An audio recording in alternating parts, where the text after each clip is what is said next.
o'clock, first race should be on the track. Mike's already yelled at him. Huh? Mike's already went around and yelled at him.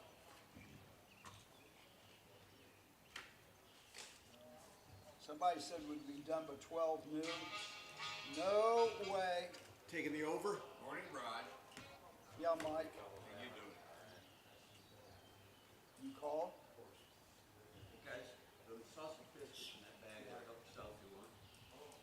Please.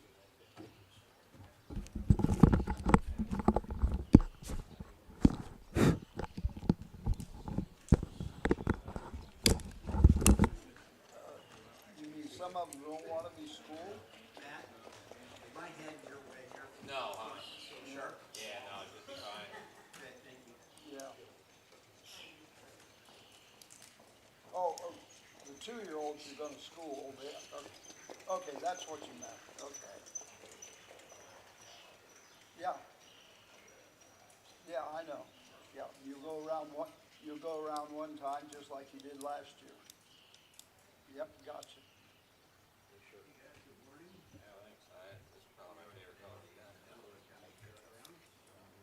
Yeah, I know. Well, those are all like the end of the card. Whoa, you all right? Somebody just fell. Go to finish guy. He's up. He jumped right back up. Okay. Bye. No, didn't try to feel good. Quicker than I would. Matt goes down, Matt's sleeping, he didn't move.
The Ohio Harness Horsemen's Association presents Ohio County Fair Racing. Ohio County Fair Racing is presented by the Ohio State University Veterinary Medical Center, Big D Tack and Vet Supply, Cool Winds Farms, thestable.ca, and Midland Acres. Now let's go trackside for all the action.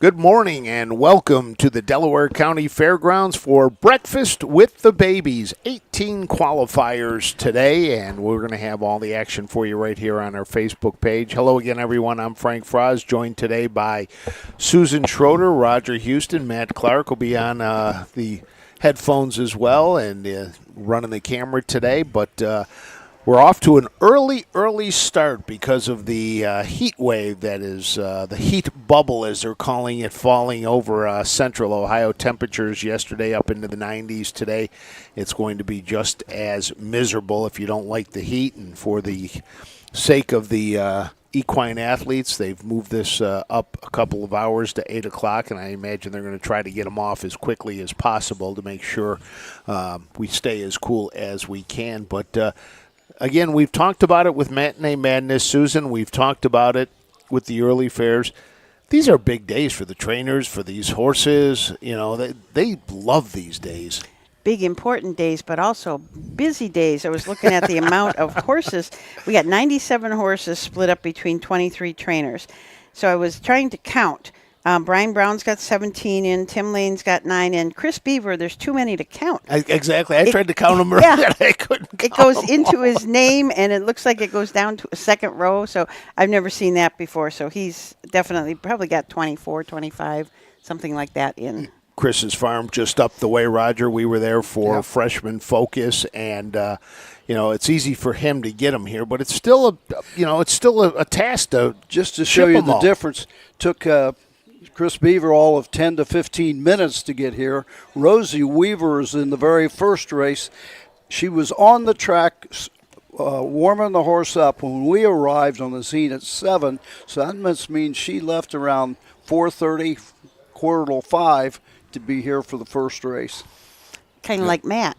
Yeah, He probably left at 4:30 at least. I'll tell you, if anybody is getting the award today for MVP, it's Matt Clark, because they had a storm go through where he lives. He has no power. He hasn't slept. He's probably got a cup of coffee from McDonald's in him, and that's about it. So, more power to Matt Clark for getting us up, getting us running, and getting us going. And let's take a look at the first set of horses, Susan, if you can do that, since we're getting ready. Let me explain to the viewers exactly what's going on. Mike Wilkenberg, the starter, is picking these 2-year-olds up at the top of the stretch. They'll go around one time, kind of a schooling situation, get them used to the starting gate, and then on the second time, it'll be off and pacing. So from the rail out, we have back to Rock the Town. Ronnie Wren up for trainer Brian Brown. Terry Tackett and Tony Tackett are the owners. This is a pet rock out of Jenna's Back in Town, who is a Towner's big guy. The 2 is Fear the Hate. Austin Hanner's up for Timothy Lane. Emerald Highland Farms owns this Fear the Dragon out of the Mad Hatter, who is by Captain Treacherous. Bo Brown is driving the number 1, and your other change will be on the 6. It'll be Cam McGowan. Okay, Rod Allums Jr. drives the 3, Legendary Photo. Jamie Weller is the trainer. Stephen Reese and J&R Racing from Rising Sun, Ohio, own this bit of a legend and colt out of Lyra, who is an American Ideal. This horse was purchased at the Buckeye Stallion Series sale for $13,000. R.J. Wine Chip, a J.K. Evan End of an Era out of May Wine Blue Chip by Some Beach Somewhere. Kurt Nichols, the owner. Brian Brown, trainer. Tyler Rush, purchased at the Hoosier Classic sale for $7,500. Pink Jammies and Rosie Weaver from the 5, $32,000 purchase at the Lexington Selected sale. This is a Fear the Dragon out of Think Pink, who is by Yankee Cruiser. Heartland Acres and Rosie co-own this horse, and Rosie, of course, trains. This horse did start at Paulding, but was in that no contest. And Sea Cruise and Cam McCowan from the 6 hole. A Down by the Seaside out of an Artificial Mare, VIP Internet, Joe Sabracos, DeSantis, and Latora. And I think on the 5-horse Pink Jammies, it's Tyler Smith. appears that it's Tyler Smith. No, I think it's Joe Yoder. You Matt. think so? Yeah, I think it's Joe Yoder driving. We'll take a quick look here. No, it's Tyler. Is it Tyler? They're off and pacing back to the rocket down. Goes right out for their lead. Taking a seat is Fear of the Hate as they race into the turn. Racing to the first eighth.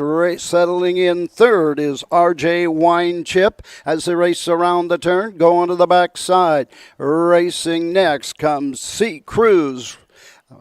Fifth at the pylons. Going to the backside in the first quarter mark. It's Pink Jammies trailing the field. Opening quarter.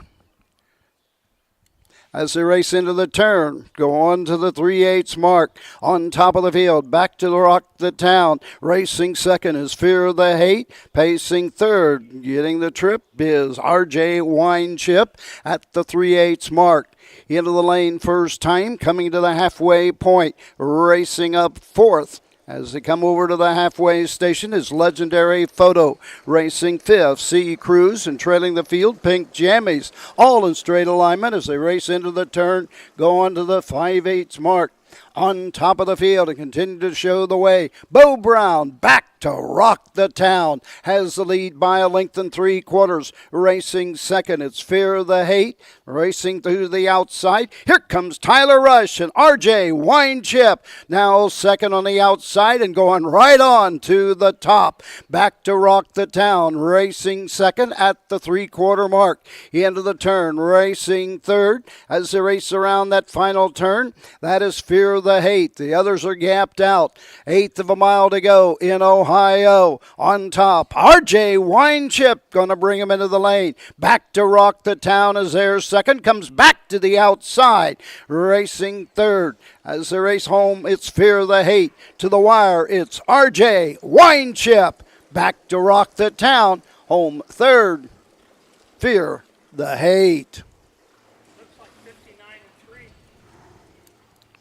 He came home at second.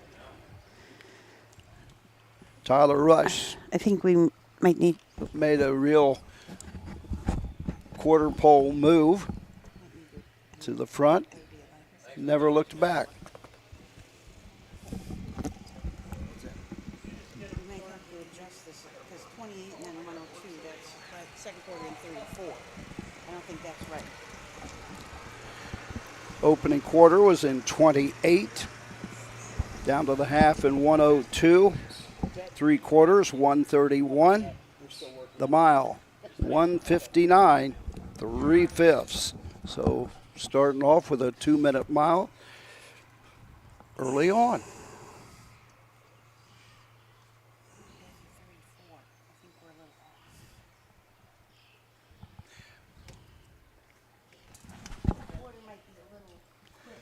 So one down, 17 to go.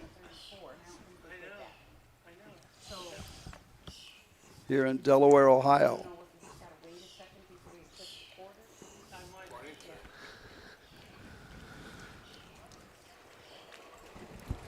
Number 4, RJ's Wine Chip, able to come home with the win. As Roger said, second was Back to Rock the Town, and third, Fear the Hate. I'm still trying to get ourselves situated here and figure out times for everybody and go from there. First quarter, as we said, was in 28-4. Down to the half, kind of backed them off going to the half once the new leader in 102. Then they paced a third quarter in 29 seconds to get there in 131.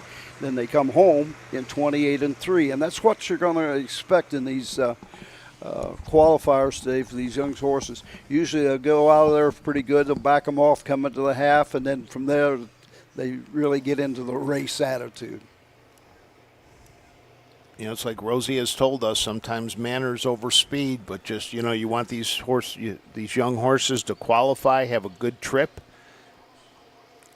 And that was, by the way, Tyler Smith driving the 5-horse it's funny. Jammies. Joe Yoder, who is Rosie Weaver's second trainer, has the silver and white colors as well, and he was out warming up some horses. Yeah. And every time I see it, I think it's Tyler.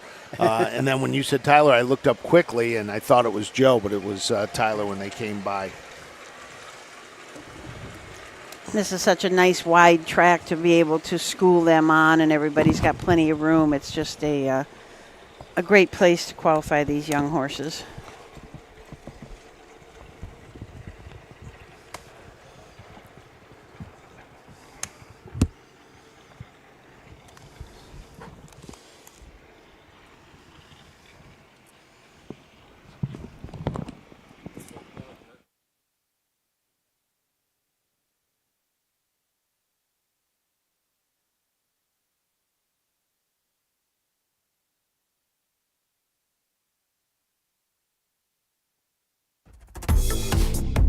The future is bright in Ohio. Ohio Sire Stakes, Buckeye Stallion Series, 65 county and independent fairs.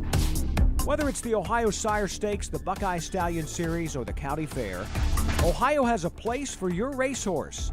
This year, Ohio breds are racing for over $20 million in stakes purses. Be part of the winning. Breed, buy, race, win in Ohio. At Ohio State's Galbraith Equine Center, our veterinary champions are here for your champions 24/7, 365 days a year. Our expert team of boarded surgeons, sports medicine and rehabilitation specialists, together with veterinary cardiologists, internal medicine, and ophthalmologists, make our hospital your best resource for all sport horse performance issues. The Ohio State Veterinary Medical Center's Galbraith Equine Hospital. Call us today at 614-292-6661.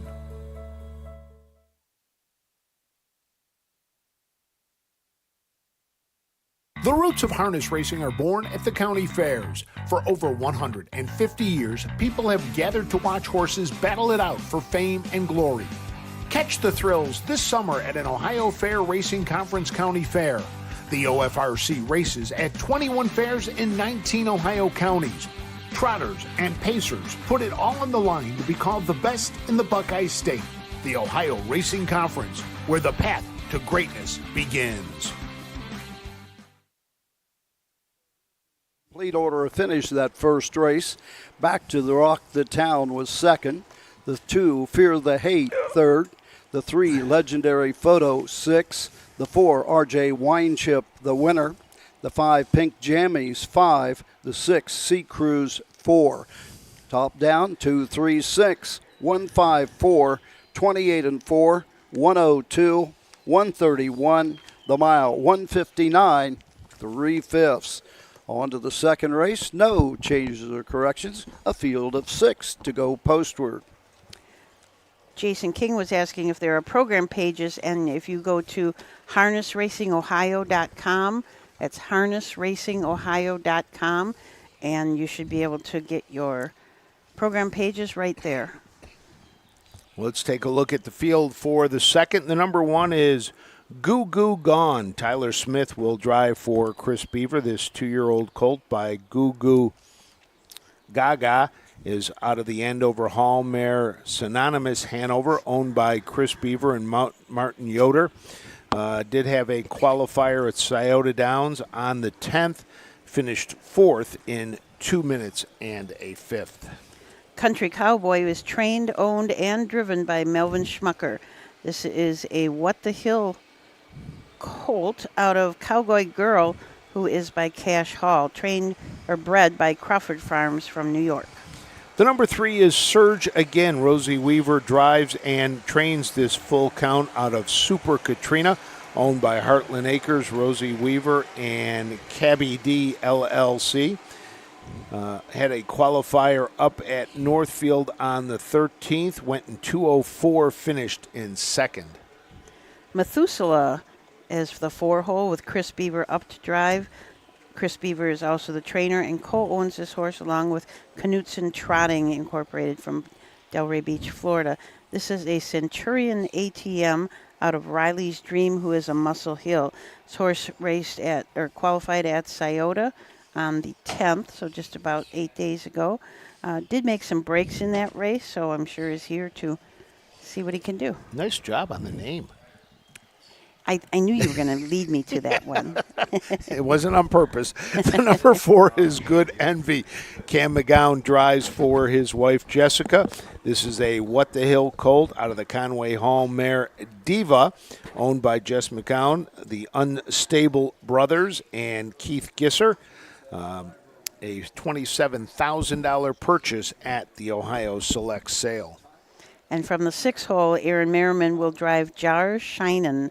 Chris Beaver trains. Marion Beachy, Chris Beaver, and James Gallier are the owners. This is an Uncle Peter out of Reinvent, who is a Malabar man. I want to welcome our friend Dave Myrick from Florida, who's being very poetic on the comments there. And Dave, not sure how bright our shiny faces are, but we are here. It's a little early, so as we They're get bright set with for sweat. the second, yeah, exactly. One correction, Frank, you were right. That was Joe Yoder driving that horse, because here's Tyler Smith, and either he changed to, Joe had his full colors on and Yeah. then didn't. yeah, this is Tyler. See the difference? Yep, this is Tyler Smith. That was Joe Yoder that was driving pink jammies.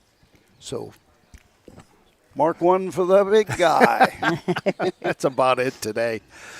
We got a few fans who have made their way to the grandstands today. We want to thank Jay Wolf. He brought us some maple-covered, almost as big as pies. They were huge. It's kind of a pastry. I know they were too much. Yeah, Michael Langer is here. Brought us some biscuits. Somebody brought some Tim Horton coffee. You got some fans gathering down to the left of us. We had some fans gathered over to our right. So they are here as the field for this second race is starting to form up behind the Mike Wepkenberg starting gate. And as Roger said, they'll take them around. The recall lights are already on, so we'll have to see what they do here. It's the 5 horse, Good Envy, going back towards the draw gate. I'm guessing that that's the one. Yep. Looks like he's going off the track, or somebody's going to come. Maybe a quick equipment change or something. Flat tire? Flat tire. So it'll be like NASCAR quick pit stop as we get set for this, the second of our 18 today from the Delaware County Fairgrounds.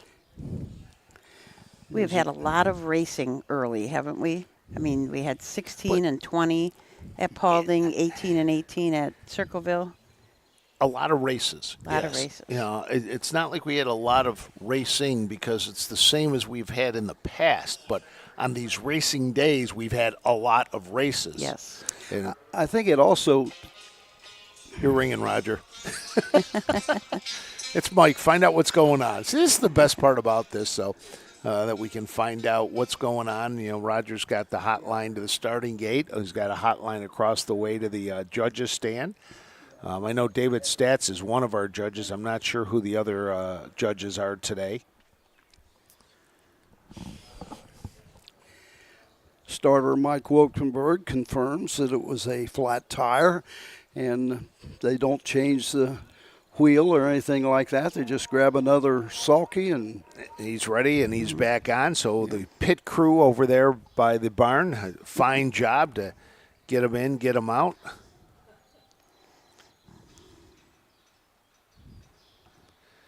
And it looks like Mike's ready to go to get everybody behind the gate and school them one time around this half-mile track here in Delaware, Ohio, and then it will be off to the races. now this time Rosie Weaver is driving her horse, Surge again. This is one that raced up at Northfield, already has that qualifying line, was second at Northfield in 2:04. I remember during Freshman Focus when you guys were talking to Chris Beaver, and he said, yeah, he does drive. He will be driving some in the qualifiers and then probably those that are having trouble. So look at the last line on Methuselah, he made quite a few breaks, so Chris is up on him again, trying to figure that all out. So from the rail out, we've got Goo Goo Gone and Tyler Smith, Country Cowboy and Melvin Schmucker, Surge Again with Rosie Weaver, Methuselah and Chris Beaver, Good Envy and Cameron McCowan, and Jars Shining and Aaron Merriman. Jars Shining, if you're familiar with Aaron Merriman, he's got a warm-up suit on, so not the normal colors. Chris Beaver, he has his colors on, but he's got his safety vest on the outside of the colors. Field of 6. Trotters. Speed of the gate a little slower in these 2-year-old events until they get to the top of the lane. That last eighth before the start, they'll pick up the speed as they progress to the starting point. Here they come. Trotters.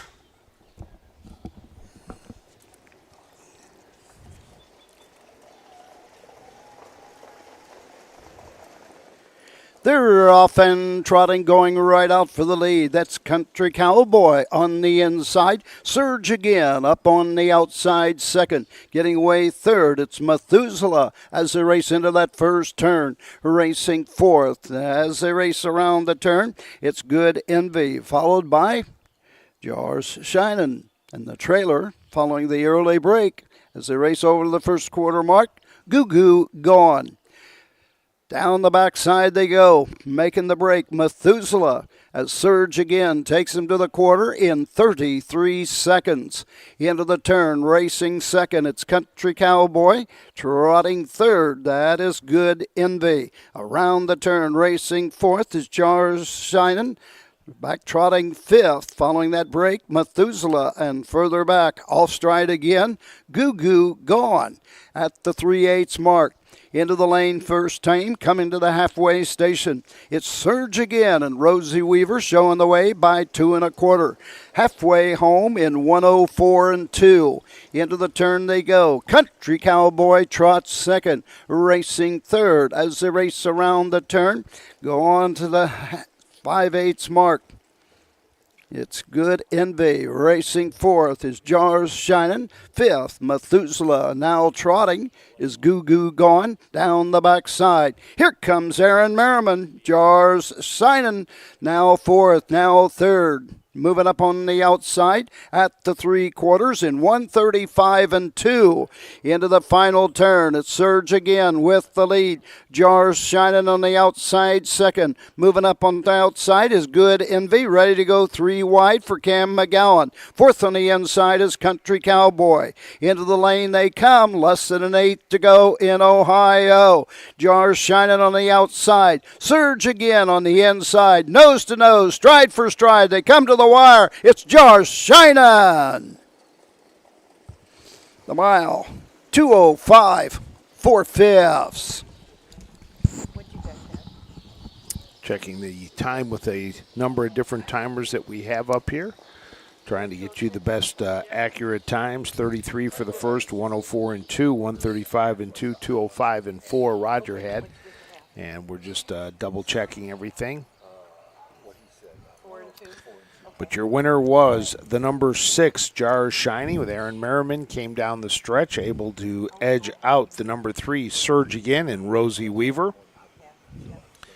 Finishing third was Good Envy with Cam McGowan. And then we had Country Cowboy was fourth. Methuselah was fifth, and Goo Goo Gone, who was on a break for most of the race, finished last. Methuselah also had a break as well, but was able to get back down on gate. The horse with the red headdress almost won it, right? Yeah, he was 2 out from the race. So again, your winner, Jars Shining, a Chris Beaver trainee, Aaron Merriman in the bike. And Uncle Peter Colt out of the Malabar Man Mare Reinvent. Marion Beachy, Chris Beaver, and James Gallagher own this homebred for the 3 owners. Timing throughout the mile, the quarter in 33, down to the half in 104.2, 3/4 135 and 2, the mile 205 4/5. Jars shining. So 2 races in the books. We'll take a break, and when we come back, we'll have race number 3. We will have 6 in the field for the pace when we return to the Delaware County Fairgrounds right after this.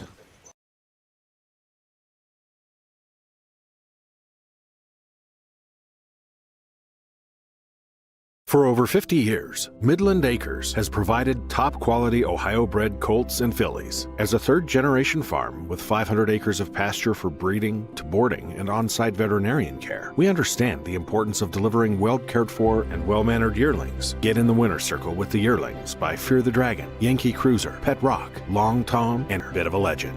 Midland Acres, doing our best to bring you the best.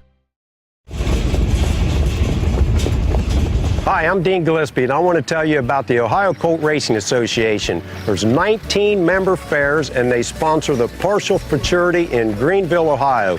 You need to race in the OCRA. Great racetracks, great people. Bring the kids and come out to the fair, and remember, fair time is fun time.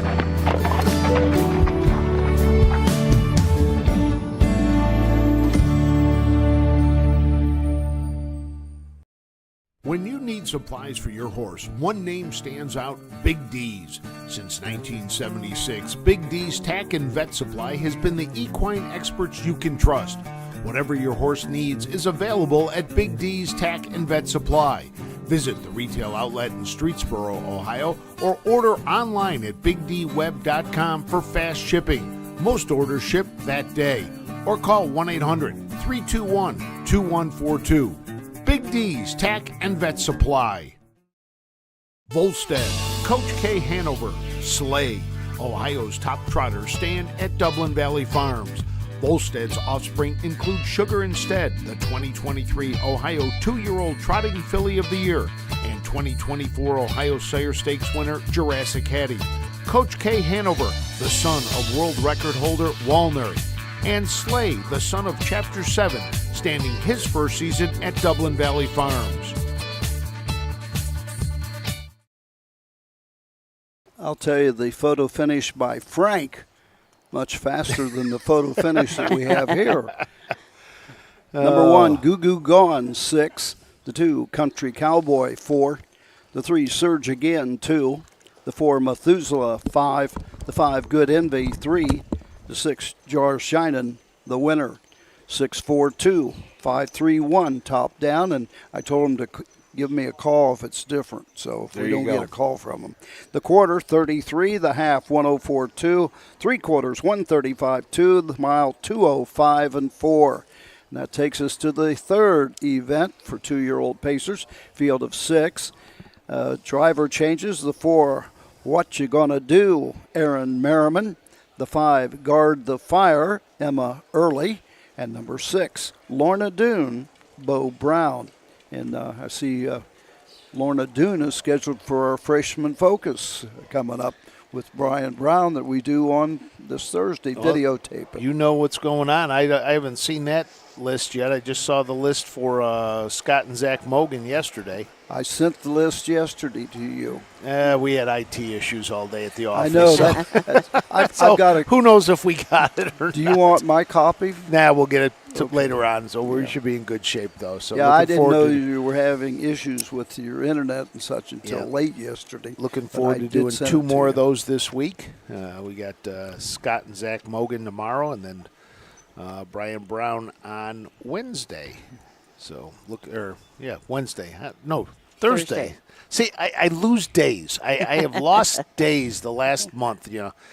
You think it's a Thursday and it's really a Tuesday or something. Now, Frank, the summer has just started. Yeah, I know.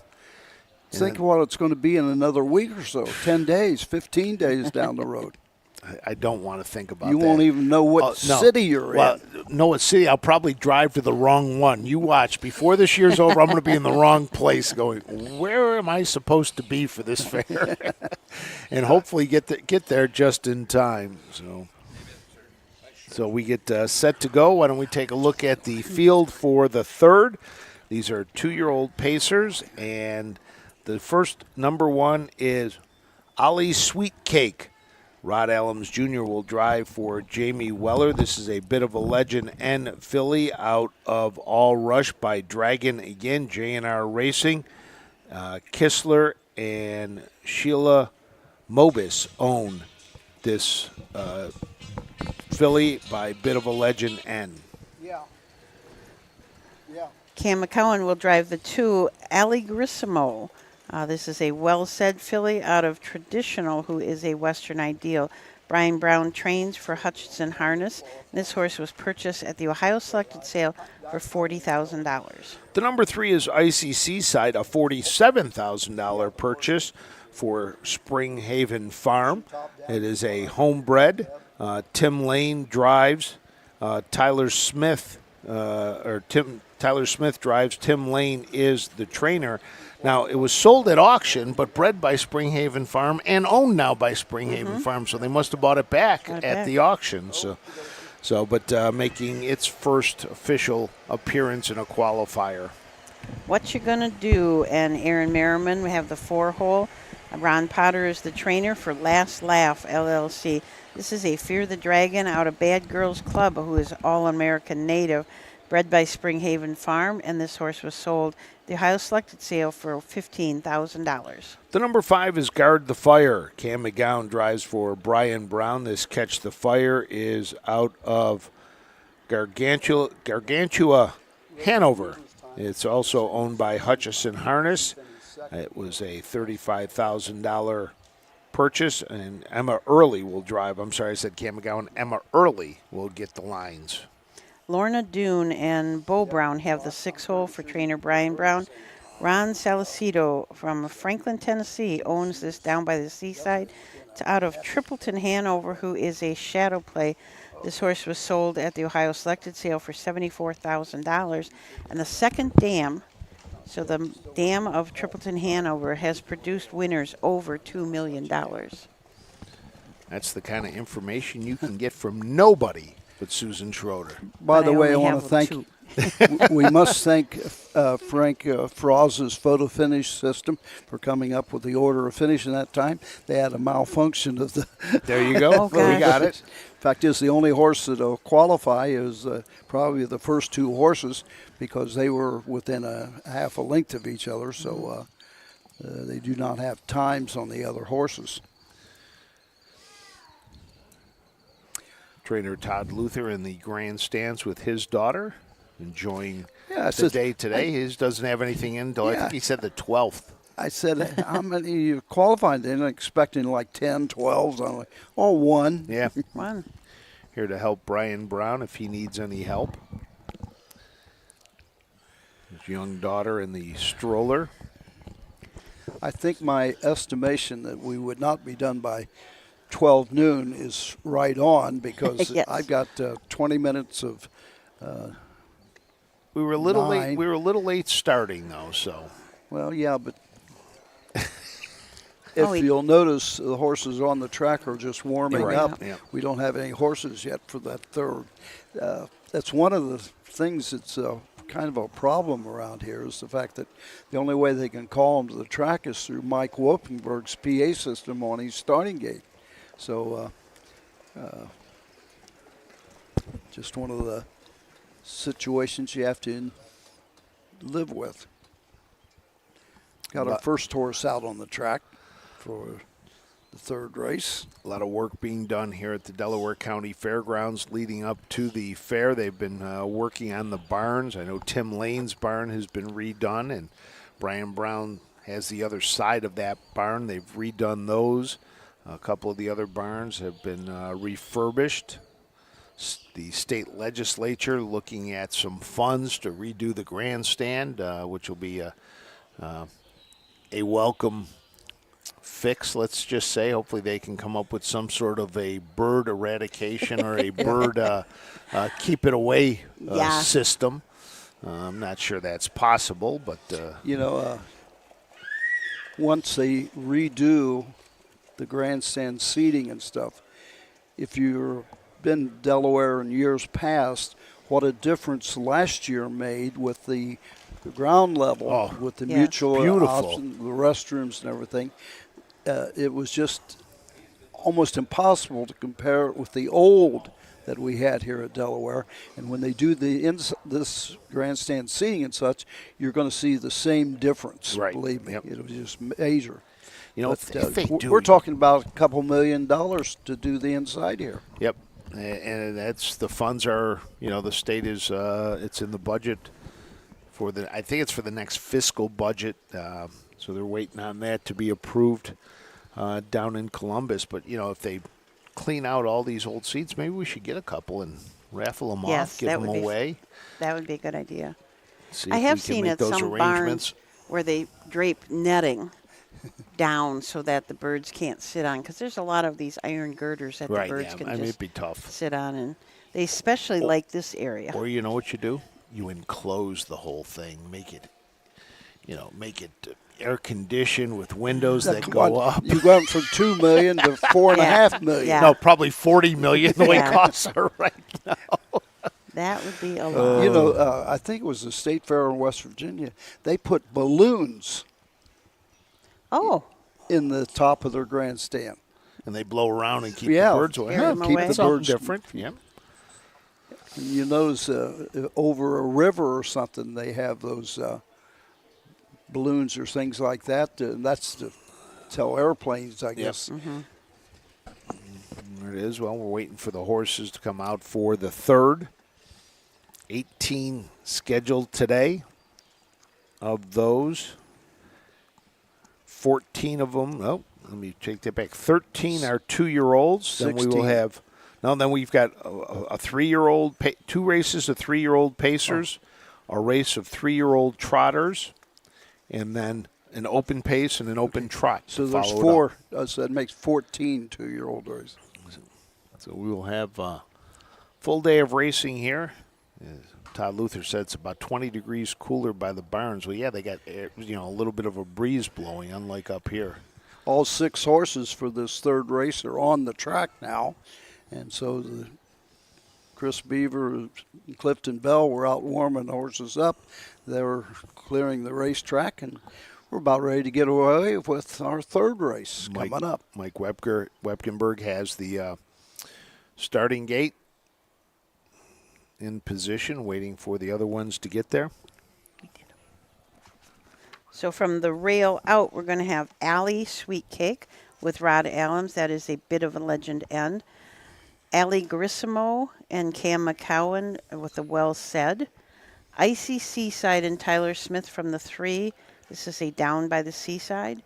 What You Gonna Do and Aaron Merriman from the 4. This is a Fear the Dragon.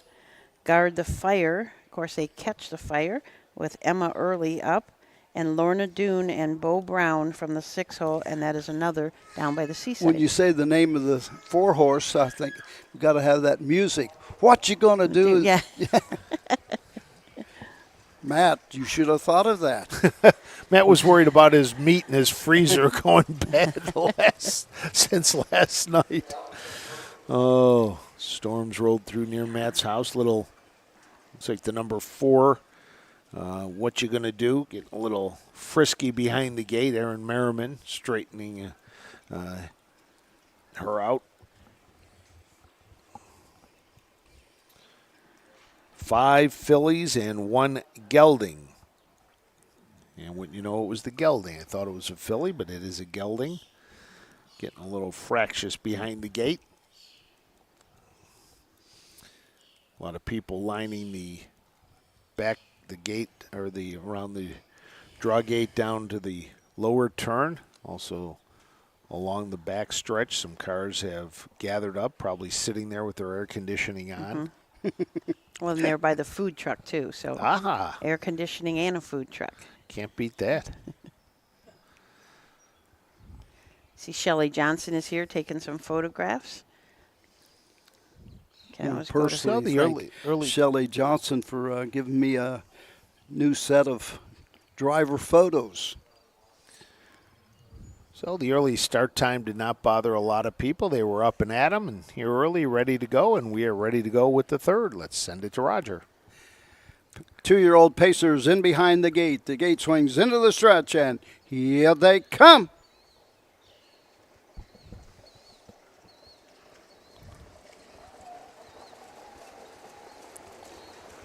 They're off and pacing. That's Guard the Fire. Fast out of the gate on the outside. On the inside, it's Grissimo. Into the first turn. Along the pylons, Ally Sweet Cake. Racing to the backside they go. On the outside, Icy Seaside is now fourth. Racing fifth is What You Gonna Do. And treading the field, Lorna Doone as Bo Brown can see 'em all. Down the backside, going to the first quarter mark. On top of the field, it's Cam McGowan and Algrissimo. Opening quarter in 32 3/5. Into the turn, racing second as they race over to the 3/8 mark. That is Emma Early and Guard the Fire. Racing third is All a Sweet Cake as they race into the lane first time, come into the halfway station. Field of 2-year-old Pacers by the stands the first time, coming to the halfway mark. Allegrissimo at the half in 101 2. Into the turn they go. Racing second is Guard the Fire as they race to the backside, moving up on the outside. Here comes Aaron Merriman with What You Gonna Do. Closing to close the gap third. Racing fourth is Ally Sweet Cake. Down the backside they go, tipping to the outside fifth. That's Lorna Doone. And trailing the field, Icy Seaside at the 3/4 mark in 1:31. Into the final turn, continue to show the way by a length and 3/4. It's Allegrissimo with the lead. On the move on the outside. Here comes Guard the Fire. Moving up second on the outside. Into the stretch they come. On top, Allegrissimo. On the outside, Guard the Fire with every stride. Closing late in between horses is What You Gonna Do. It's all Guard the Fire. What You Gonna Do? Allegrissimo.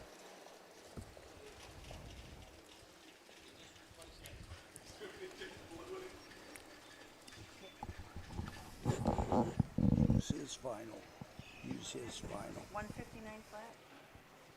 Well, I got See what the other guy got. Your finish, though, was the number 5, Guard the Fire, was first. Lorna Doone was second. Finishing third was What You Gonna Do. Or, I'm sorry, second was What You Gonna Do. Third was Allegrissimo. Fourth was Lorna Doone. Fifth was Ally Sweet Cake. And finishing sixth was Icy Seaside. Double checking the times here. 59.2.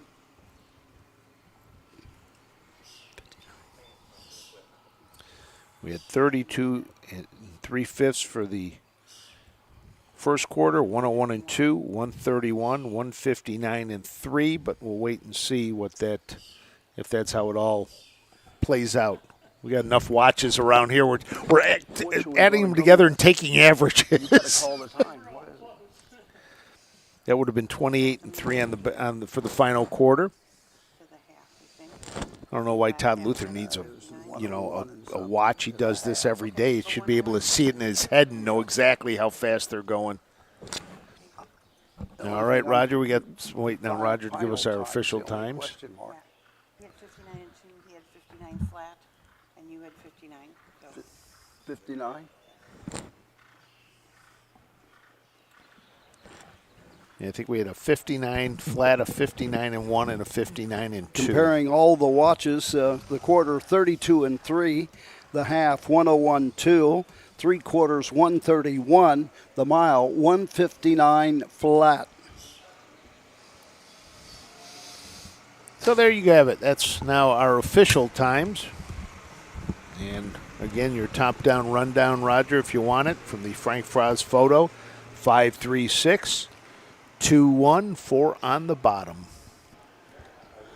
That's from the FF Photo Finish. FFPF. FFPF. We have the FFF Food Report, the FFPF. We got a little bit of everything. So for those of you that don't have a program, Guard the Fire was your winner in 159 flat. Finishing second was What You Gonna Do. Third was Allie Grissimo. Fourth, Lorna Dune. Fifth, Allie Sweet Cake. And sixth, Icy Seaside. I want to emphasize, a lot of people don't realize it, but Emma Wahlberg Early is now a second trainer for the Brian Brown stable. Yep, so Roger's going to head over and talk to his folks there. So just double check the Frank Foz Photo finish and finish. everything. Run upstairs, make sure it's right. But now we're just nice hazy day here in Delaware as the heat dome is settling over central Ohio and the eastern part of the United States. Going to be hot for the next week and a half. Now, I'm not sure if they have officially changed the time for next week's or not. I've seen one thing that it was changed at 8 o'clock. I've seen another thing that it was still at 10. So keep watching the Facebook page and we'll let you know. And it is official. The 1, Allie Sweet Cake, 5. The 2, Allegrissimo, 3. The 3, Icy Seaside, 6. The 4, What You Gonna Do, 2. The 5, Guard the Fire, the winner. The 6, Lorna Dune, 4. Top down, 5, 3, 6, 2, 1, 4 on the bottom. The quarter, 32 and 3. The half, 101, 2. 3/4, 131. The mile, 1:59. And it's on to the fourth race. And in the fourth, no changes or corrections at this time. And we'll be back to tell you about those horses when we return to the Delaware County Fairgrounds right after this.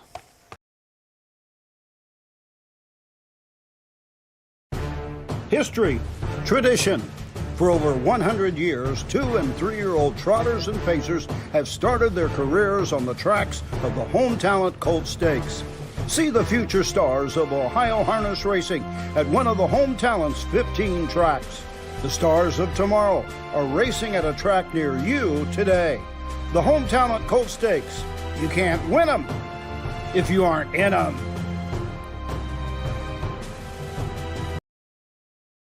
Volstead, Coach K. Hanover, Slay, Ohio's top trotters stand at Dublin Valley Farms. Volstead's offspring include Sugar Instead, the 2023 Ohio 2-year-old Trotting Filly of the Year, and 2024 Ohio Sire Stakes winner Jurassic Hattie. Coach K. Hanover, the son of world record holder Walner, and Slay, the son of Chapter 7, standing his first season at Dublin Valley Farms.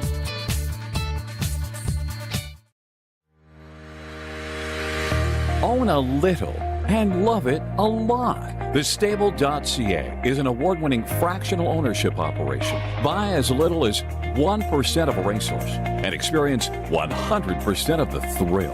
TheStable.ca makes ownership easy, accessible, and affordable. Communication and customer service are at the heart of everything we do. Get started at TheStable.ca.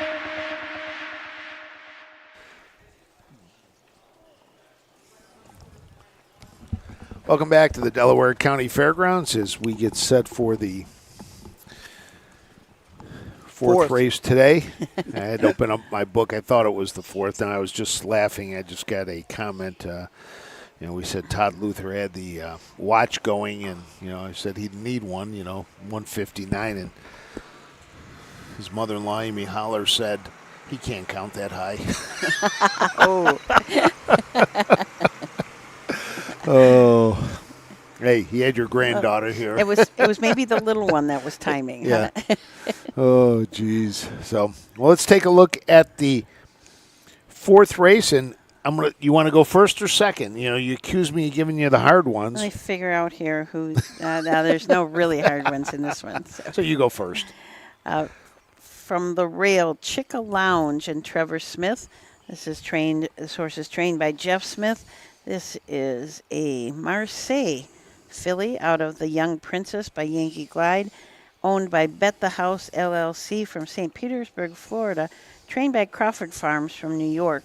This horse was purchased at the Lexington Selected Sale for $20,000. The number 2 is Country Diamond Girl. Melvin Schmucker drives, trains, owns, and bred this What the Hell filly out of Diamond Dagger. Dixie Road and Rosie Weaver have the 3-hole. Rosie trains and also co-owns this horse along with Heartland Acres and Cabby D LLC. This is an Uncle Peter filly out of Sawmill Road by DeJarnbro, bred by Joel Kravitz from New York, sold at the Ohio Selected Sale for $22,000. The number 4 is Go Is the Boy. Chris Beaver drives and trains. He also co-owns with Robinson Schwartz and VIP Internet Stables. Go Is the Boys is by What the Hill out of the Explosive Matter Mare Centibel. It is a $30,000 purchase at the Ohio Select Sale. Did make a start at Paulding, made a break at the beginning of the race, and finished 6th. Clifton Bell was in the bike at Paulding. Mega Money and Aaron Merriman will leave from the 5-hole. Chris Beaver is the trainer. James Bender from Garrettsville, Ohio, is the owner and bred this filly. She's a Triumph and Caviar out of Lotto Winner, who is a credit winner. The number 6 is Chimpanzee Dancer. Tyler Smith drives for Chris Beaver.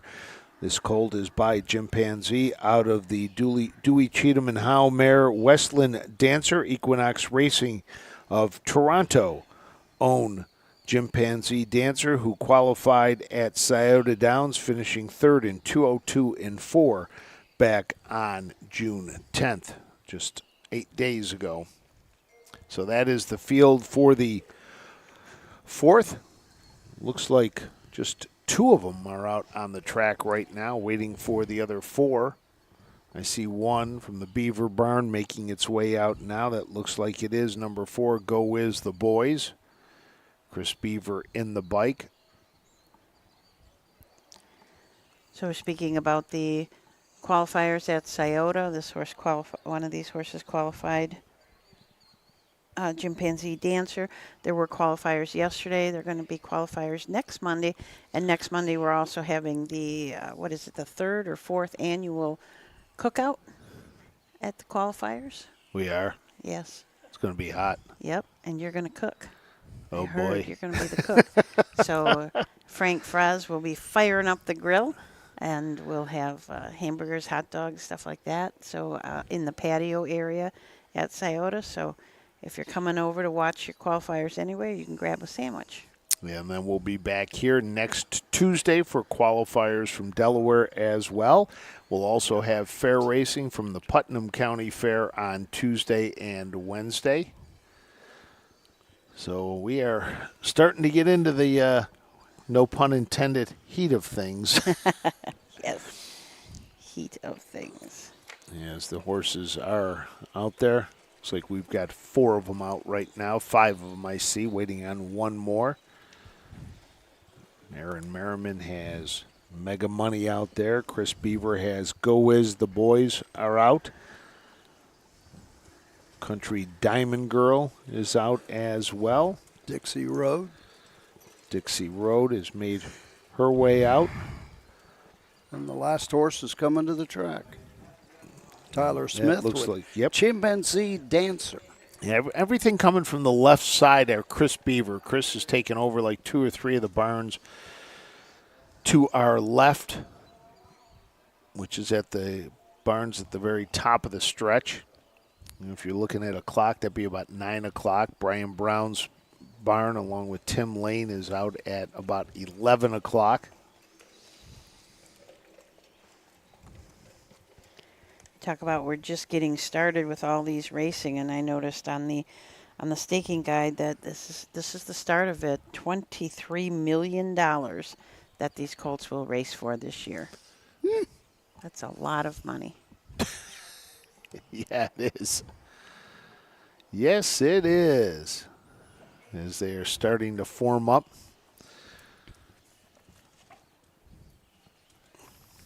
Behind the starting gate, which is slowly rolling.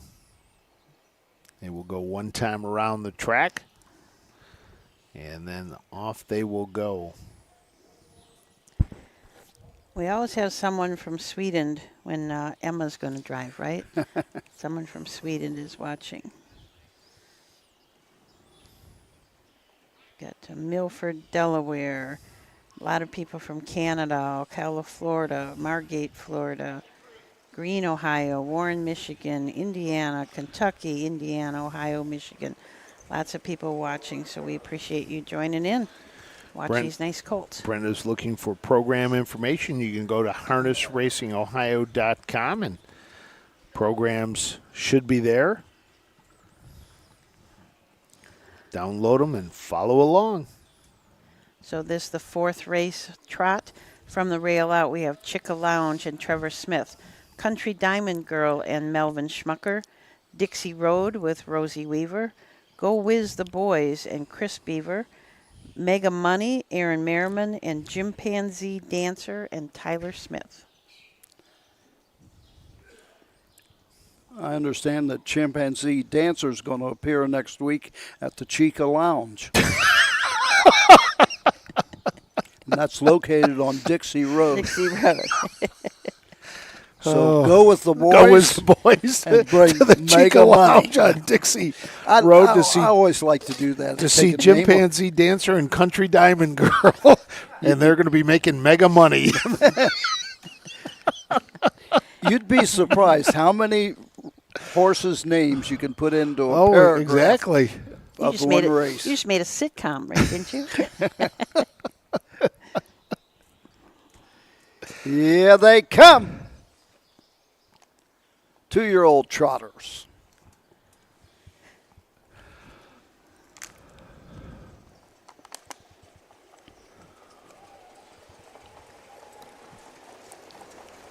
They're off and trotting. Go as the boys. Raced out of the gate for Chris Beaver to the top. On the inside, Chica Lounge holds position as they race into the turn. Taking a seat, Chris Beaver with Go with the boys. On to the backside they go. Mega Money settles in third. Fourth is Country Diamond Girl. To the backside on the outside, Chimpanzee Dancer. And trailing the field, Dixie Road. Down the backside, go on to the first quarter mark. Field by the opening quarter in 32-3.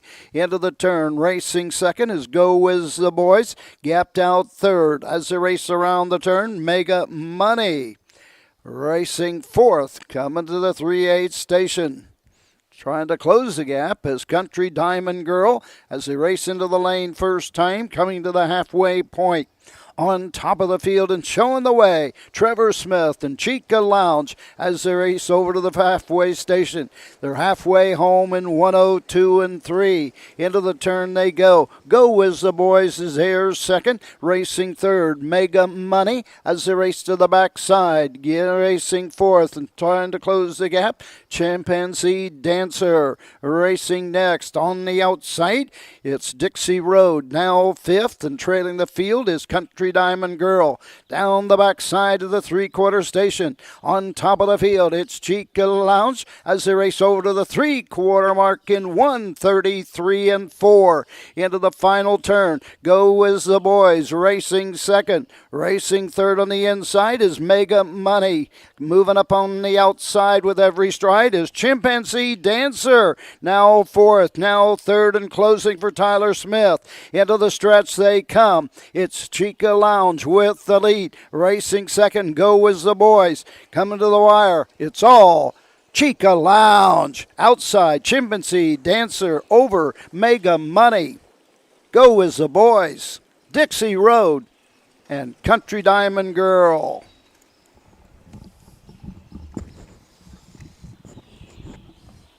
Do you have a final time, Roger?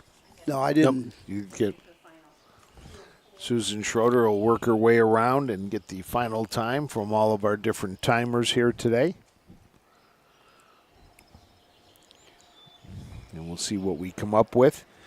As for the finish, the winner was number 1, Chica Lounge. Second was Chimpanzee Dancer. 3 was Mega Money. 4 was Go As the Boy. 5, Dixie Road. And 6, Country Diamond Girl.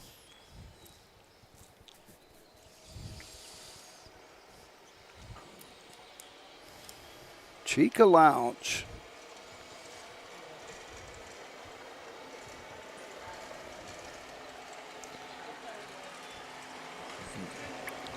By Marseille. By Marseille, yep. First crop from Marseille. We saw some pretty good looking Marseille. Yes, we did. At least head-wise. Marseille standing at Sugar Valley Farms. On the track, Marseille earned $516,000. Made just 25 starts in his career. 4 of those were wins. So, fractional times, 32-3. The half, 102.3. 3/4, 133.4. The mile, 2:03 3/5. That's the final quarter, and 28-4.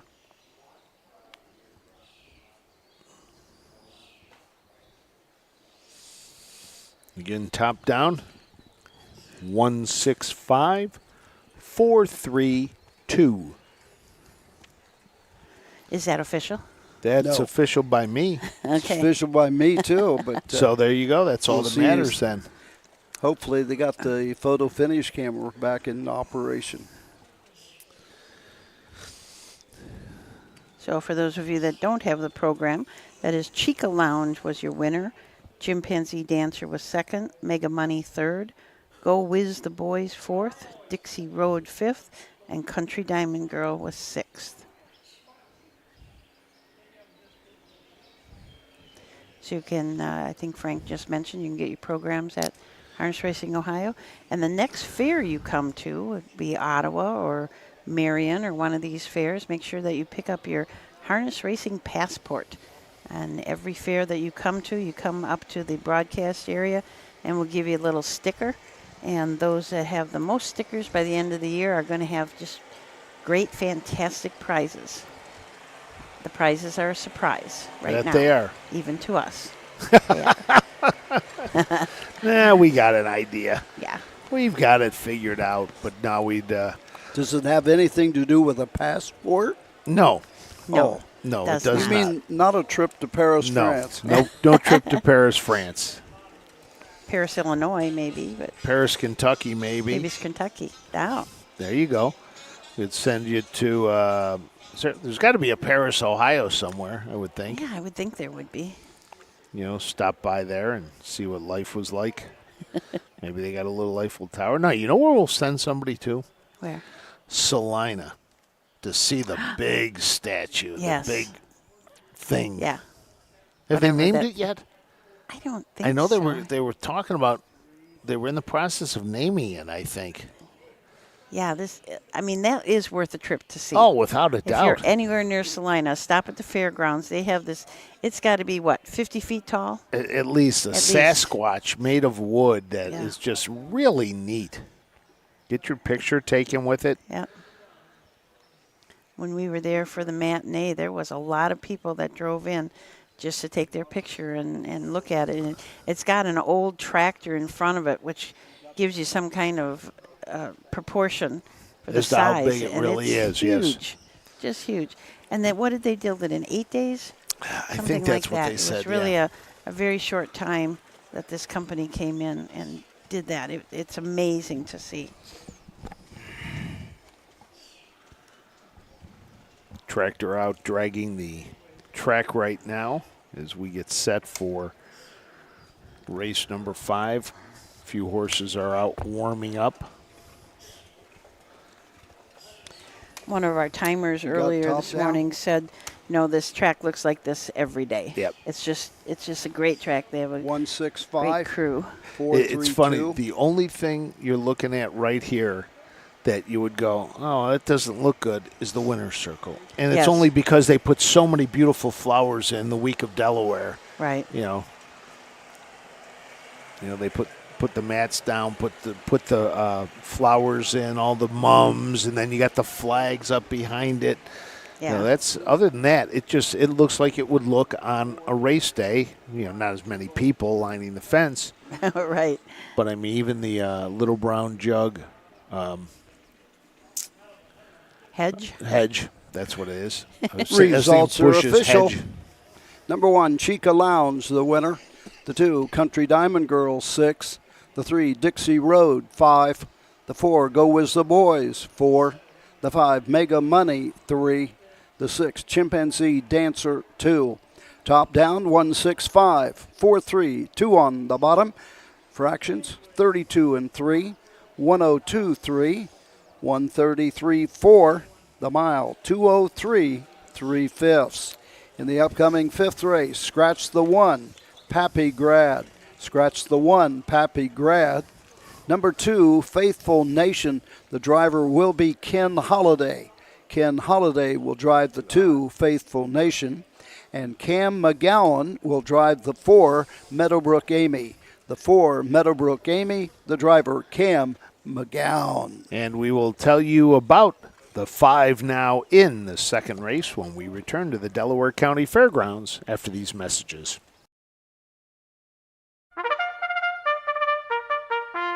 They're often racing in the Southern Valley Colt Circuit. Catch the excitement of Ohio harness racing at one of the county fairs in the Southern Valley Colt Circuit. For over 150 years, people have gathered at county fairs to cheer on their favorite racehorses. Keep the tradition alive. Visit one of the 10 fairs in the Southern Valley Colt Circuit this summer. Horses, racing, and winning. It's the Southern Valley Colt Circuit. 10 great fairs in southeastern Ohio. For over 100 years, the values at CoverLink Insurance have been clear. Do the right thing. These values have been at the forefront of what we do, and that will never change. At CoverLink Insurance, you're a person, not a policy.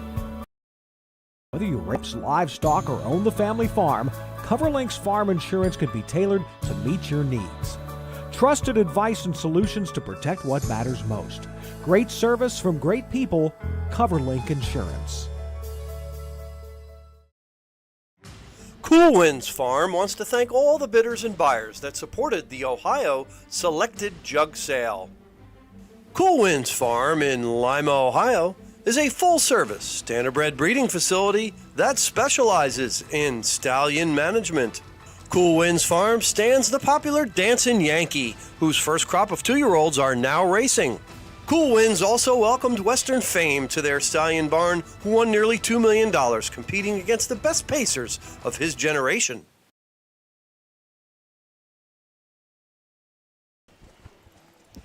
Welcome back to the Delaware County Fairgrounds.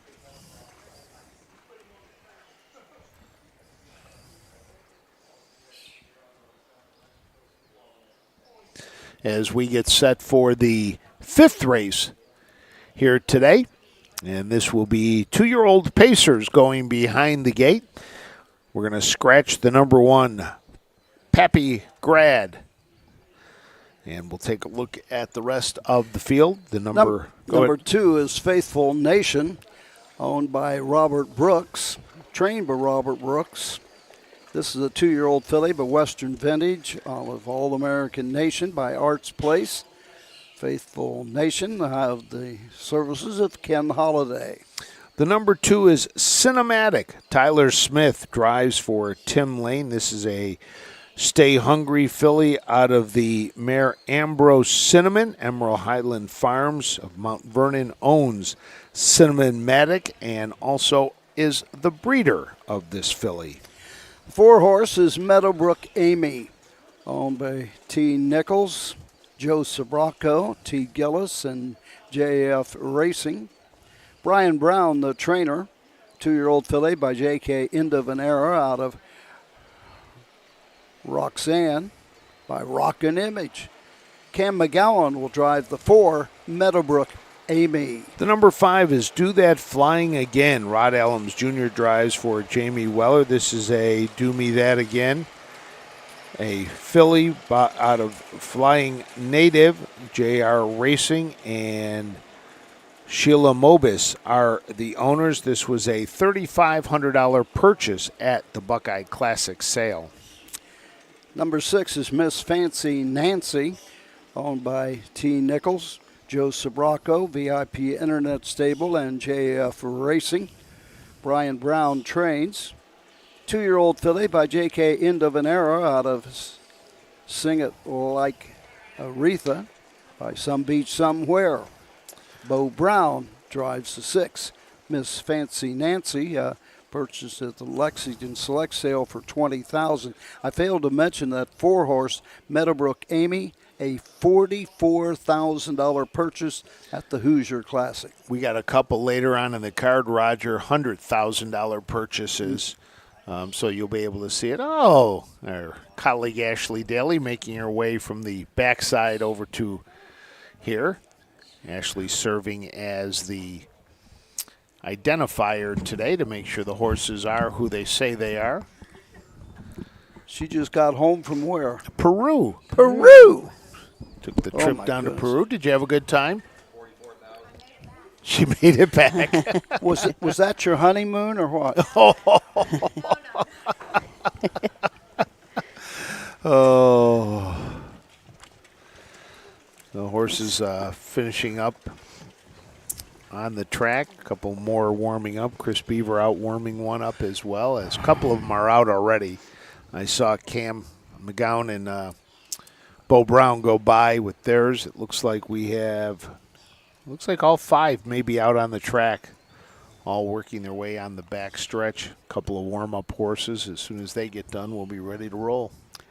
Looked up a couple of these mares. The Meadowbrook Amy, as Roger mentioned, was sold at the Hoosier Classic for $44,000. This is the first foal out of Roxanne, but she herself had a record as a 3-year-old of 151. And the second dam is a horse called Giggles the Clown, who has produced winners of more than $1.5 million. Giggles the Clown. Giggles the Clown. Gotta love that name. Yep. And Miss Fancy Nancy, who sold for $20,000, is out of the mare Sing It Like Aretha. Sing It Like Aretha. That mare had a qualifying mark as a 2-year-old of 153-3. And again, going back to the second dam, has produced winners of over $700,000. Brian Brown trains 2 in this race. He has the 2 that Susan was just talking about.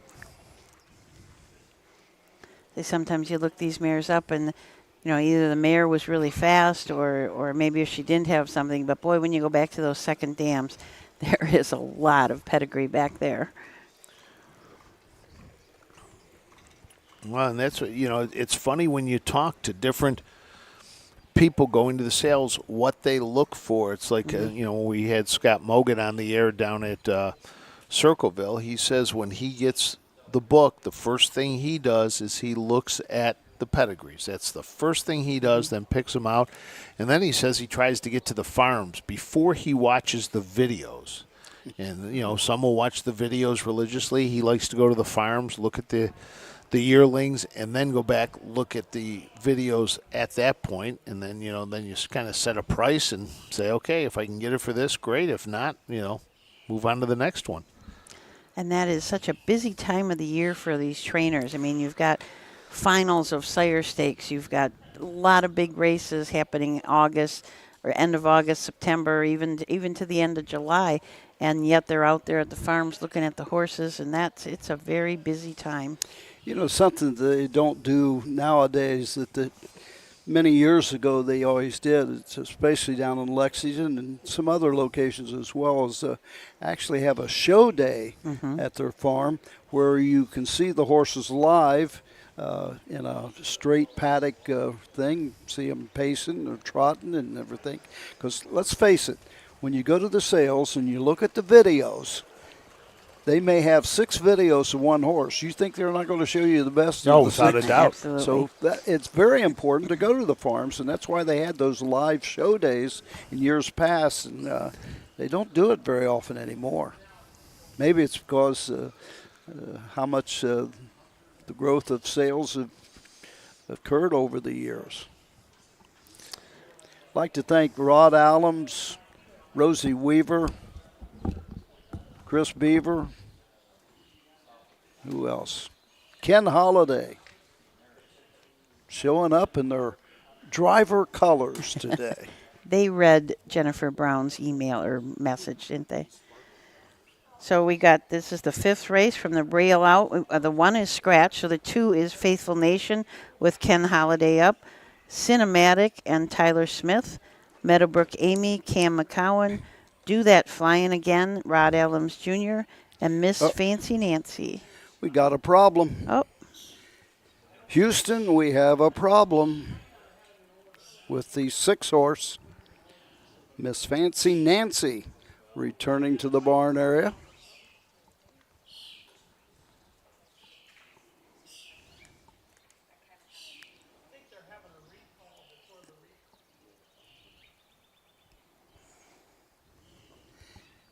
I don't know whether it was a hobble caught on a knee boot or what it was, but it had to do with the front hobble.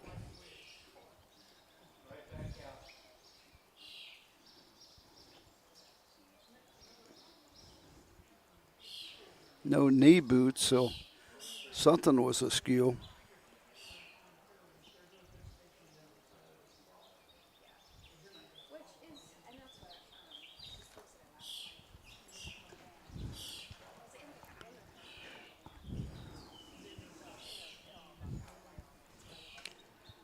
So headed back behind the Webkenberg gate. Looks like all in a line now. They'll go around one more time.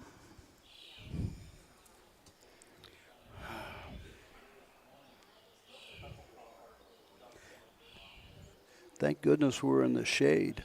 Yes. And I think the breeze seems to be picking up out here. The flag across the way is blowing a little bit now.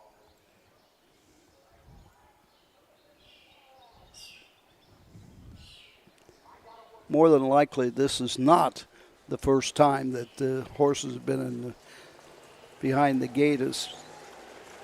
They're off and pacing, going for the lead. That's Faithful Nation on the inside. Up on the outside, Cinematic. 3 wide into the turn is Meadowbrook Amy. Taking a seat 4th, Miss Fancy Nancy, and trailing the field. Do That Flying Again as they race around the turn. Go on to the first 8th. Straighten it out, down the backside they go. It's Cinematic on top of the field by a length and 3/4. Faithful Nation is there second as they race over to the first quarter mark in 31-1. Into the turn, racing third. Go on to the 3/8 station. It's Meadowbrook Amy. Racing 4th. Closing the gap is Miss Fancy Nancy. Trailing the field. Do That Flying Again. All in straight alignment as they race by the 3/8 station. Into the lane first time. Coming to the halfway point. On top of the field by a length and 1/4. It's Cinematic. Tyler Smith. Racing second, Ken Holliday with Faithful Nation. Racing third into the turn. That is Meadowbrook Amy as they race to the backside. Racing 4th, Miss Fancy Nancy, and treading the field. Do That Flying Again. On to the backside in the 5/8 station. The leader, Cinematic. No movement as yet. First out will be Meadowbrook Amy and Cam McGowan.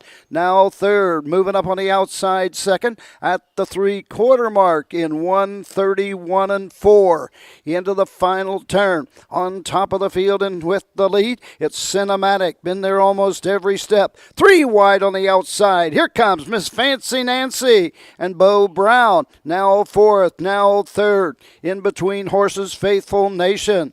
Coming home on top of the field, it's Cinematic with the lead. Opening up with every stride, it's all Cinematic. Home second, Faithful Nation. Miss Fancy Nancy was 3rd. 4th was Meadowbrook Amy. And trailing the field 5th, Do That Flying Again. And that mile awful close to 2 minutes flat. Unfortunately, the FF photo finish collapsed there. I was back doing something else, so I have no idea who won, who finished second in that race. Susan getting the times right now. turn your head for a second. And you Unofficially, I got 2 minutes flat. 2 minutes flat unofficially. That's unofficial. All right. Get that here in a second. Cinematic. Tyler Smith went right to the top and never looked back with Tim Lane's 2-year-old filly by Stay Hungry. Susan making her way back. Get those times here in a second.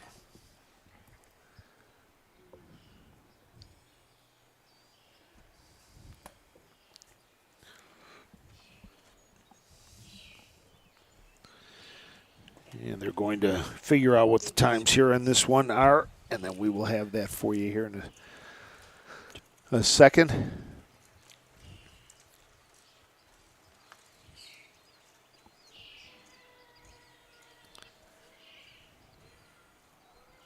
Several of the horses back out for warm-ups as we move along here from the Delaware County Fairgrounds in Delaware, Ohio. Breakfast with the Babies. 13 2-year-old races here. We'll have 3 3-year-olds, and then we will have an open pace and an open trot. Water truck just went by, and one of the little ones just kind of really shied away, wanted to head towards the infield grass, seeing that. Here's your fractional times in that 5th race. The quarter 31-1, the half 101, 3/4 131.4, the mile 2 minutes flat. The little disc. So Roger getting the final figures here on the race, and we'll have that for you in just a second.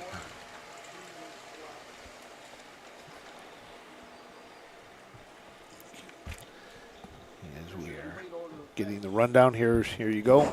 Get the complete order. The 1 was Scratch, the 2 Faithful Nation, 2. The 3 Cinematic, the winner. The 4 Meadowbrook Amy, 4. The 5 Do That Flying Again, 5. The 6 Miss Fancy Nancy, 3. Top down, Scratch 2, 1. 4, 5, 3 on the bottom. The quarter 31-1. The half 101. 3/4 131.4. The mile 2 minutes flat. Takes us to the 6th race. Scratch the 3, Country Victory. Scratch number 3, Country Victory from the 2-year-old trot coming up in race 6. We'll be back with more after this message.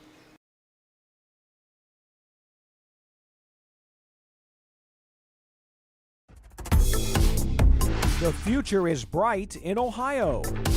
Ohio Sire Stakes, Buckeye Stallion Series, 65 county and independent fairs. Whether it's the Ohio Sire Stakes, the Buckeye Stallion Series, or the County Fair, Ohio has a place for your racehorse. This year, Ohio breds are racing for over $20 million in stakes purses. Be part of the winning. Breed, buy, race, win in Ohio. At Ohio State's Galbraith Equine Center, our veterinary champions are here for your champions 24/7, 365 days a year. Our expert team of boarded surgeons, sports medicine and rehabilitation specialists, together with veterinary cardiologists, internal medicine, and ophthalmologists, make our hospital your best resource for all sport horse performance issues. The Ohio State Veterinary Medical Center's Galbraith Equine Hospital. Call us today at 614-292-6661.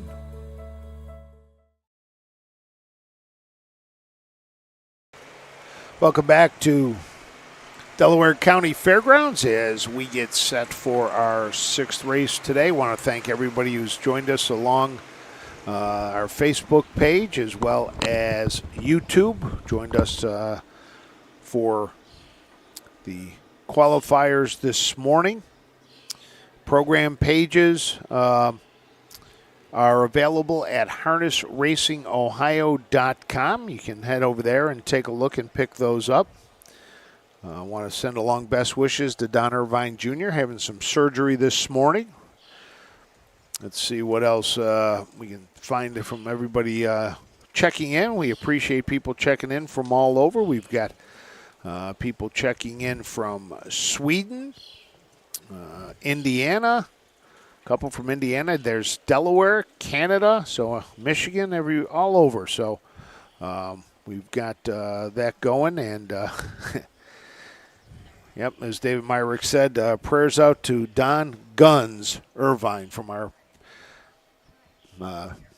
Hot Summer Fun commercial last year. Had him helping us with that. But we got one scratch here in the 6th. Country Victory, the number 3, has been scratched. Let's take a look at the field. The number 1 is Triumph Over You. Chris Beaver trains and drives this triumphant caviar filly out of Can't Get Over You, owned by Beaver, Maines, Fleming, and Z-Handler. This was a $37,000 purchase at the Ohio Select Sale. 2 horses, LT Ella, Heartland Acres, Rosie Weaver, and Gabby D. 2-year-old filly by Long Tom out of Ariella by Donato Hanover. Rosie Weaver, the trainer and driver.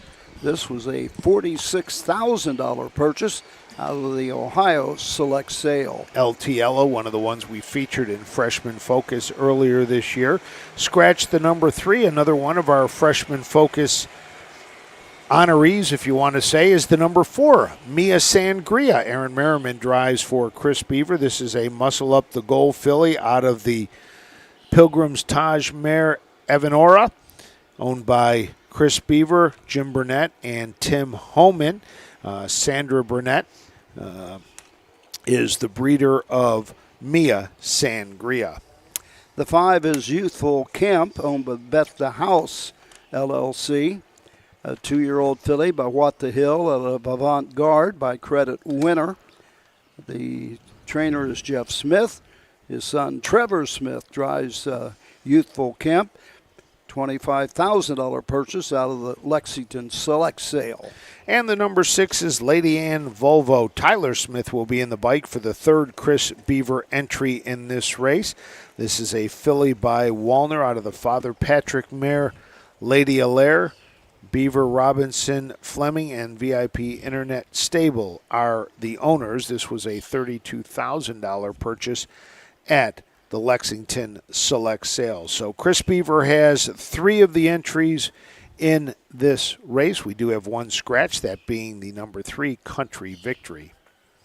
You wonder if when Jeff Smith puts a horse in, if he flips a coin as to which one of his sons will drive, or if he texts them and the first one who texts back gets the drive, or how he decides which one of his 2 boys is going to be the one that's going to drive. I don't know. Tough call. We should ask him. We should one of these times. You know, I want to say something about Jeff Smith. We had hoped to have a freshman focus with Jeff. After all, he has something like 36 2-year-olds in training. Wow. And I sent him an email and I put a message on his phone system.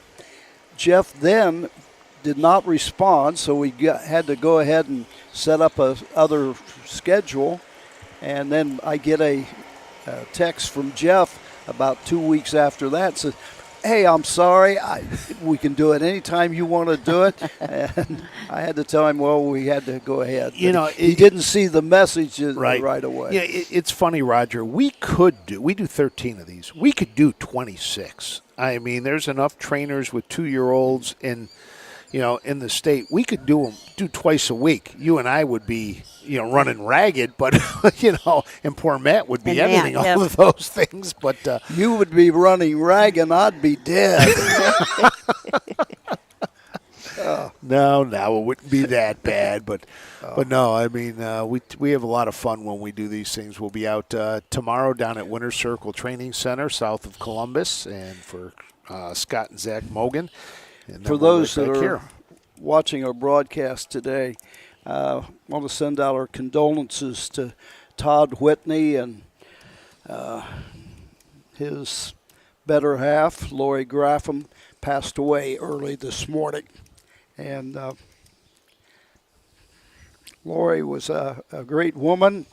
Her daughter, Bethany, of course, was the caretaker of the year in harness racing 2 years ago. And Lori accompanied her to the Dan Patch Awards down in Florida. Every time I'd go to Maine to call some races or anything, it was Lori Graffam that took me around to all the places, Plain Ridge, Cumberland, the Freiburg Fair, and it was always a great time I had with the Graffam family. So condolences go out to Bethany and her brother Nick, and of course to Todd Whitney as well. It was rather sudden.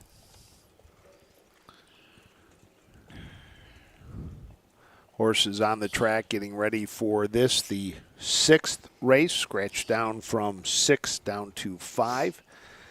Mike Wepkenberg has the starting gate getting into position. Final horse coming up the front stretch will move to the back side of the gate, get in position, and we will be ready to roll.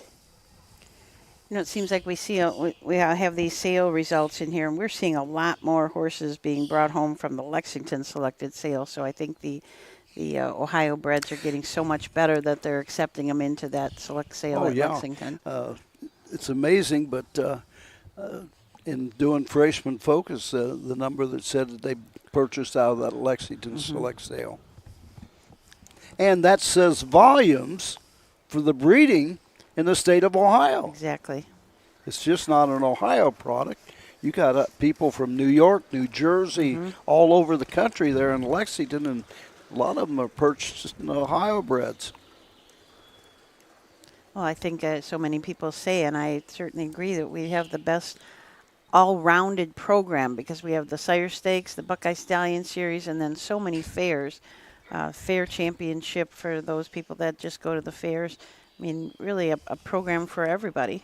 And I think that also speaks volume. Talking about Anthony McDonald, he said, Ohio breds, the best return on investment you can have. And that's why probably, I remember that one year he had 22 Ohio breds and 11 Ontario breds. Wow. And he's in Ontario. Yeah. So from the rail out, we have Triumph Over You and Chris Beaver, LT Ella and Rosie Weaver. The 3 is scratched. Aaron Merriman and Mia Sangria, Trevor Smith and Youthful Kemp, and Tyler Smith and Lady Ann Volo. Field of 5. Today's 6th for 2-year-old trotters. Mike Wupkenberg, our official starter.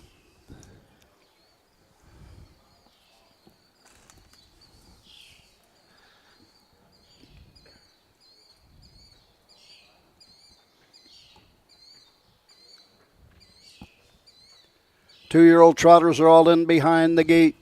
The gate swings into the stretch, and here they come.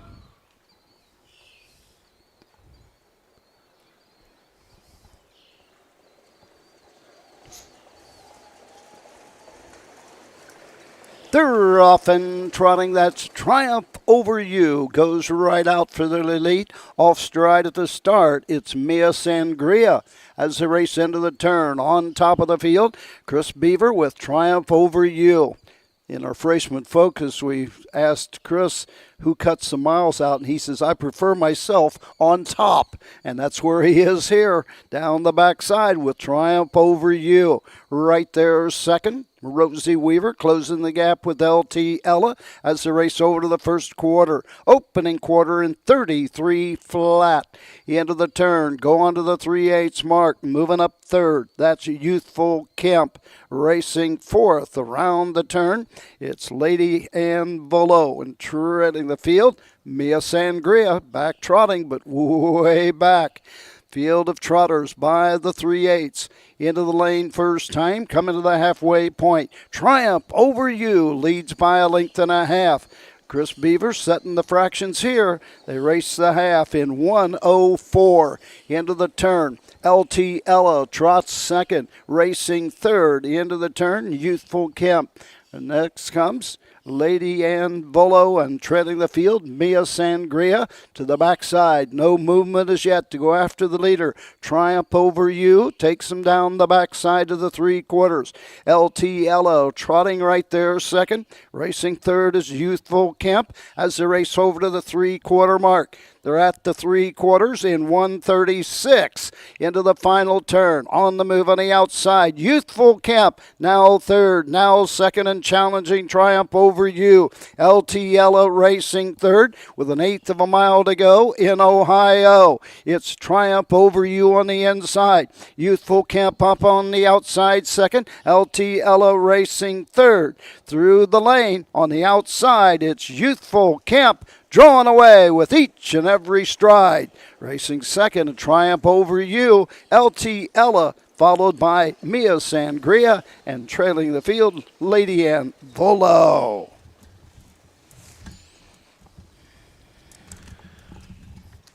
So we'll give you the rundown of the finish there.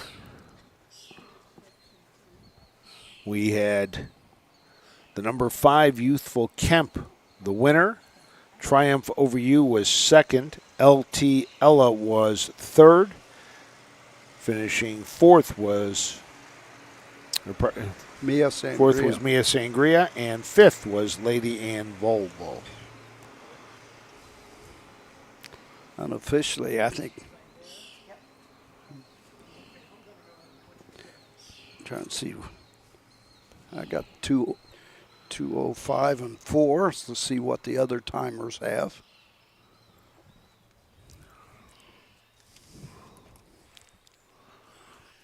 So we'll get those times for you here shortly, as Roger's working on those, along with Susan Schroeder.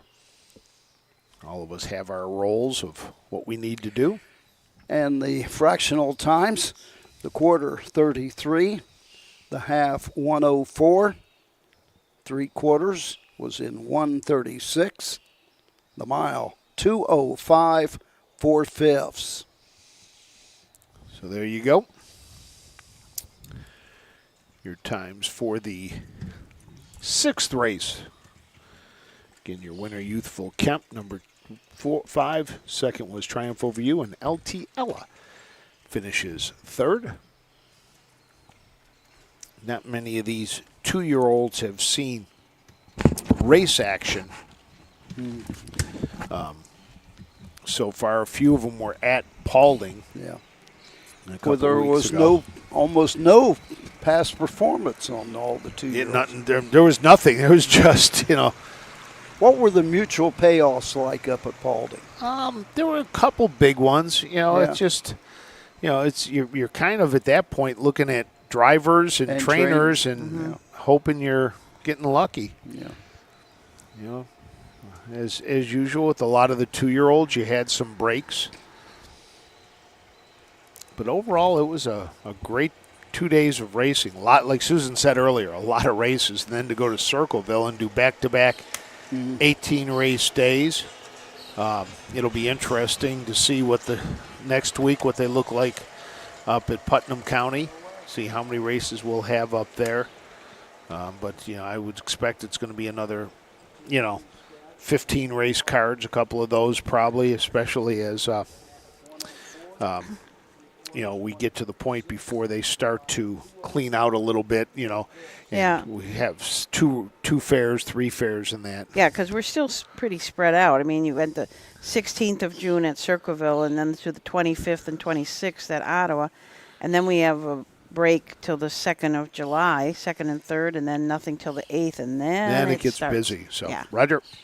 Number 1, Triumph Over You was second. The 2, LT Ella, third. The 3 was Scratch. The 4, Mia Sangria, 4. The 5, Youthful Kemp, the winner.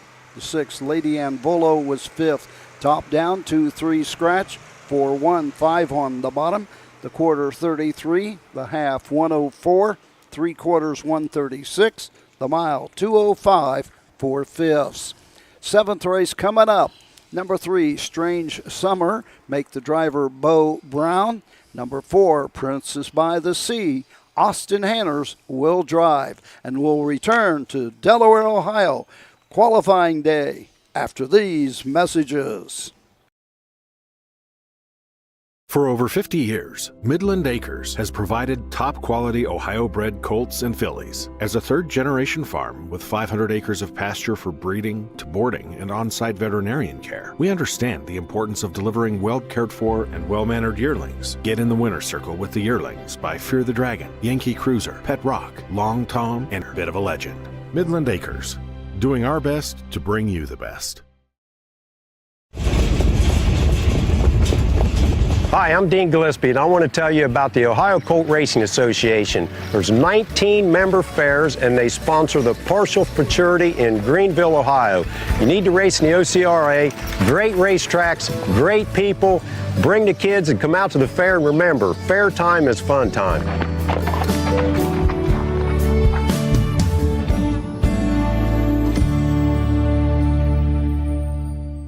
When you need supplies for your horse, one name stands out: Big D's. Since 1976, Big D's Tack and Vet Supply has been the equine experts you can trust. Whatever your horse needs is available at Big D's Tack and Vet Supply.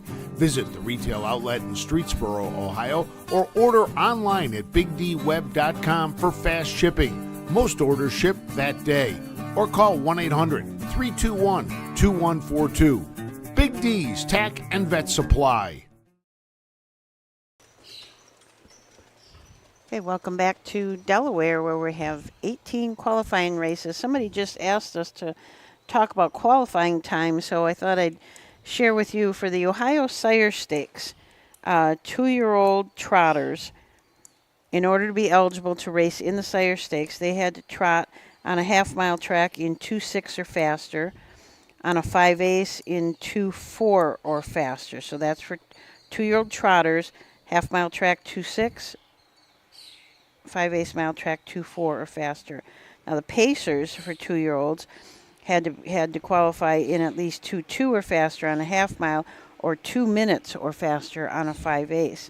And then the 3-year-olds, of course, have to go a little bit faster. For 3-year-old trotter on a half, 2.3. 3-year-old trotter on a 5/8, 2.1. 3-year-old pacer on a half, 59. And 3-year-old pacer on a 5/8, 57 or faster. And those are within 45 days prior to the advertised day of the race. At least one line within those requirements, and of course a clean line. I'm trying to think last year. I think we had a 2-year-old pacer on qualifying day. I don't know if it was the first day or the second week, but like 156. Oh, I think, yeah. Yep. So far today, we have not seen that with these, but time will tell. And they, like you said, they probably will go faster next week. Yeah. Next Tuesday, right here at Delaware. With 14 races here for 2-year-olds, how many they got for qualifying tomorrow at Scioto? Let me check on that for you. I think I saw 16 or 17. I know they qualified quite a bunch yesterday. Let me check. Oh, yesterday. Yeah, maybe. let me check. Okay, maybe it was yesterday then. So my point being, there's a lot of 2-year-olds, folks. And most trainers will have a couple qualifiers before the next generation. It's in these early qualifiers that trainers have to make up their mind, those that have spots, as to which horses they race in the next generation at Scioto Downs. First major stake for 2-year-olds.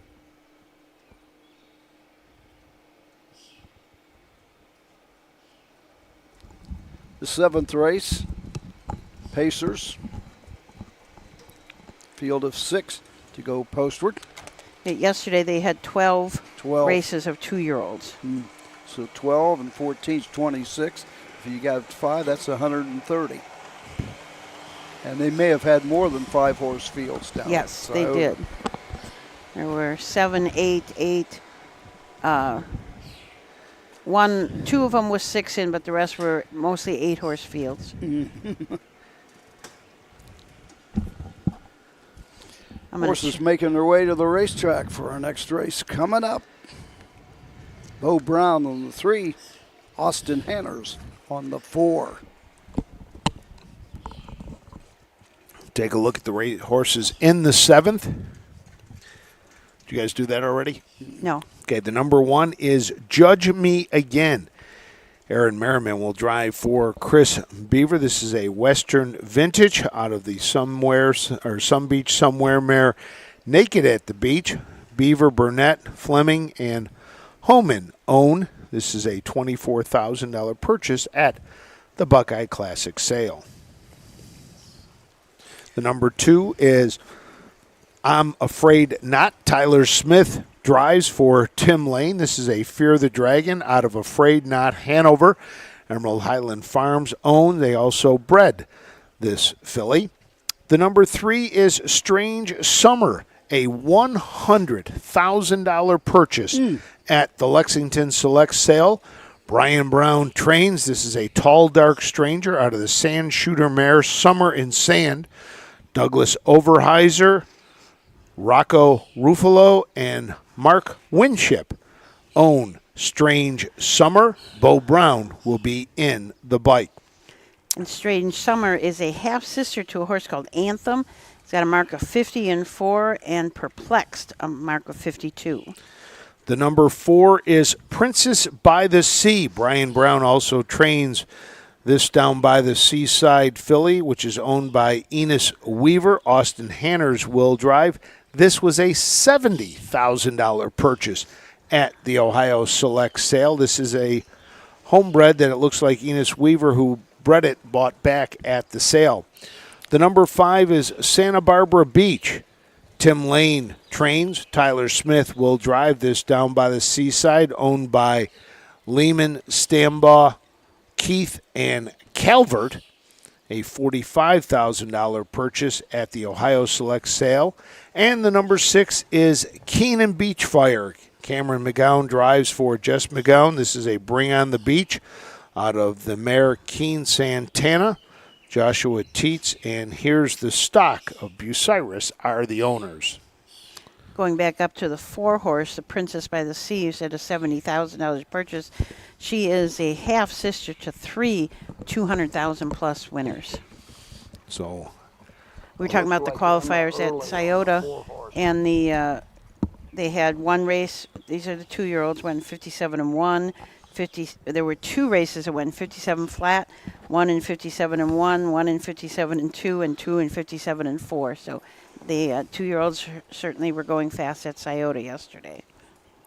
So as we get set for our 7th here, some more warming up. Now, Susan, I don't know if you happen to see the comment, but the Salina statue now has a name. Oh, I did not see that. Yes, and his name is Nelson.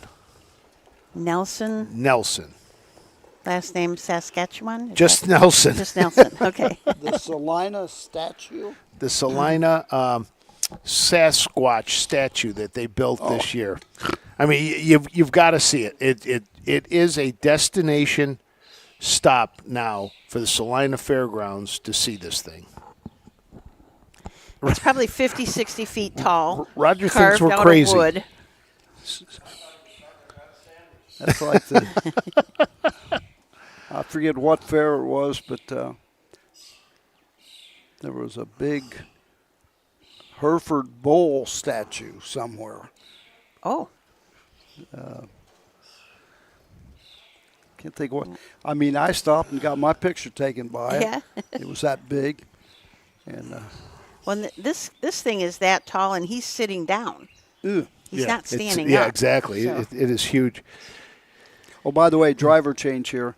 On the 4, Princess by the Sea, it looks like it's Emma Early. Emma Early. Right.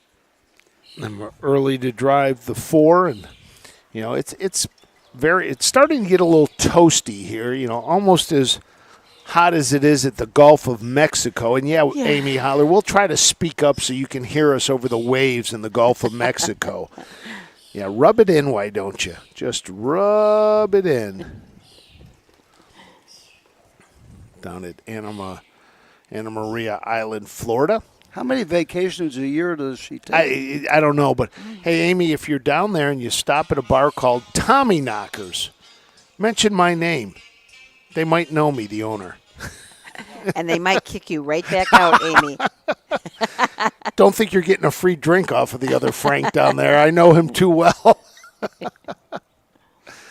Oh, as we get set for the seventh here. Is where on that 7 race for 2-hour pace, so it looks like we're about 2 o'clock today is where we'll be, I think. But then again, as we get a little later, they speed them up a little without the warm-ups going on. Yes. Yeah, they definitely will. Which we announced Emma Early driving the 4, Princess by the Sea. Austin Hanners will drive the 5, Santa Barbara Beach. All right. Trying to keep all of these straight for you.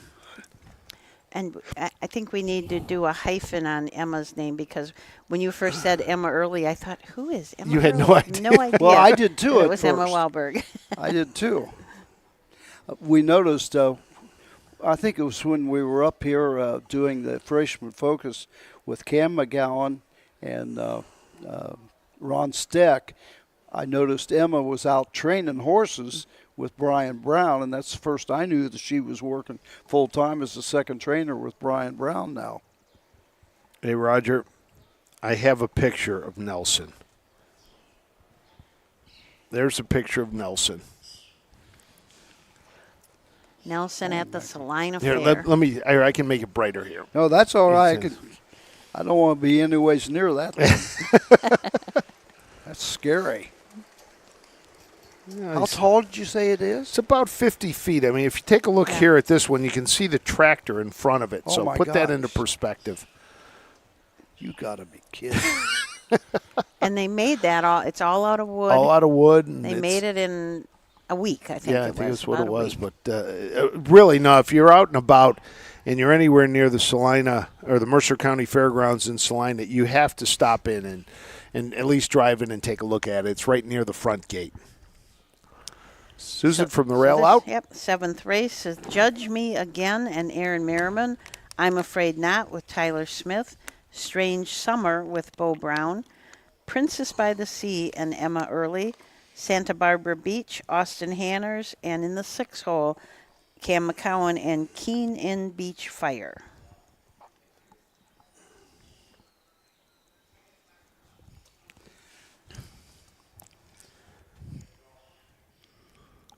This is the pink race. Those are really hot pink saddle pads.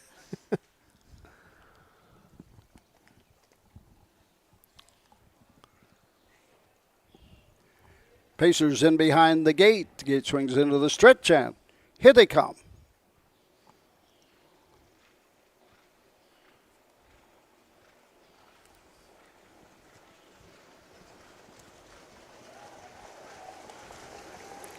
They're off and pacing that Strange Summer, going right out for the early lead. Getting away second is Judge Me Again. I'm Afraid Not takes a seat third as they race into the turn. Up on the outside, now fourth as they race over to the 5/8 mark. It is Santa Barbara Beach, followed by Princess by the Sea. Down the backside they go on to the first quarter mark. Keen and Beach Fire trails the field, all in straight alignment as they race over to the first quarter mark. Opening quarter in 31 seconds. Into the turn, going to the 3/8. Bo Brown leads the way with Strange Summer by a length and a half. Right there, second is Judge Me Again. Aaron Merriman taking the 2-hole trip. Racing third, I'm Afraid Not with Tyler Smith as they race into the lane first time, coming to the halfway station. Racing fourth on the inside, it is Santa Barbara Beach at the half in 1:01 and 2. Into the turn, going to the 5/8 mark. Next fifth is Princess by the Sea, and trailing the field, Keen and Beach Fire. On to the backside, still no movement to go after the leader. Bo Brown showing the way with his $100,000 yearling, Strange Summer, by a length and a quarter. Right there, second is Judge Me Again, ready to challenge as they race by the 3-quarter mark. In 1:30 and 3/5, the tempo is picked up. Strange Summer has the lead. Racing second is Judge Me Again.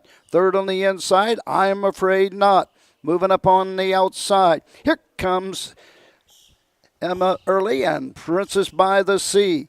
Into the stretch they come. It's Strange Summer. Drawn away with each and every stride. Strange Summer. Judge Me Again. Princess by the Sea. Santa Barbara Beach. On the inside, I'm Afraid Not. In the trailer, Keen and Beach Fire. This will be the fastest mile we've had today. I'll wait.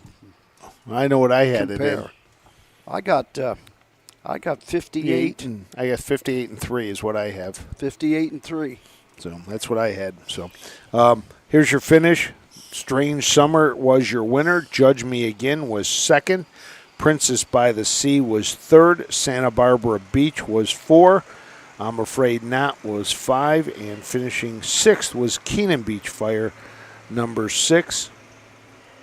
This race had a couple of Down by the Seasides in it, but it was the Tall Dark Stranger, the $100,000 purchase at the Lexington Select Sale that came home the winner. And the timers agree with us this time. 31, 101 and 2, 130 and 3, 158 and 3. There we go. You know, most of the racetracks, of course, have the Visiomatic timer, which is automatic. But they always said that if you had 3 timers, and if the 3 timers were right on the wire, the difference could be as much as 2/5 of a second. Wow. And we're a little up the line at past the finish line. Here where we're sitting in the governor's box up in the grandstand. Tell you, if I was the governor, I wouldn't want to sit in here, as dirty as it is. Well, yeah. They cleaned it up for the fair, though. They must have a high pressure hose that Oh they yeah, come in they here with. they kind of 'cause start at that end and just work their way to the other Yeah. end and clean it and. 'cause some of this bird poo Yeah. is Yeah, like it's- cement. Exactly. It's hard to find a spot that doesn't have it, but Yep. that's just So lots of birds here. The reasoning on that timers is that just by hitting your watch and clicking it twice, each time it could be possibly a 1/5 of a second. So most timers should be at least within 2/5 of a second of each. Well, I would imagine some watches are a little different too. You know, you press it and it doesn't immediately click. I hate these new watches that they got out that you can buy at Radio Shack. They're for diddly. I mean, this is what you call a stopwatch that I Yes. got in my hand. Yep. Split second and everything. Yeah, as long as you don't wind them too tight, right?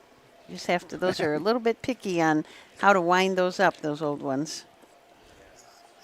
We've estimated that this watch that I have, and I carry it to all the fairs with me, and it's got Hanover Shoe Farms on the back, and they haven't called Hanover Shoe Farms for a number of years. It's just Hanover Farms. But I think we figured up this stopwatch is at least 60 years old. Oh gosh. So this is an antique. Yeah. You I talk about also got at home a Dan Patch stopwatch. Oh, really? And it was supposedly somewhere in 1920, something like that. Wow. So that would put it, 100 years old. Yeah. I still remember the first time that I saw in a shoe store Hanover shoes with a little Yeah. racehorse inside. I thought that was the coolest thing. I don't know. Are those produced anymore? That kind of a shoe? I don't know. Been a long time. I buy nothing but Skechers. Oh, 8th race coming up. The 1, Wild as You, Aaron Merriman. The 3, Six and Stones. Well, we don't know on that one. It'll either be Tyler Smith or Chris Beaver. Those are the possible changes in the 8th. We'll be back with more in just a few moments.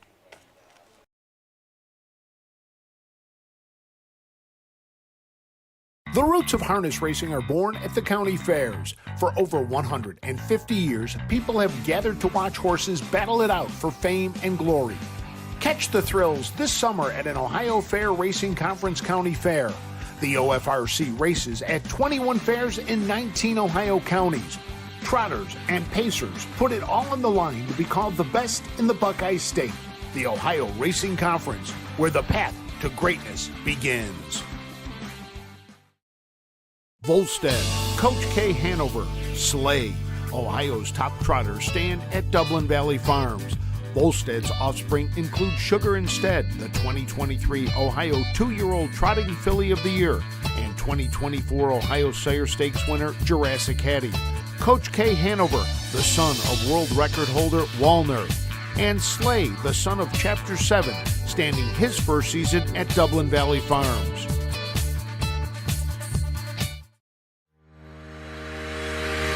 Own a little and love it a lot. TheStable.ca is an award-winning fractional ownership operation. Buy as little as 1% of a racehorse and experience 100% of the thrill. TheStable.ca makes ownership easy, accessible, and affordable. Communication and customer service are at the heart of everything we do. Get started at TheStable.ca. Well, we got 7 down, 2 hours and 5 minutes.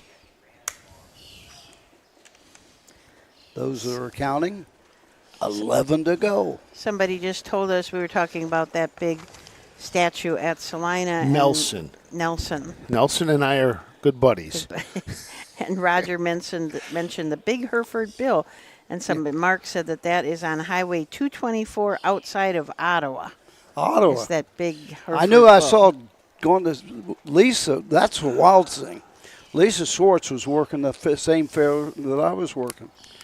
And we both got our picture taken, unbeknownst to each other. And I said, hey, Lisa, look at this picture I got. She said, well, look at the one I got. Well, I bet you Lisa's got pictures this week that you not even near. She was in Italy. So she's got some pictures from Italy. You know, that's some country I've always wanted to go to. Never made it there. Susie Tell is in Italy right now, I think. A couple other countries. Her and Ethan, they left, I think last Wednesday. And I think they're going to be gone for 17 days. Wow. Something like Good that. for them. Good for them. And I said, be safe, be careful. Like a lot of people, it's kind of scary anymore traveling overseas, I'll tell you. You know, when I went to London last year for the Bills game, we had no problems at all. I had a great time and everything. I've got friends of mine who are over in Portugal this week. Their daughter is getting married in Portugal. It's the second wedding in Portugal of people I know in the last month. Oh, my gosh. A girl that my daughter went to high school with got married there a couple of weeks ago. And then my buddy Dave Logan, who's the best man at my wedding, his daughter is getting married over there this coming weekend. And, they say it is the most beautiful place in the world, Portugal is. So Mackenzie and Fabian will be getting married. So. Well, and Ashley Daly just got back from Peru and said that was just so spectacular, too. The mountains and everything were just so pretty. You don't know how good it made me feel just to see Ashley. Hadn't seen her since been about a year and a half. And I think the world know all that girl.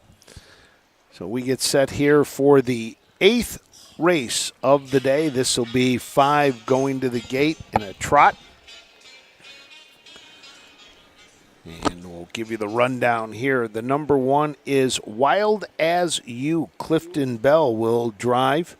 He will drive for... Sorry, Aaron Merriman. We got that one. Aaron Merriman's going to drive that. Aaron Merriman, okay. Aaron Merriman to drive for Chris Beaver, who owns and bred Wild As You out of the Muscle Up the Goal, or by Muscle Up the Goal out of the mare G. O'Keefe. Millie May and possibly Tyler Smith have the 2-hole. Tyler's down on 2, and we don't know. Yep, Roger's finding out right now.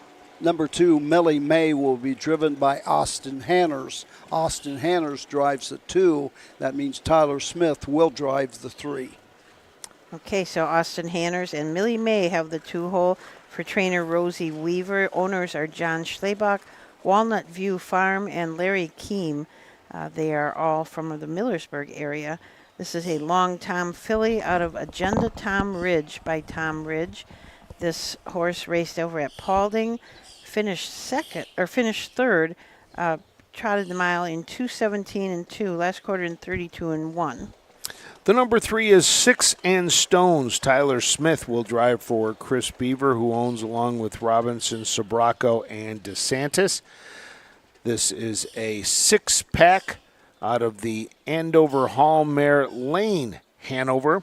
Qualified at Scioto Downs back on June 10th in 2:02-3. Finished second, 3/4 behind the leader.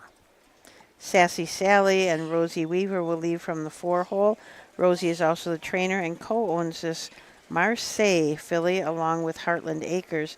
She's out of Visionist K, who is a dream vacation.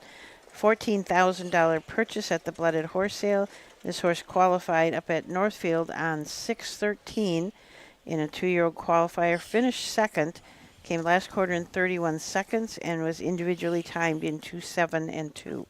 And the number 5 is Speed of an Angel. Clifton Bell will have the lines for Chris Beaver. This is a Marseille out of Keystone Angel. Beaver, Sobraco, Homan, and VIP Internet Stables are the owners. This was a $31,000 purchase at the Ohio Select Sale. And you want to talk about a driver who was doing well at the fair, Clifton Bell. 3 wins in 5 starts he made over at the Paulding County Fair. Yeah. What was it? Was it 3 in a row or 3 out of 4? It was 3 out of 4. Yeah, And then had one more after that. But Clifton Bell out there for Chris Beaver. He didn't race in the beginning of the card. No, it was all at the boom, end. boom, boom at the end. Yep.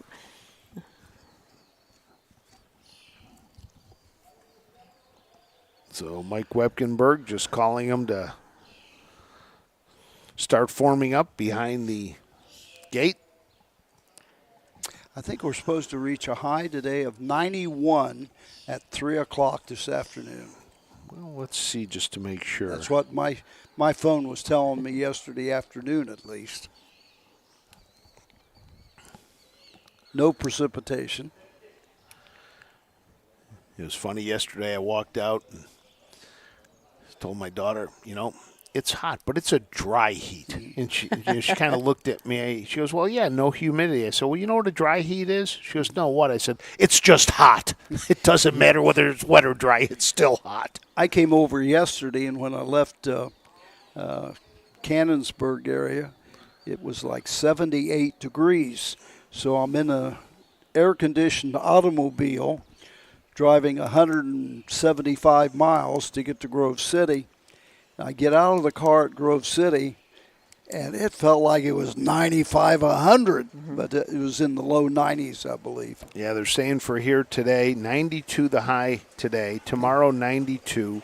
93 on Thursday. 94 on Friday. 96 on Saturday. 90 on Sunday, and then down to 84 on Monday. This is probably, I heard somebody say this is the hottest heat wave we've ever had this early in the year. The heat dome. So the 8th race is a trot for 2-year-olds. Wild from the rail out, Wild As You and Aaron Merriman, Millie May and Austin Hanners, 6 and Stones with Tyler Smith, Sassy Sally and Rosie Weaver, Speed of an Angel and Clifton Bell. I wonder how many times I'll say Sticks and Stones. Yeah. There's one of those creative names, that you take some time to think about. 2-year-old trotters.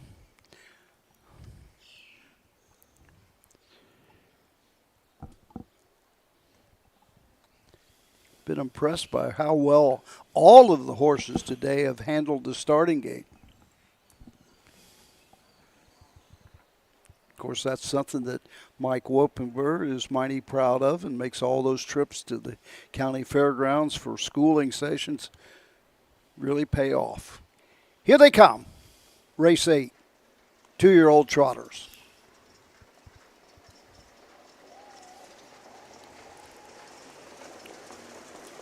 They're off and trotting. That's 6. And Stones going right out for the lead. Wild as You is there second. Getting away third on the inside, it's Millie May. Up on the outside, fourth. That is Sassy Sally, and trailing the field, Speed of an Angel. On to the backside, off the first 8, going to the quarter. On top of the field, 6 and Stones by a length and a half. Racing second, Wild as You. Trotting third, Millie May, opening quarter in 32-2. Into the turn they go. Sassy Sally races fourth, and trailing the field, Speed of an Angel. All in straight alignment as they race over to the 3/8 mark. 6 and Stones leads the way. Tyler Smith handling the lines. Aaron Merriman right there second with Wild as You. Trotting third, Austin Henners and Millie May. Sassy Sally, under the urging of Rosie Weaver, races fourth, and trailing the field fifth, Speed of an Angel with Clifton Bell. They're halfway home in 1:03. On to the backside they go, continuing to show the way by a length and a half. 6 and Stones. Right there second is Wild as You. Millie May third. Sassy Sally fourth. Speed of an Angel tips to the outside. First up from way back. Down the backside they go. 6 and Stones. 3/4 in 1:34. Into the final turn. 6 and Stones opens up a bit. Racing second is Wild as You. Racing third as they race over to the 3/8 mark. It's Millie May on the outside. Speed of an Angel now fourth and closing. Less than an 8 to go. 6 and Stones has been there every step. Chasing is Wild as You. Coming to the wire, it's all 6 and Stones. Wild as You. Speed of an Angel. Millie May. Sassy Sally. Unofficially, I got 203 and 3. 203 and 3. Well, let's see if Finally they figured out how to do it on my phone. So, yeah, I had 203 and 3 as well. But your winner was 6 and Stones was first, finishing second. Wild as You finishing third was the number 5 Speed of an Angel. Millie May was fourth, and Sassy Sally finished fifth. And like you said, Roger, Tyler Smith took 6 and Stones right to the lead, and that's where he sat the entire time.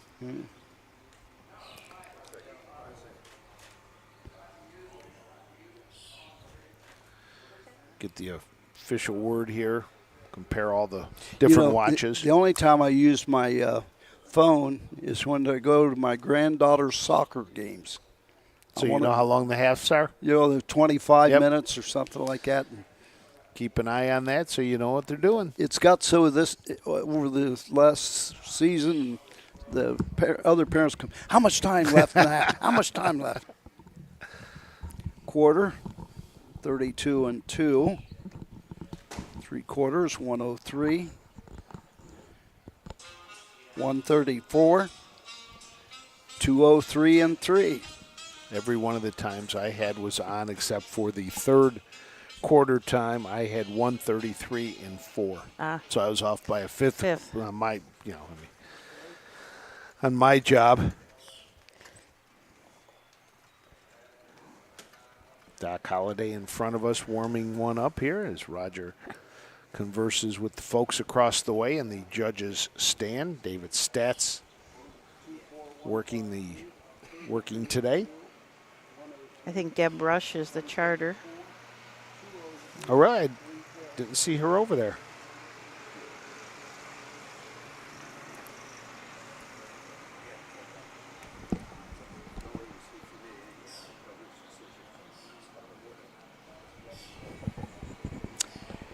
We have official from presiding judge David Statz. The 1, Wild as You 2. The 2, Melly May 4. The 3, Six and Stones, the winner. The 4, Sassy Sally 5. The 5 horse, Speed of an Angel 3, top down. 2, 4, 1, 5, 3 on the bottom. The quarter 32 and 2. The half 103. 3/4 134. The mile 203 3/5. And it's on to race number 9. Number 3, He's a Beach, Tyler Rush. The 4, Where's Pappy, Cam McGowan. We'll be back with 2-year-old pacers in today's 9th of 18. History, tradition. For over 100 years, 2- and 3-year-old trotters and pacers have started their careers on the tracks of the Home Talent Colt Stakes.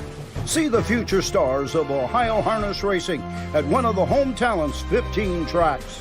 The stars of tomorrow are racing at a track near you today. The Home Talent Colt Stakes. You can't win them if you aren't in them.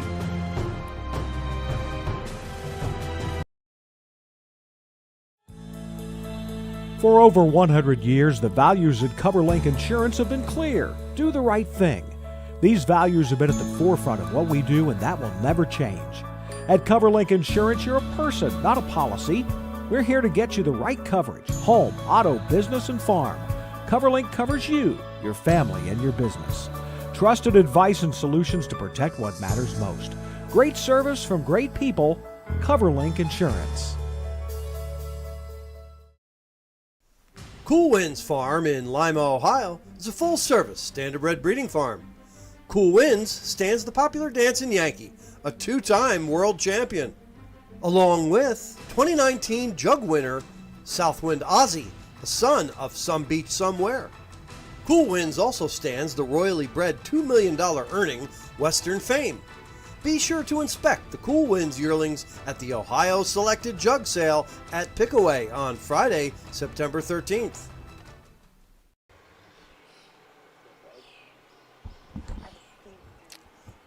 Back here at Delaware, Ohio.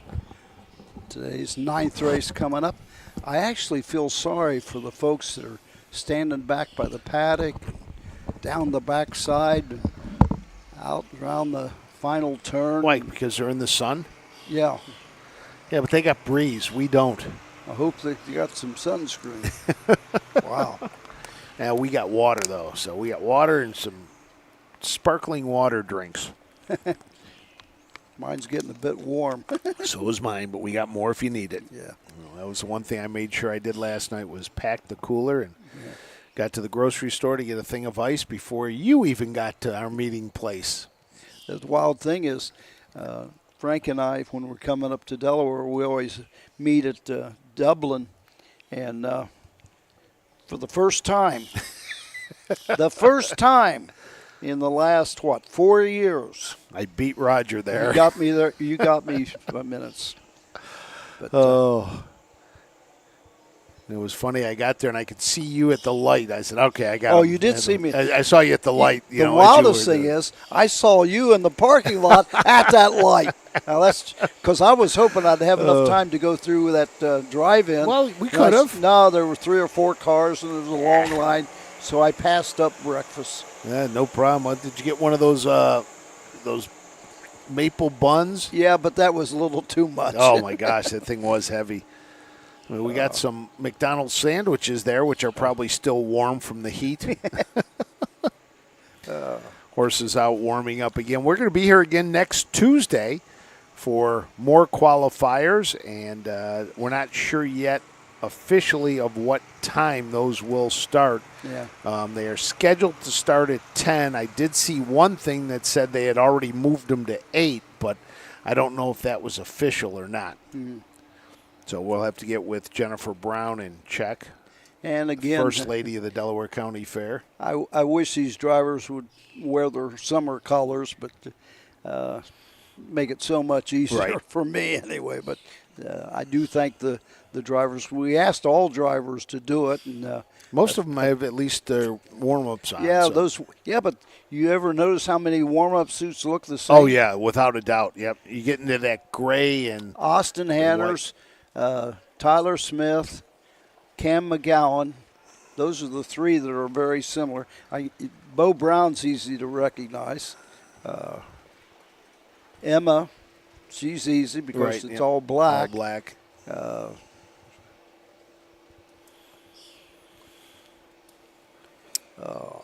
Anyway, this is a basic break here for a warm-up. As you see, we got, 2 out, 4 to go. So we get- 2-year-old Pacers here in the 9th. Let's take a look at those as they slowly come out onto the track. The number 1 is Fear Romeo. Austin Hanners will drive for Tim Lane. This is a Fear the Dragon colt out of the Always a Virgin mare Lady Capulet. Emerald Highlands Farms owns, and they are the breeders of Fear Romeo. Redacted and Rod Allums have the 2-hole. Rod is not only the driver, the owner, but he also bred this horse. Jamie Weller is the trainer. This is a Rockingham Adamus out of Miss Bacon A, who is Big Bad John. The number 3 is He's a Beach. Tyler Rush will get the drive for Brian Brown. This is a Down by the Seaside out of the Pine Valley mare Pink Camo. Country Club Acres, JAF Racing, Joe Shabraco, and Kay Nichols are the owners. This was a $100,000 purchase at the Ohio Select sale. And probably cost $100,000 because Pink Camo, the mare, had a 2-year-old record of 152-3, and she has already produced a horse named Coastal, who has a mark of 50-2 and made $332,000 plus.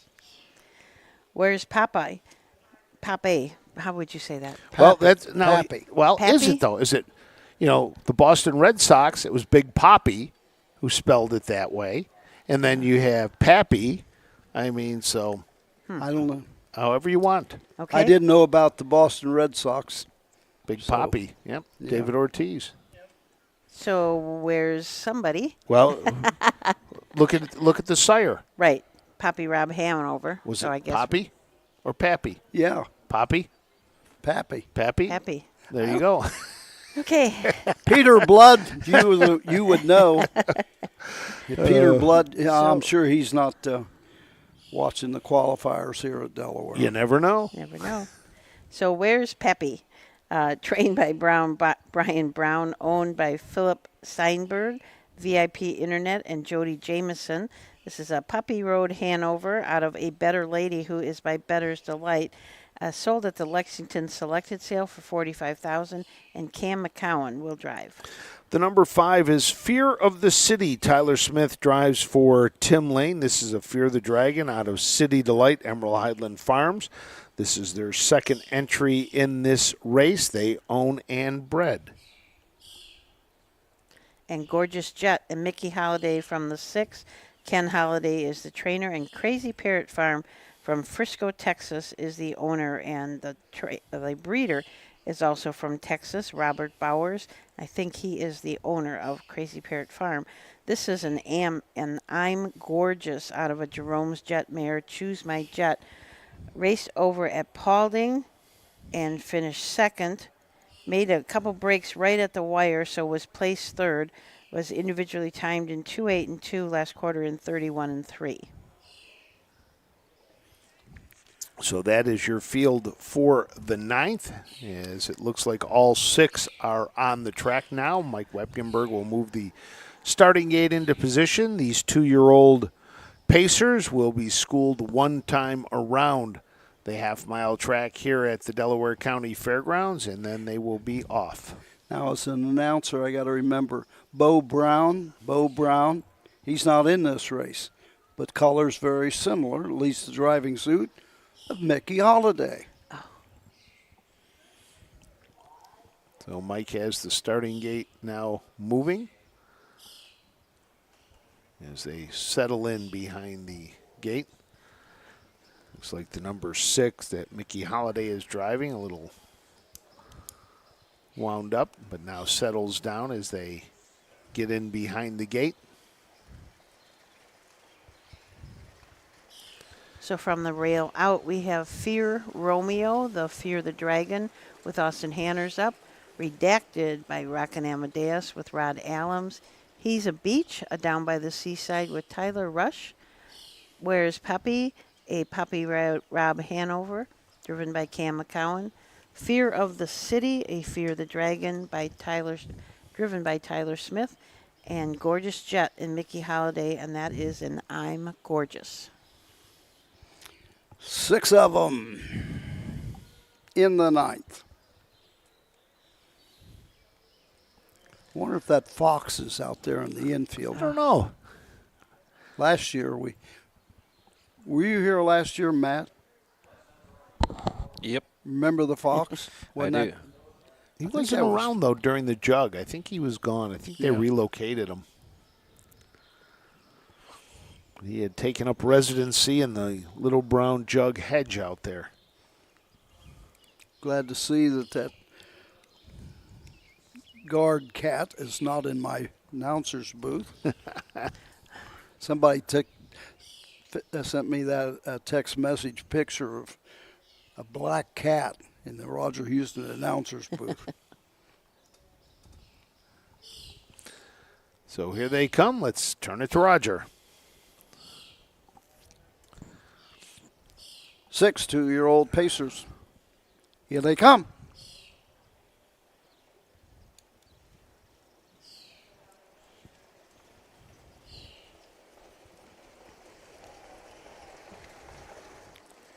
They're often pacing. Where's Pappy? Goes right out for the lead. He's a Beach. Gets away second. Racing third. Redacted. Up on the outside. Gorgeous Jet. Now fourth. Now third. Finding a spot at the pylons.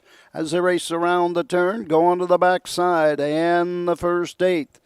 Fear of the City. And trailing the field. Down the backside.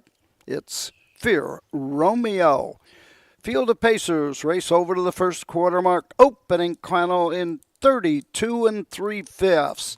Into the turn, go on to the 3/8. On top, it's Where's Pappy by a length and a half. Tyler Rush right there second with He's a Beach racing third. Mickey Holiday and Gorgeous Jet at the 3/8 mark. Followed by Redacted and Rod Allums Jr. as they pass the stand for the first time, coming to the half. Tipping to the outside, Fear of the City with Tyler Smith. And on the inside, Fear Romeo as they race over to the half in 1:03 1. Into the turn, go on to the 5/8 mark. On top of the field and showing the way. Been there every step. Where's Pappy and Cam McGowan? Racing to the backside. He's a Beach is there second. Racing third, it's Gorgeous Jet. And out of the pocket, moving on the outside, He's a Beach. Now to challenge as they race over to the 3/4 mark. 3 quarters in 1:33 2. Around the final turn, on top of the field with the lead by a half a length. Where's Pappy? Up on the outside, making up ground inch by inch. He's a Beach, now second and coming on.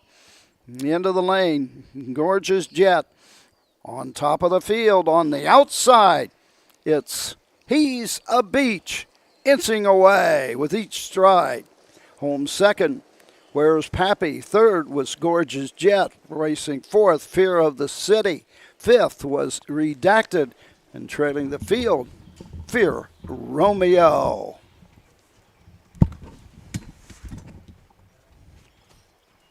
They really picked up the tempo in that last quarter, which is what you'd expect in these 2-year-old qualifiers. I had the last quarter in 28 3. What'd you get for the mile? 2:01 1. Same here. Yep, 2:01 1 is what I had. So 2:01 1. Roger had 2:01 1. We had 2:01 down there. I think we're in good shape. We're all on the same page. Only took 9 races. What's that? 28 3. Or 28 2. Final quarter.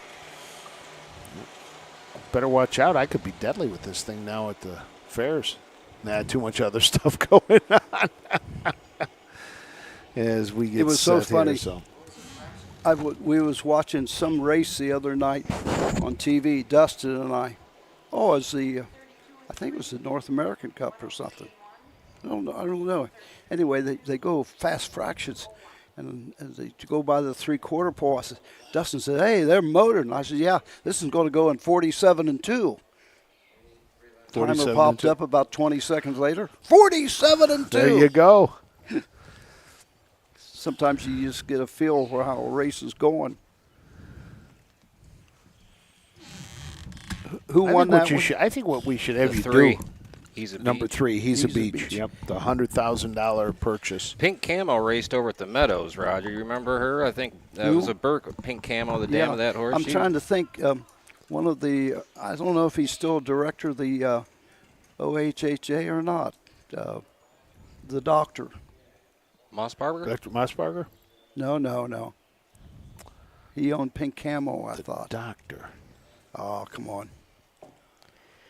He was a new director 3 years ago. Oh, Dr. Malillo. Jason Yeah. Malillo, yeah. Yeah. No, he's no longer a director, but he still serves on one of our boards. I remember when I interviewed him, I said, "What's your favorite horse?" And it was Pink Camo. Yep. Oh, what do we? First was He's a Beach. Second was Where's Poppy. Third was Gorgeous Jet. Fourth was Fear of the City. Fifth was Redacted. And sixth was Fear Romeo. So your top down would be 6, 5, 1, 2, 4, 3 on the bottom. 6, 5, 1, 2, 4, 3. Oh, there's no programs? No programs are up. We apologize. We thought they were up, but they are not. Totally my fault. Absolutely. Those I was things supposed to happen. do something and I didn't. So I apologize for that.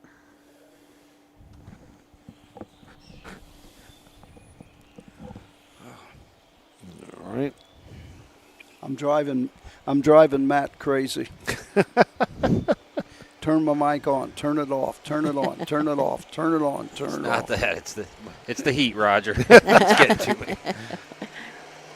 It's the no sleep for Yeah, exactly. 36 hours probably. I just got a picture update, and it is not looking. They're saying noon. There is no shot. Really? They're saying noon Yeah. that they'll have power restored? Yeah, there's no way. I mean, it's like poles over and like the high voltage, all the way up on top of the power lines down. And Results are official. The 1, Fear Romeo, 6. The 2, Redacted, 5. The 3, He's a Beach, the winner. The 4, Where's Pappy, 2. The 5, Fear of the City, 4. The 6, Gorgeous Jet, 3. Top down, 6, 5, 1, 2, 4, 3 on the bottom. The quarter, 32 and 3. The half, 103.1. 3/4, 133.2. The mile, 2:01. Well, Matt, don't. Just one thing to Matt. Don't go home touching power lines that are down, okay? Just make sure. I will be tempted to help if it takes long enough. 10th race coming up. Chris Beaver drives the 1, Uncle Moneybags. Back with more in just a few moments.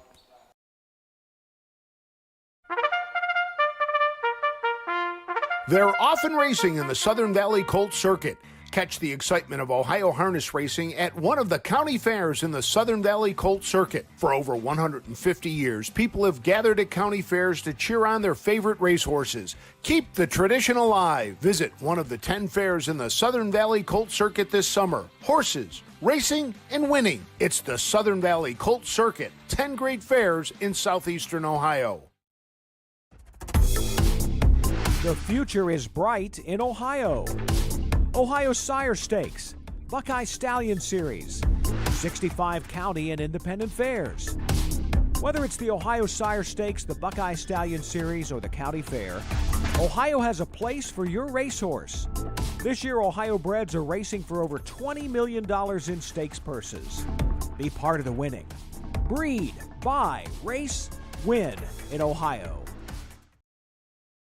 Volstead, Coach K. Hanover, Slay, Ohio's top trotters stand at Dublin Valley Farms. Volstead's offspring include Sugar Instead, the 2023 Ohio 2-year-old Trotting Filly of the Year, and 2024 Ohio Sire Stakes winner Jurassic Hattie. Coach K. Hanover, the son of world record holder Walner, and Slay, the son of Chapter 7, standing his first season at Dublin Valley Farms.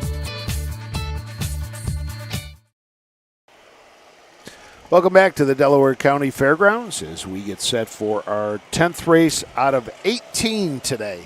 Chris Beaver is racing so many horses that up in the upper turn is the Chris Beaver parking lot. He's got his entire crew here.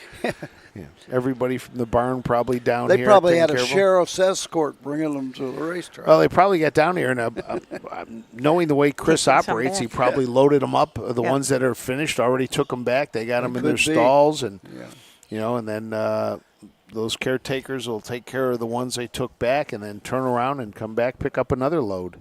Yeah. We had a couple comments about Pink Camo.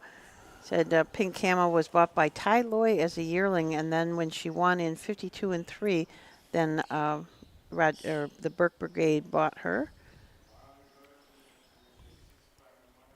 This is good. After watching Freshman Focus with Chris Beaver, I feel like I know a few of these babies. That's Yes. And there you go. That's the whole idea. That's And the you've whole got another idea. one coming up in this race that was featured. The number 1 horse we featured in Freshman Focus, Uncle Moneybags. That was one of the other ones that we featured. Did we do Chill Hill? No, I don't believe we did Chill Hill.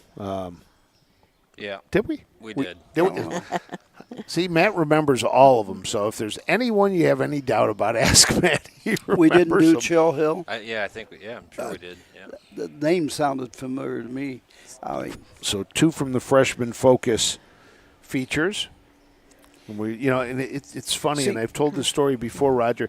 You don't know who is watching Freshman Focus. I was at an Ohio State baseball game, ran into one of the dads of the alumni that I knew who lives now in Arizona, and he asked me, "Are you guys doing Freshman Focus again this year?" And I was like, what do you know about it? He goes, I watch it all the time out in Arizona. And it's just, so you don't really know who's watching these features that we do. And we appreciate everybody who does watch them, who comments about them. We get a lot of questions, and it's a fun feature for Roger and I to do. I'm not sure how much fun it is for Matt to edit them, but he does such a great job of doing that. Oh. Yeah, you give him hours and hours and hours of footage, and he has to narrow that down into something cohesive and about an hour long. Exactly. Oh. When we did the Scotty Cox one, Matt called me and says, I've looked everywhere. I cannot find Magical Mickey or was it Rose Run Nellie, I think. Can't find anything on him, Could you get a hold of Scotty? So I called Scotty, and I says, do you have any photos of Magical Mickey or Rose Run Nellie? He says, yeah, I got them somewhere, but I don't know. Now, this is on Wednesday. In the morning. And I says, well, if you get it, send it to me. I won't be able to check my mail until 6 o'clock or something like that. I checked at 6 o'clock, hadn't heard from Scotty Cox. So I sent it that to Matt saying, hey, listen, I haven't heard back from Scotty. He probably couldn't find it. Finally, about 10:30 that night, I get it from Scotty, the picture, Rose Run Nellie. I texted it on to Matt, but I didn't hear back from Matt, so I had to call him the next morning, and he got it and was able to incorporate it in. So there's a lot of things that go on, but the greatest thing about Freshman Focus is when Matt can pick up something from the interview or something when we do the sit-down, and then he all of a sudden throws up video. Finds something else out of the clear blue sky on it and just continues to amaze us. Something from 50 years ago. Thank you, Matt. We appreciate it. I hope you're not talking about the wind picture I was in when I was a baby. That wasn't 50 Not years quite ago. 50, right? Hey, today, though, if you feel like it, though, don't you? Yep. Oh, we got a collision down there. A couple of the horses just ran into each other. Yeah, watch out how you say that. Yeah, no, I know. With Scare everything me. that's been going on now, the two of them just got together as they were getting behind the gate. I think Who was Chris Beaver? It was Chris Beaver and whoever the Aaron? one. I don't think that's Aaron Merriman. Yeah, maybe it is Aaron. Yeah, the It's two right Aaron's there. horse that's Yep. acting up. Yeah, Caviar Creek, He's a little snaky going which to the I gate. think we did Caviar Creek too, didn't we? Look at Chris. He's looking over his shoulder at Caviar Creek. Chris's go-to driver there. Yeah. Yeah, so Just ran Chris into has me. 3 of them in this race: Uncle Moneybags, Caviar Creek, and Chill Hill. Ty Loy driving the 2-year-old Flying Tom. Yep. Boy, you can tell his driver's suit. Yeah, it is really a bright blue. So from the rail out in this 10th race, Uncle Moneybags and Uncle Peter, driven by Chris Beaver. Caviar Creek, a triumphant caviar, driven by Aaron Merriman. Flying Tom, a long Tom, driven by Ty Loy. Royal Times 2, a What the Hill, driven by Trevor Smith. And Chill Hill, driven by Tyler Smith, and that is another What the Hill.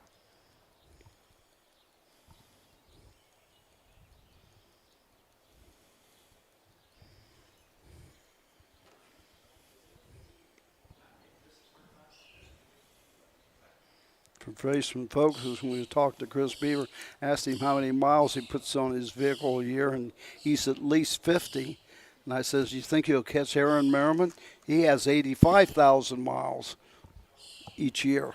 He says, no way.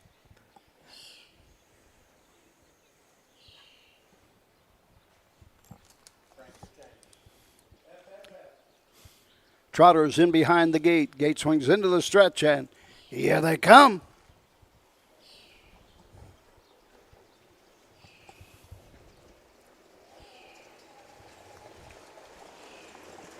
They're off and trotting. That's Uncle Moneybags. Fast out of the gate to the top. Caviar Creek takes the seat second. Flying Tom racing third. Fourth is Royal Times 2 and trailing the field. Chill Hill following the early break and remains off stride. Going to the first turn. Down the backside they go. Chris Beaver's where he wants to be on the front end, cutting it out with Uncle Moneybags racing second. Caviar Creek as they race over to the first quarter mark in 32-1. Into the turn, racing third. Ty Loy with Flying Tom. Royal Times 2 fourth, and the trailer remains Chill Hill, all in straight alignment at the 3/8 station. Into the lane first time on top of the field. It's Uncle Moneybags with the lead by a length and a half.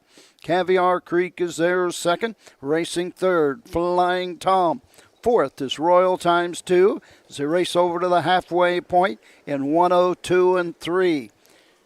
Racing fourth, Royal Times 2, and the trailer remains Chill Hill as they race to the backside and the 5/8. Continuing to show the way, it's Uncle Moneybags. Ty Loy's out and moving on the outside. Flying Tom now third. Down the backside they go. On top, Uncle Moneybags leads by a length and 3/4. Caviar Creek second. On the outside, Flying Tom, 3/4 in 1:33.2. Into the final turn, Royal Times 2 fourth. Little more than an eighth of a mile to go. Uncle Moneybags leads by a length and a half. Caviar Creek is there second. The outside, Flying Tom. Into the lane they come. The leader, Uncle Moneybags. Caviar Creek tips to the outside and comes on to the wire. Uncle Moneybags on the outside. Caviar Creek noses apart at the wire. Home third was Royal Times 2. Flying Tom was fourth. And Chill Hill was just now reaching the 7/8 mark. I had Caviar Creek getting up at the wire, but we'll have to wait to see officially. Is that? That was tight. And Uncle Moneybags second. Third, I had the number 4, Royals Time 2. Fourth, Flying Tom. And now just finishing, I have Chill Hill. I had it at 2:03.1. And I've got 2:03 flat. And we'll see what Susan's got here. I have a 203.1. Roger has a 203 flat. 203 flat. There you go. We will await the call from Judge David Statz as to who is the unofficial winner. Opening quarter, 32-1. The half, 102-3. 3 quarters, 133-2. Last quarter, and 29-3 for a mile in 2:03. Photo for a win.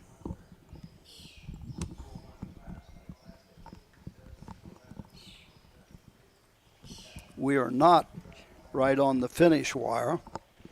We're probably, 10 yards past the wire. And we're looking at it at quite an angle. A little bit of an angle, yep. So there's the official phone ring, and we'll get that shortly. Yeah, Dave. And find out who actually did come home a winner. Wait, didn't hear the top. We want to welcome everybody who has joined us today for our coverage of the qualifiers from Delaware. It's not too bad of a day right now, just a little muggy, but not as bad as I thought it might be. Caviar Creek by a whisker. There you go. Number 1, Uncle Moneybags 2. The 2, Caviar Creek, the winner. The 3, Flying Tom 4. The 4, Royal Times 2, 3. The 5, Chill Hill 5. The quarter, 32-1. The half, 102-3. 3 quarters, 133-2. The mile, 2:03. Somebody was asking who Pink Camo was buying. That is Pine Valley. Pine Valley, winner of the Adios. There you go. Driven by Brian Sears for trainer. Come on, Roger. Last name was Knight. David Knight. So there you The go. only reason I remember it is I announced it. So, but I don't see too. Pine Valley is named for a road in Washington County, and I just found out a year ago that there was a road named Pine Valley, and that's where the name came from. Oh well. Results are official in 10th, so we go to the 11th.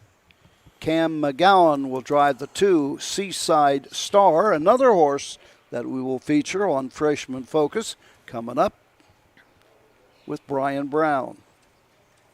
Roy Thacker drives the 5, Pants on Fire. I think that one's one that we're going to feature as well on Freshman Focus. Back with more in just a few moments. At Ohio State's Galbraith Equine Center, our veterinary champions are here for your champions 24/7, 365 days a year.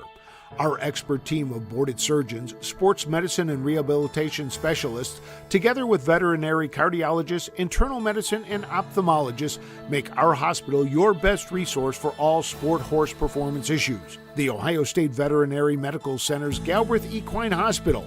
Call us today at 614-292-6661. The roots of harness racing are born at the county fairs. For over 150 years, people have gathered to watch horses battle it out for fame and glory. Catch the thrills this summer at an Ohio Fair Racing Conference County Fair. The OFRC races at 21 fairs in 19 Ohio counties. Trotters and pacers put it all on the line to be called the best in the Buckeye State. The Ohio Racing Conference, where the path to greatness begins. For over 50 years, Midland Acres has provided top-quality Ohio-bred colts and fillies. As a third-generation farm with 500 acres of pasture for breeding to boarding and on-site veterinarian care, we understand the importance of delivering well-cared-for and well-mannered yearlings. Get in the winner's circle with the yearlings by Fear the Dragon, Yankee Cruiser, Pet Rock, Long Tom, and Bit of a Legend. Midland Acres, doing our best to bring you the best. Just mentioned Brian Sears. I have not talked to Brian, but I have talked to a number of people that know Brian Sears quite well. He has retired from driving harness races.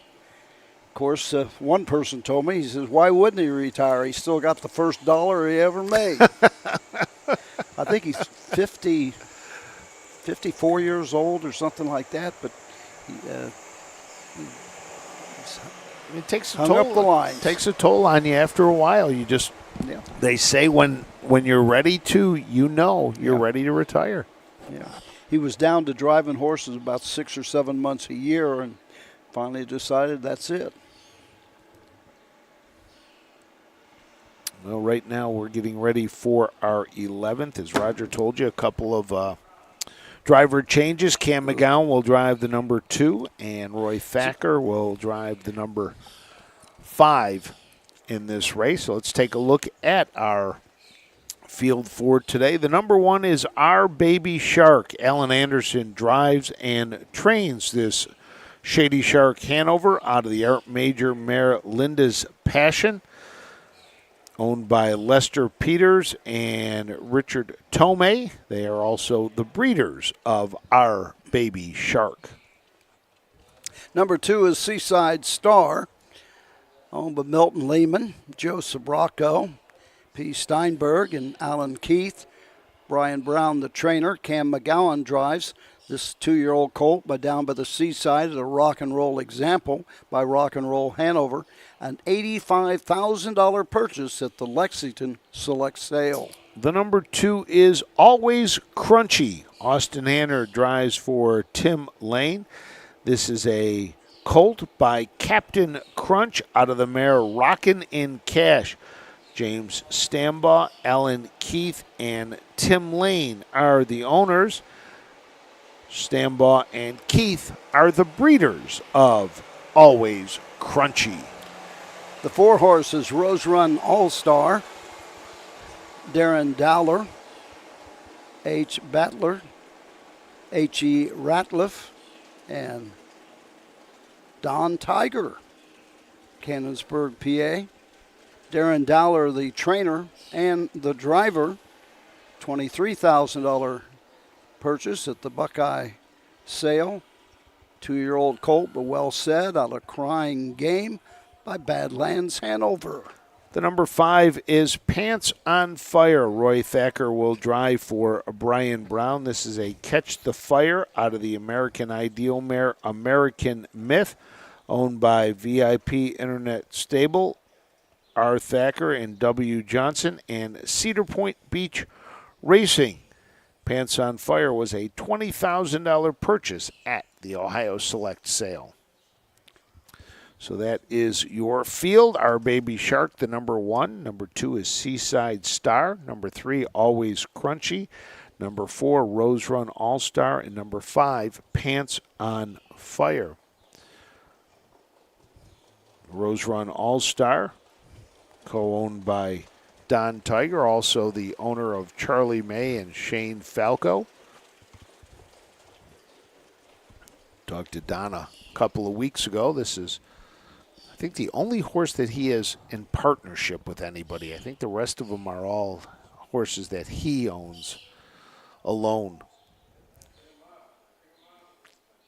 I know Don's a big baseball guy, and obviously Paul Skeens, the new phenom pitcher for the Pittsburgh Pirates. I sent him a couple texts and was just raving about how great he looked on TV, and he sent me a picture of him sitting about 10 rows back right behind home plate when he to go see him pitch. Yeah, in fact, didn't Skeens on the road have a great game? The opposing fans gave him a standing ovation, too. Yeah. St. Louis Cardinals fans were even standing ovation for him. He's incredible.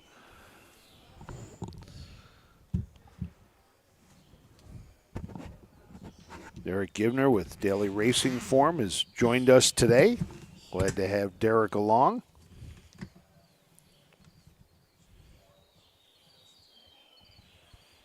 Just checking to see who else we've got watching.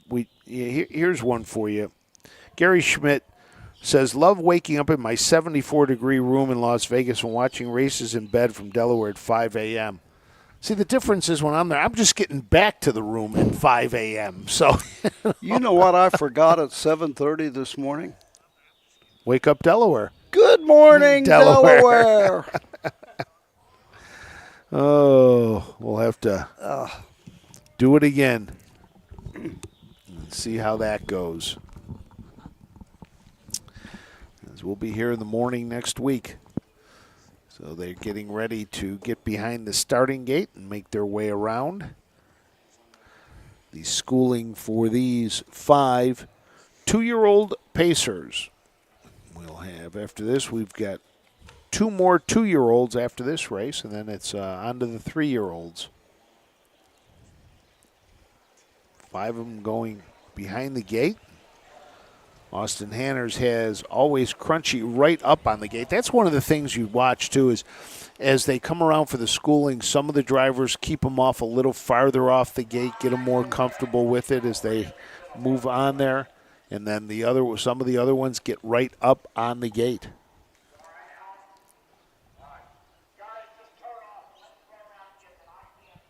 Can you make out what Mike's saying? No, but whatever it is, something is on the track. Is that what it was? Yeah. Oh, yeah, you can see it looks like there's a, right before the turn, it looks like it's one of the pylons is on the track. See it there? Yep. So I see. Yeah, Mike's speeding around. He's gonna pick it up and then what's gather that him in the again. infield too? It looks like another yellow pylon on the infield. Yeah. Yeah, it looks like 2 of the pylons have been displaced. So Mike threw on the recall lights. I guarantee you that blue one that's out there in the racetrack. Right in the middle, Could have caused a problem. Right on the rail, it looks like. Yep, especially with these 2-year-olds. So Mike's zipping around and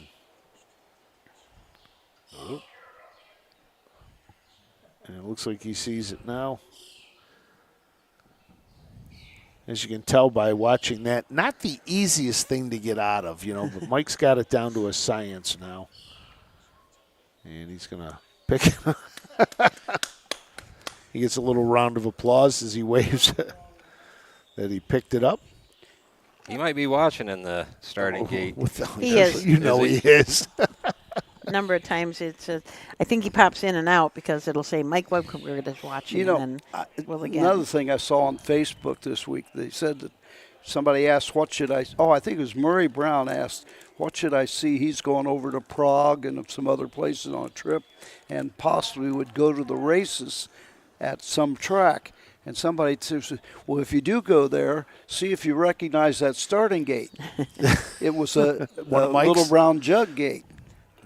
Now, I don't know if it was Mike's gate or the one that he sold over there or whether it was somebody else's gate. But I know he sells some gates overseas, works hard on the gates, and he's going to pick them up now on the backstretch, almost like a regular race, because they had made it, pretty much around for the first lap for the schooling. And just in case, we better start we'll be able to tell, I guess, whether or not he's letting them go. Yep. Well, you've heard some crashes today. My binoculars fell one time. And your phone's gone? Phone went down one time. Matt had to retrieve them because once I get in these chairs, you don't get out of these chairs. I can't get my big rear end out of them. It's a good thing it's only falling from 3 feet instead of maybe falling out of a window above in the press box. That's the worst feeling in the world. You're in a press box doing a broadcast and you lose a pen, you lose papers or whatever it might be. When I went to Pompano Park in 1967, I'd never been that high, something like 6-7 stories high to call races from, 60, 70 feet up in the air. And I don't handle heights too well. And I went through 2 microphone cables during the first year at Pompano because I would lean in on the metal window to the point that it would actually cut the microphone cables so hard. We couldn't figure out why the first one went bad, and then we realized what I was doing. And that was another thing about Pompano. We had a track photographer by the name of Lionel Green and his son, Coleman Green.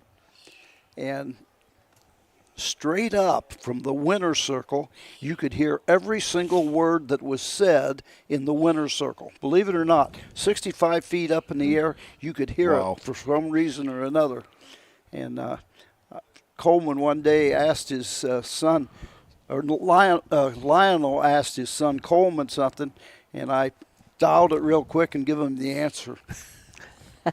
How'd you know that? So the horse is still just waiting behind. Not sure if we're waiting for a horse, aren't we? Is that that's what it looks like we might be. Only 4 out there. 1, 5, 4. Oh, Thacker is not there. The 5 horse.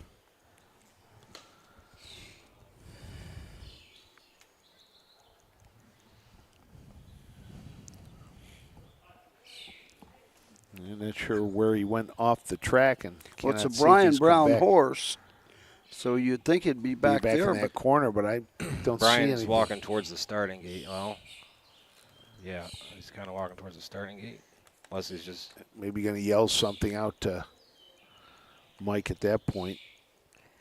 Someone just asked how many horses Brian had in today, and Brian has 17 in today, and Chris Beaver's too many to count. We can't even figure out how Give many me that. he has. Give me that you're looking at. I'll count them. I can count. Good luck. I can Good count luck, the ones Roger. I see, but they run into Chris's name. Oh, I see what you mean. Well, yeah, I think we may be down tell me, to 4. Was Beaver? Oh, and then there's 3 more. Was Beaver in the first race? Yes, I think. Can you look? Oh, I got your program. Yeah, I can't look. But let's say he was in the first. He's got 1, 2, 3, 6, 9, 10, 13, 16, 17, 18, 21. 21. can't imagine. Yeah. Thacker is on the track. They turn and go to the gate. No, I think they're scratching that one. They're down to 4. Yeah. Number 2. Okay, thank you. Scratch the 2 horse. Seaside Star is scratched. I'm not sure if he's going to take him away or not, so we'll see here. And looks like he's going to take him away. It looks like he's speeding up a little bit here. Yeah, they're off and pacing. That's Pants on Fire going for the lead. Into the turn. Rose Run All-Star is here second. Getting away third on the inside. Always Crunchy and treading the field. Our Baby Shark. 4 of them go to the backside. The 2 horse Seaside Star has been scratched. Down the backside, going to the first quarter mark. It's Roy Thacker and Pants on Fire with the lead by a length and 3/4. Rose Run All-Star is here second at the quarter in 30 4/5. Into the turn they go. Always Crunchy third, and trailing the field, gapped out is Our Baby Shark. Straight alignment at the 3/8 mark. The leader, Pants on Fire, showing the way by a length and 3/4. Rose Run All-Star pacing second. Always Crunchy third. Our Baby Shark trails the field. Alan Anderson can see them all as they race over to the halfway point. Halfway home in 1 minute and 2/5. Into the turn they go. Pants on Fire and Roy Thacker show the way by a length and 3/4. Rose Run All-Star with Darren Dowler as their second. Racing third, Always Crunchy, and Austin Hanners. Gapped out fourth, Our Baby Shark. Alan Anderson, down the backside they go to the 3/4 mark. Continue to show the way, Pants on Fire. 3/4 in 1:29 and 4. Into the final turn. Pants on Fire opens up now by 2.5. Racing second, Rose Run All-Star. Third, Always Crunchy. Nobody's tip. Plenty of gaps coming home. Off stride goes Rose Run All-Star. Into the stretch they come. It's all Pants on Fire, drawn away by about 10 lengths. Home second, Always Crunchy. Off the racetrack was the 4, Rose Run All-Star, followed by Our Baby Shark. And I've got that. This one is the fastest mile of the day. 57 and 3 is what I've got. Mine did not stop as I was looking at the breaking horse. But the finish, Pants on Fastest mile of the day. Pants on Fire was first, Always Crunchy second. I have Our Baby Shark 3 and Seaside Star, who was on the break down the stretch, finishing 4th. So we'll wait for that to come in.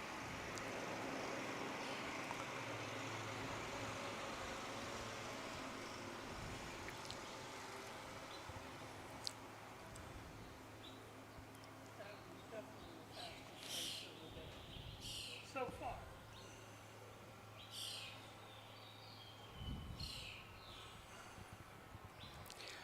Quarter and 30 and 4. The half, 1 minute 2 fifths. 3/4, 1:29 and 4. The mile, 1:57 and a fifth. 57 and 1. Pants on Fire. 2-year-old colt by Catch the Fire out of American Myth by American Ideal. Got a question for you, Roger. Somebody wants to know, what is your favorite announcer's booth to announce from? In what respect? That's all they said. What's your favorite? I'll answer that the way I always do.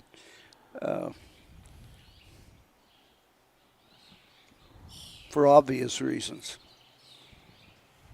Delaware, Ohio. It might be one of the hardest booths to announce from because it's in the infield. Mm-hmm. And especially gets a little difficult when, around 5 o'clock in the afternoon when that sun's looking you straight in the eyes. But that's my favorite place, I should say. Favorite announcer's booth to announce in, you got to think it's the easiest or something.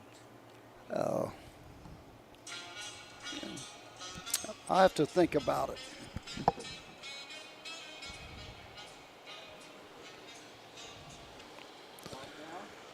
Wait on the official word as Roger now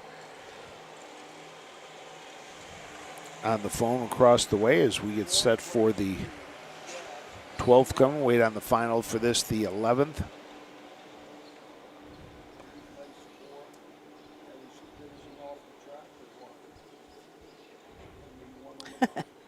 Tina says, who else had liar, liar running through their head each time Pants was on Fire was called?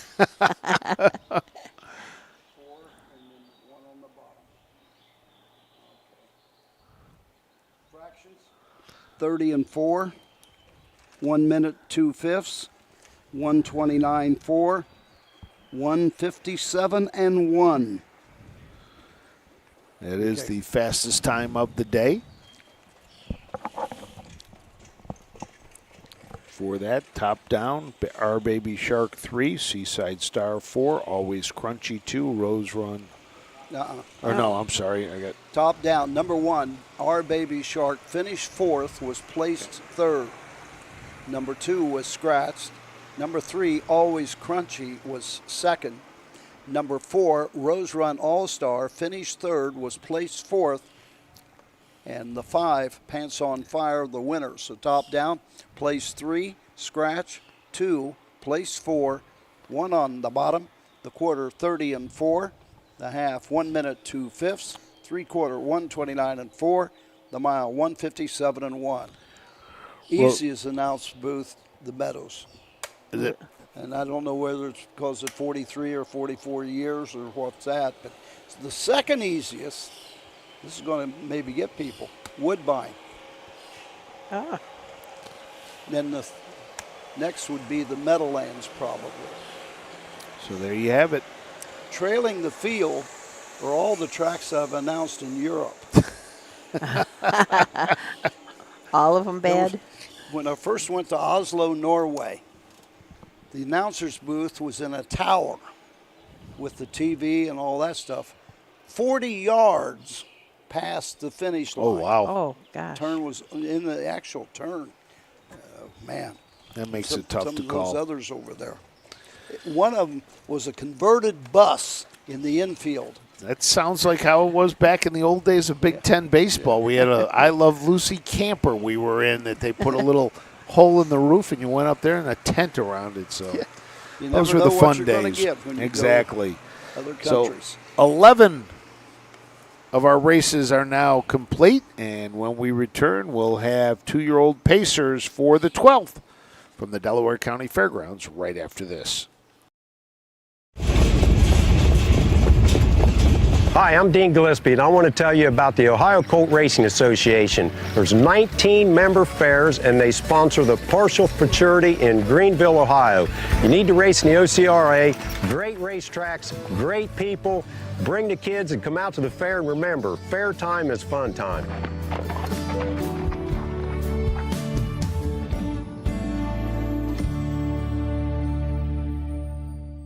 When you need supplies for your horse, one name stands out, Big D's. Since 1976, Big D's Tack and Vet Supply has been the equine experts you can trust. Whatever your horse needs is available at Big D's Tack and Vet Supply. Visit the retail outlet in Streetsboro, Ohio, or order online at bigdweb.com for fast shipping. Most orders ship that day. Or call 1-800-321-2142. Big D's Tack and Vet Supply. Volstead, Coach K. Hanover, Slay, Ohio's top trotters stand at Dublin Valley Farms. Volstead's offspring include Sugar Instead, the 2023 Ohio 2-year-old Trotting Filly of the Year, and 2024 Ohio Sire Stakes winner Jurassic Hattie. Coach K. Hanover, the son of world record holder Walner. And Slay, the son of Chapter 7, standing his first season at Dublin Valley Farms.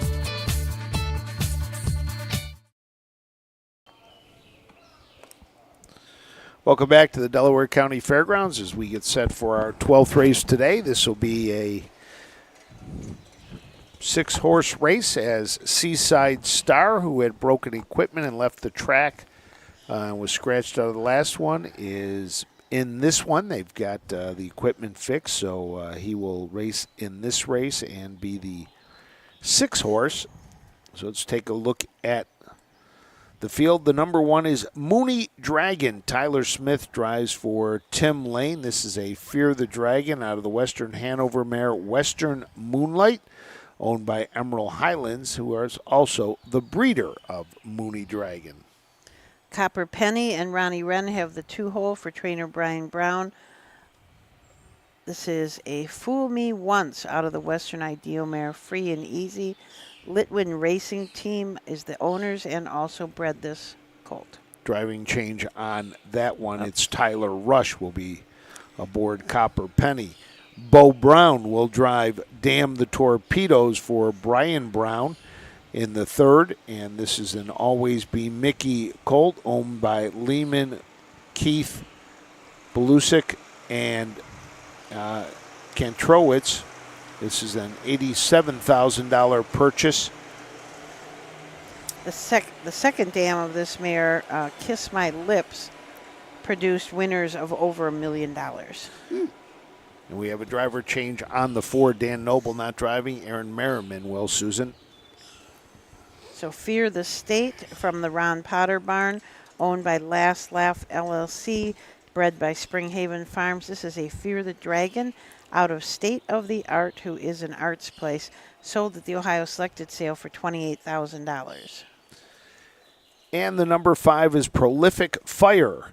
Brian Brown trains, and Brett Miller is down to drive, but I haven't seen Brett, so we may have a change there. This is a $20,000 purchase at the Ohio Select sale. Now, this Prolific Fire was in the Brian Brown barn until a couple of days ago, and it was bought by Greg Luther.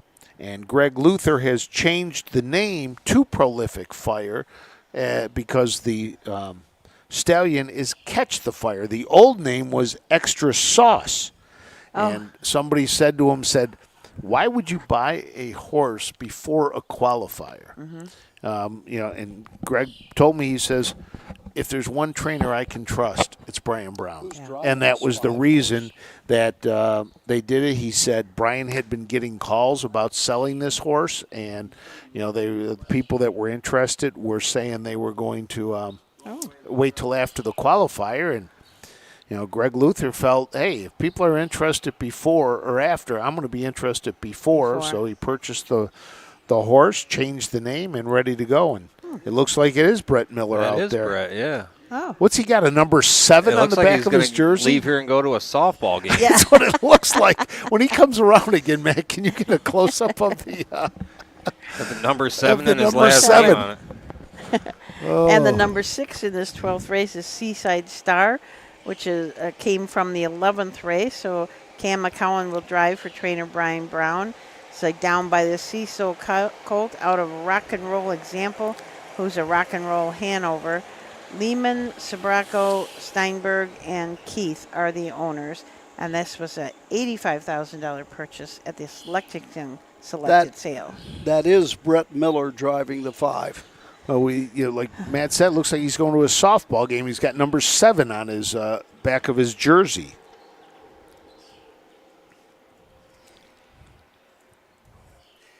It's funny how you could go so much by the colors. And I saw this was some jersey, and I couldn't figure out who it was until he was right on top of us. Talking about the jerseys for Brett Miller and Chris Page, they have those for sale, replicate colors for sale at Scioto Downs, and it's just it's so cute to see the kids. But there's quite a few adults that have purchased those also, and people wear them to the races at night. My grandson wears his to school like at least once a week. So there goes Brett Miller by again, and I don't know whether to write more into this or not, but if this is the case, it'd be the only drive for Brett Miller today. Yeah. So this must be a very special horse.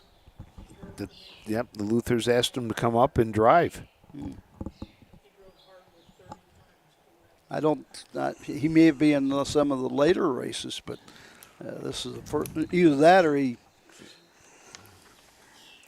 the others were a little too early for Brett. Taking a look to see. This is the only one he was programmed on to drive. There is one in the 12th. In the 17th. TBA is down to drive Big Brutus, and he has not shown up at a race in I don't know how many years, so he's probably not going to be here, so possibility there. But starting to get behind the starting gate now as we get ready to roll.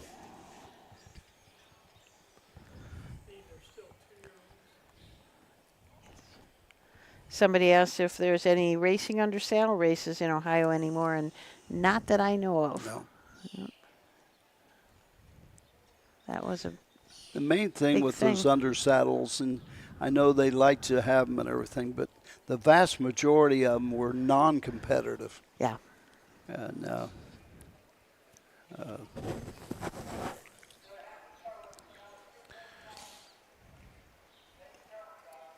I remember the time we went for the under saddle world's record at the Meadows, and we had 3 recalls. Oh, really? A little bit of confusion here as to where the horses were lining up, and Well, I only see 5 horses. Where's the 6th? that's what we're waiting on. Cam McGowan is who we're missing. That was the addition. That was the addition, yep. And I don't see any coming from the other side. Found your cat, Roger. Hmm? Found your cat. He's down there on the There's apron. your cat down there. Your roommate top up of the there in stretch. the Roger Houston announcer's booth. Oh, I see. He don't look like a killer.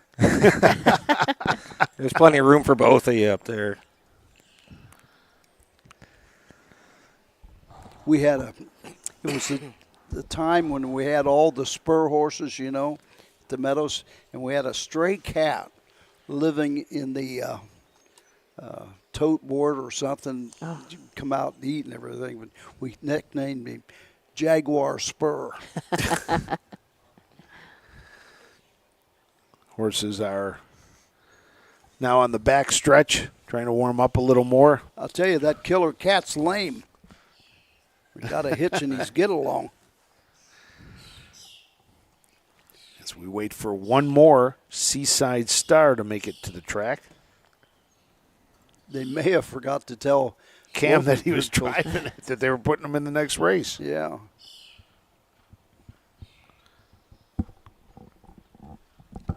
That is the nice thing about the qualifiers here is that you can make changes as you need, so everybody still gets a chance to race, even though maybe something went wrong.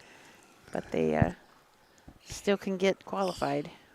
By the way, it's 11:26, and we got 2 o'clock. 7 more to go.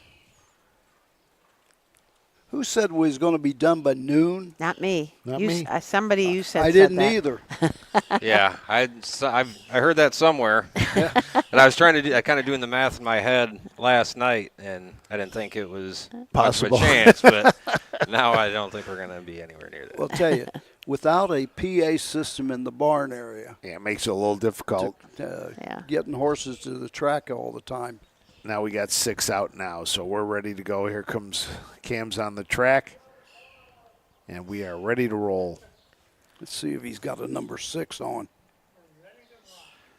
Yes, he does. Head to the far outside, so we should be ready to roll. 6 of them. Now, I doubt that. Yeah, this is just going to be a once around before the start. Give them their schooling. Bill Peters said Tony Langham, who raced at Paulding last week, used to ride in the undersaddle races. I brought a horse out to Scioto Downs one time to race in the undersaddle. What was its name? Special Reporter. He'd run behind the gate all the time, hooked up, but under saddle he was absolutely fine behind the gate. So.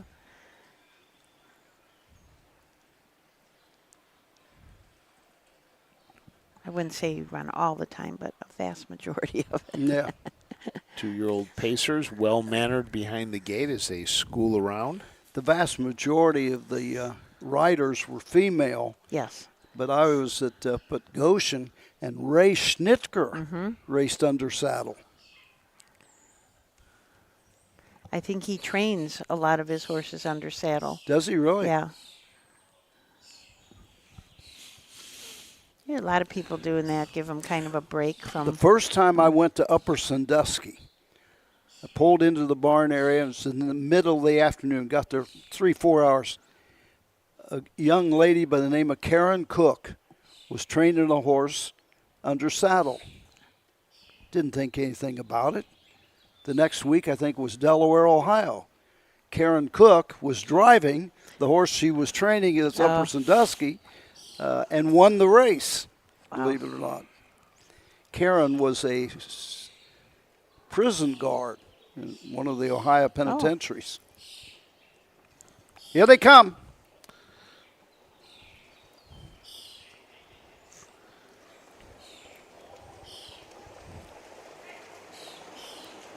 Off and pacing Prolific Fire goes right out for the lead. Grabbing that racetrack, racing second is Copper Penny as they race into the turn. Up on the outside with every stride comes Seaside Star, now third and ready to tuck in. Racing fourth as they race around the turn, go on to the first eighth. That is Mooney Dragon. Racing fifth is Damn the Torpedoes as they race down the backside. Fear of the State trails the field. Opening quarter in 31 and 3. Into the turn they go. Prolific Fire shows the way for Brett Miller by 2 lengths. Racing second as they race around the turn, go on to the 3/8. It's Copper Penny and Tyler Rush. The field racing into the lane first time, coming to the halfway point. Racing third, that's Seaside Star, the addition to this race. Racing fourth on the inside, Mooney Dragon. On the move on the outside, Damn the Torpedoes. Bo Brown moving up with every stride. Tipping to the outside, Aaron Merriman with Fear the State. As they race to the backside, on top of the field by a length and a half, it's Prolific Fire. Continue to show the way. Copper Penny is there second, racing third. Seaside Star down the backside. Moving on the outside. Damn the Torpedoes is now fourth. 3/4 in 1:30 and 2/5. Midway around the final turn. Mooney Dragon is fifth and trailing the field, Free the State. Eighth of a mile to go in Ohio. On top, Prolific Fire, and Brett Miller brings them into the stretch. Leads by 2.5. Racing second. As they come to the wire, it's Copper Penny. It's all Prolific Fire. Copper Penny, Seaside Star, Damn the Torpedoes, Mooney Dragon, and Fear the State. Wow. Nice looking colt. Yeah. Wow. I got 157 flat with a back final quarter of 26 and 3. Yeah, that's what I've got. I got 57 flat. Holy jeez. I think the Luthers have themselves a nice one there. They said they motoring. bought them. They didn't say how much. I imagine that one didn't go cheap. I got 2 words for you. Next generation. Yeah. And Wow. that explains Brett Miller's presence. Yeah, exactly. Yeah, I would have drove Delaware, 4 Ohio. hours to come drive something like that. Let's see here.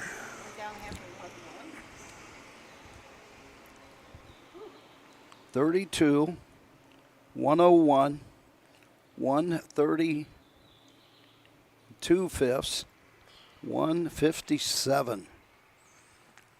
Last half and 56. Last quarter, 26 and 3. They were flying. Looks so easy. Oh, doing it too. did right Effortless. and right from the start. I mean, flew off the gate, got to the lead, and then just kind of, okay, here we go. Just took it easy going to the Exactly. half. Although the second quarter was in 29, so he picked up the tempo right after the quarter. We could see when they were coming around the last turn when he was flying. Who was second in there? Because they went a big mile. I didn't even write down the finish. I didn't. Copper Penny, I had Copper being Penny, second. I think. Copper Two Penny horse. was second, and then Damn the Torpedoes, I think, was third. Mooney Dragon fourth. I had Fearless- Seaside Star third. Oh, I forgot that horse was even in the race.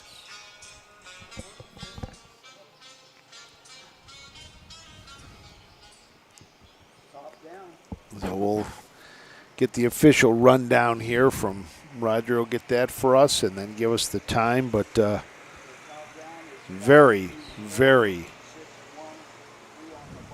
nice job for Prolific Fire, the recent purchase by Greg Luther Racing. The Catch the Fire out of the well-said mare Alexa's Jewel, purchased just a couple of days ago. Name changed from Extra Sauce to Prolific Fire. So, yearling purchase of $20,000. I'm sure he cost a tad more than that a few days ago. What would you say a tad is? Who'd you say had this horse before? It was Brian. Brian's had and it. Brian. One of Yeah, one Brian's. of Brian's. Yeah. I wonder who the owners were. I will see if I can find See that if you can for find you. that out. But they had been lobbying. People had been interested in You it. know, when we did Freshman Focus with Todd Luther, he had all of their Catch the Fires were not homebreds. I mean, they were not mares that were owned by Greg, but they went out to the sales and bought a lot of Catch the Fires, and here's one that they purchased after the sale. Results are official. The 1, Mooney Dragon, 5. The 2, Copper Penny, 2. The 3, Damn the Torpedoes, 4. The 4, Fear the State, 6. The 5, Prolific Fire, the winner. The 6, Seaside Star, 3rd. Top down, 5, 2, 4, 6, 1, 3 on the bottom. The quarter, 32. The half, 101. 3/4, 130 and 2. The mile, 157. Previous owner, Jennifer Brown. Jennifer. Wow. Congratulations to the Browns, really. I mean, All around it. Yeah. Yep. In this 13th coming up, Cam McGowan will drive the 2, Mazeries, or something like that. Somebody. What do we got here? Field of 5, going to the post in the 13th after these messages.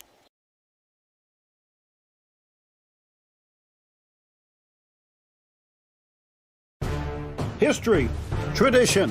For over 100 years, 2- and 3-year-old trotters and pacers have started their careers on the tracks of the Home Talent Colt Stakes. See the future stars of Ohio harness racing at one of the Home Talent's 15 tracks. The stars of tomorrow are racing at a track near you today. The Home Talent Colt Stakes.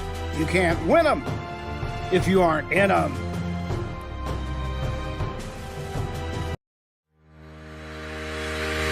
Own a little and love it a lot. TheStable.ca is an award-winning fractional ownership operation. Buy as little as 1% of a racehorse and experience 100% of the thrill. TheStable.ca makes ownership easy, accessible, and affordable. Communication and customer service are at the heart of everything we do. Get started at TheStable.ca. For over 100 years, the values at CoverLink Insurance have been clear. Do the right thing. These values have been at the forefront of what we do, and that will never change. At CoverLink Insurance, you're a person, not a policy. Whether you raise crops, livestock, or own the family farm, CoverLink's farm insurance can be tailored to meet your needs. Trusted advice and solutions to protect what matters most. Great service from great people, CoverLink Insurance.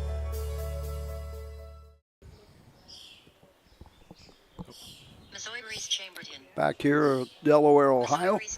13th race comes up. Did you get a pronunciation on the 2 horse? Mazourus is what it's saying. Mazourus. Mazourus. Mazourus. Yep, Urus. Urus. Urus. After the O, after the R. Mazourus. Mazourus. So, What is it? it's French. Other than that, I can't help you. I appreciate all these people that. We were talking a little bit ago about the racing under saddle, and Tim from Nevada said the Nevada Standardbred Association is organizing racing under saddle event to occur during the Elko County Fair Labor Day weekend 2025.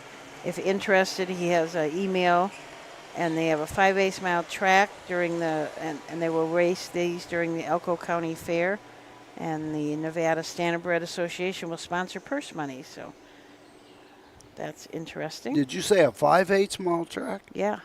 Where at? The Elko Fairgrounds in, Illinois? no, Nevada. Nevada. There you go. So we are down to our final 2-year-old race of the day. This will be trotters. 5 of them go behind the gate. The number 1 is Grooved Pavement. Aaron Merriman will drive for Chris Beaver, owned by Beaver Fleming Internet Stables and Carter. This is a long tom out of the Glidemaster mare Lady Glider, a $40,000 purchase at the Ohio Select Sale. And see, I'm sorry. I didn't do it on purpose. I really didn't. And the but 2 is Mazayuris. And Cam McGowan is driving. what I was going to say. Who speaks fluid French. Mazayuris. Chris Beaver trains for Knutson Training. This is a Centurion ATM out of Habanero K, who is Sebastian KS. This horse will race with trotting hobbles and raced with them in a qualifier at Scioto Downs. Finished 4th in that qualifier, backed by 2 3/4. Last quarter in 29 2, timed in 2:03. The number 3 is Tom Power. Duke Sugg will drive. He also trains and owns along with Ivan Sugg and Stephen Moss. Has made 1 start this year. That was at Paulding. Started from the 2nd tier, made a break, finished 6th, paced in 2:10 and a third. Did have a qualifying race at Scioto Downs on June 4th. Went in 2 minutes in the qualifier. Was purchased for $20,000 at the Ohio Select sale. Did you say paced in 2:10 and a third? No, 2:10 and a fifth. Nope, you said 2:10 You said and a third. third. That's see, hey. Thank you, Susan. Thank you, because I thought I was hearing things. You hit the 10th race, you get punchy. Doesn't matter what, you get That's punchy after 10. Just to prove you, I listened I'm to every word you dehydrated. said. I'm dehydrated. I got to get some more water. The Good King will leave from the 4-hole. Jeff Smith trains for Bet the House LLC. This is a What the Hill out of ATC Queenie, who's a Triumph and Caviar. Tyler Smith will drive this horse, and if the Good King was purchased, the Ohio Selected sale for $30,000. The number 5 is Kettle One Up. I could use a little Kettle One right about now. Chris What's Beaver Kettle drive. One? Vodka. Might know. Old Chris Total and Beaver Roger. drives and trains for owner Robert Goodman, who bred Kettle One Up. This is a tactical landing out of the Yankee Glide Mare Exclusivity. So those are the 5 that we will have go to the gate for our final two-year-old qualifier right after this. All I could think So, of yeah. was kettle corn. Yeah, well, it Kettle could be, corn, but yeah. no. Hey, a little kettle corn and a little Kettle One vodka? Kettle Not that One's good got of a kind of mix.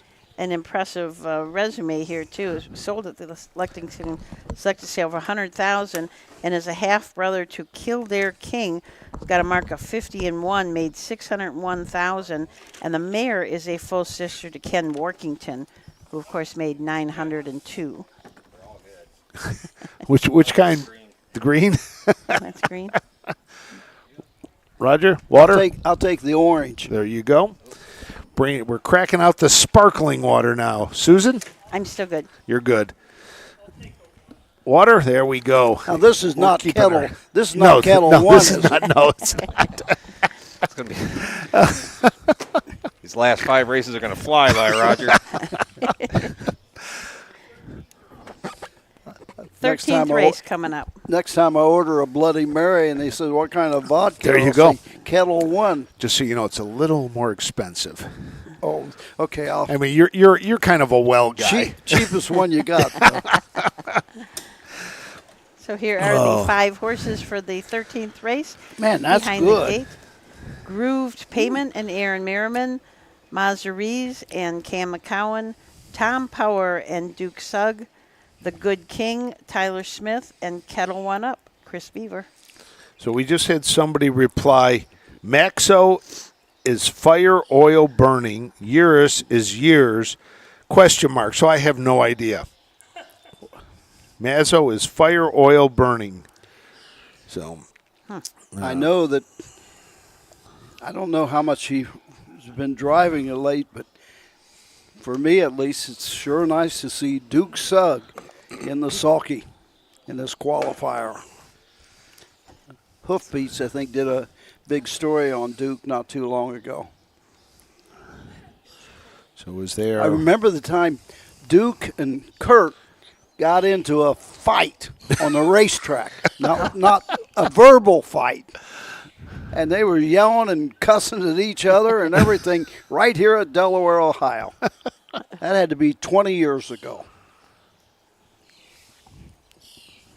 Brotherly love. There you go. Well, here they come around the turn, and let's send it over to Roger as we get set for our final 2-year-old qualifier of the day. But stay tuned. We have 3-year-olds.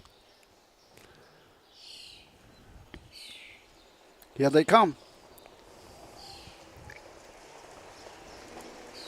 They're off and trotting, going for the lead. That's Tom Power, middle of the track on the inside groove pavement. Gets away second.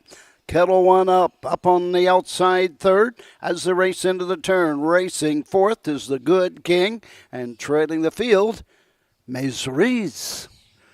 As they race to the backside, Tom Power, Duke Sugg leads by 2.5. Groove Pavement is trotting right there second as they race over to the first quarter mark.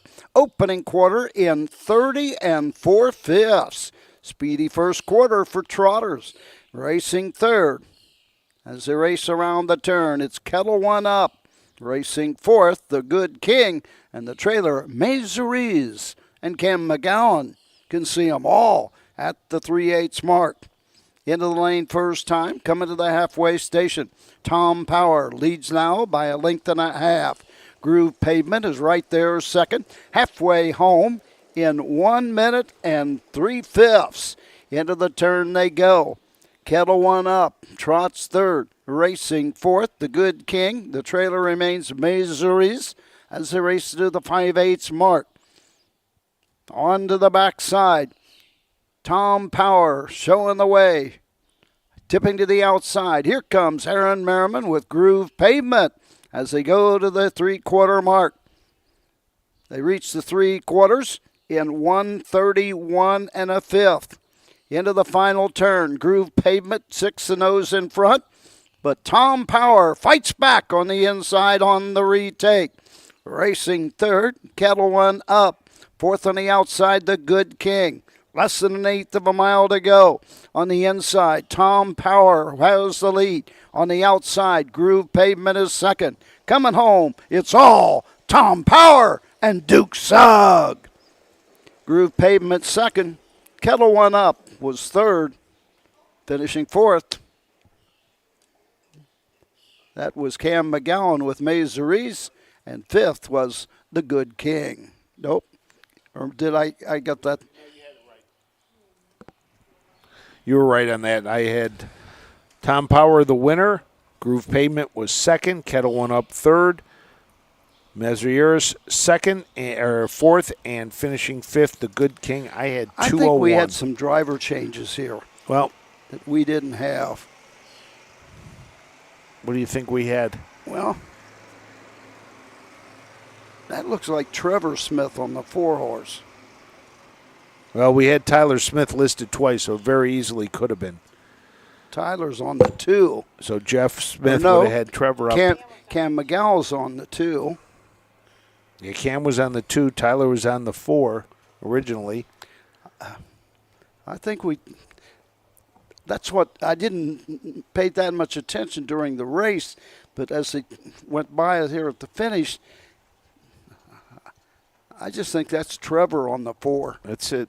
Yeah, it's the darker. Yeah.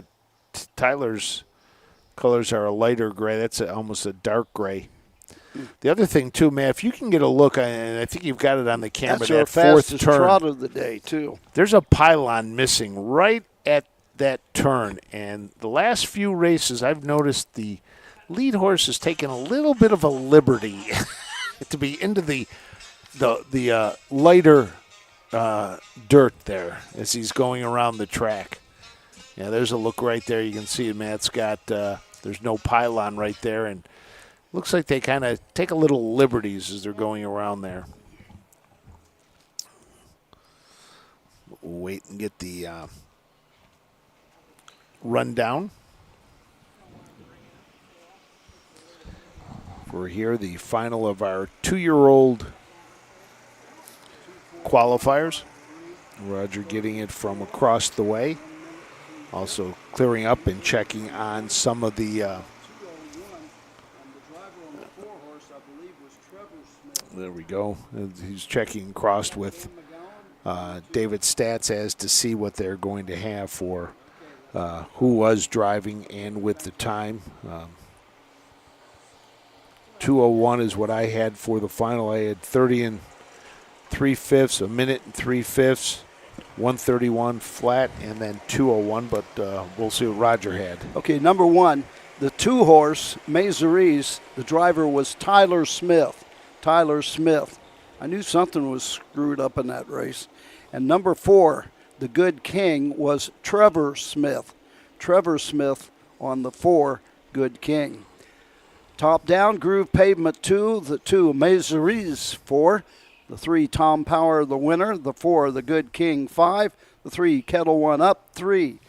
Top down, 2, 4, 1, 5, 3 on the bottom, 30 and 4, 1 minute 3/5, 3/4, 1:31 and 1. The mile, fastest trot of the day, 2:01. 14th race coming up. At this time, no changes as yet. We'll be back with more in just a few moments.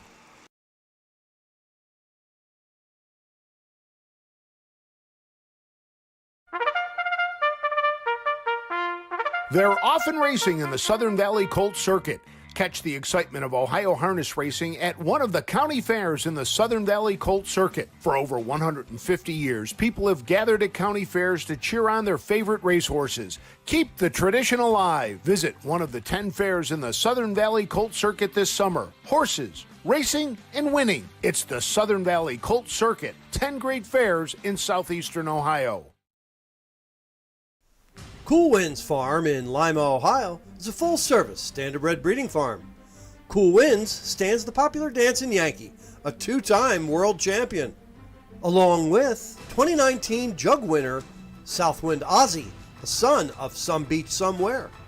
Cool Winds also stands the royally bred $2 million earning Western Fame. Be sure to inspect the Cool Winds yearlings at the Ohio Selected Jug Sale at Pickaway on Friday, September 13th.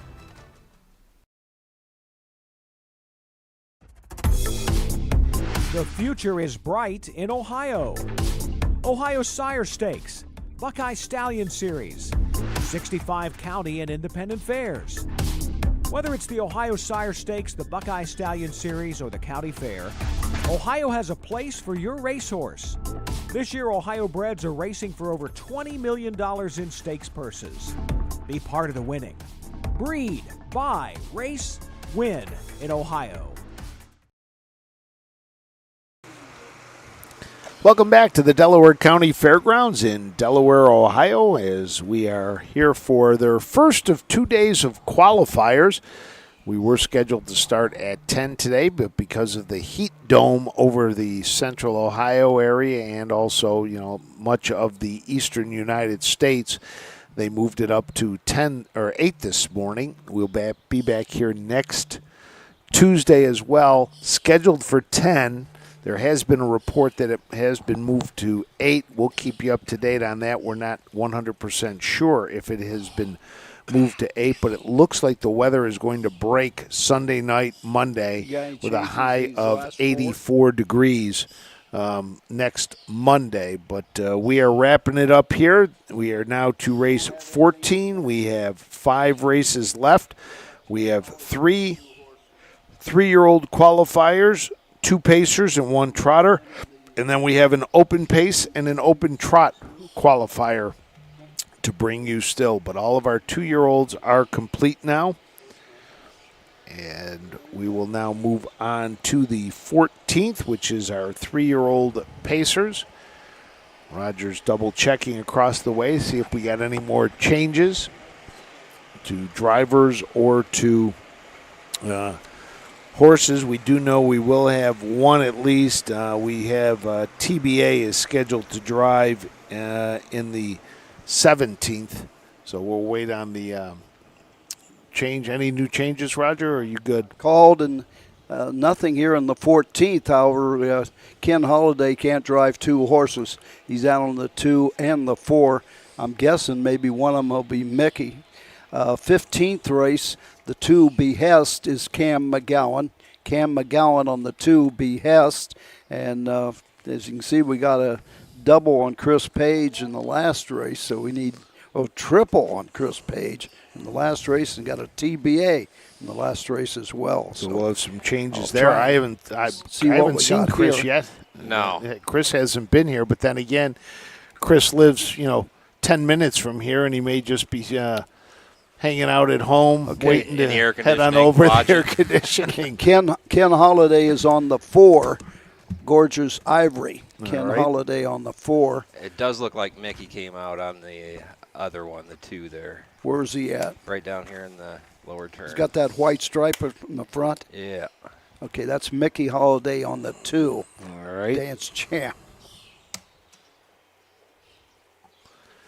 So we got this race straight. All right. Well, since we got it straight now, let's do a rundown on these horses. The number 1 is Dancing on Glass. Cam McGowan drives for Brian Brown, making a qualifier last year as a 2-year-old. This Down by the Seaside filly started 7 races, had 1 win. That came at Scioto Downs out of the mare Dreaming Alina. And this was a $50,000 purchase at the Ohio Select Sale, raced in the Ohio Breeders' Championship here at Delaware on September 17th, finished 4th. That was its last race of the year. Finished 5th in the Ohio Sire Stakes 2-year-old final last year at Scioto on September 9th. Dance Champ and Mickey Holiday have the 2-hole for trainer Ken Holiday and owners Renee Huska, Alan Alkers, and James, I'm not sure how to say that. Buskist. Buskist. Okay, thank you. Sorry about kind of mispronouncing your names. This is a Dancing Yankee out of Final Touch, who is a bettor's delight. Just had 4 starts as a 2-year-old, finishing second twice. Paced around 2.7, 2.4, and 2, and then raced at Paulding this year. Finished 3rd in the race, was backed by 9 lengths, individually timed in 2, 2, and 3. The number 3 is Slingshot Legend. Rod Allums Jr. drives for Jamie Wellers, owned by JR Racing. This is a bit of a legend N out of the Western Hanover mare Chica Hanover. This horse did race at Paulding a week and a half out, 8 days ago, and made a break at the start and finished 6th. Gorgeous Ivory from Ken Holiday Barn. Ken is also going to drive this horse. It's an I'm Gorgeous out of Asterum Dio by Lise Marie. Renee Husko and Crazy Parrot Farm are the owners.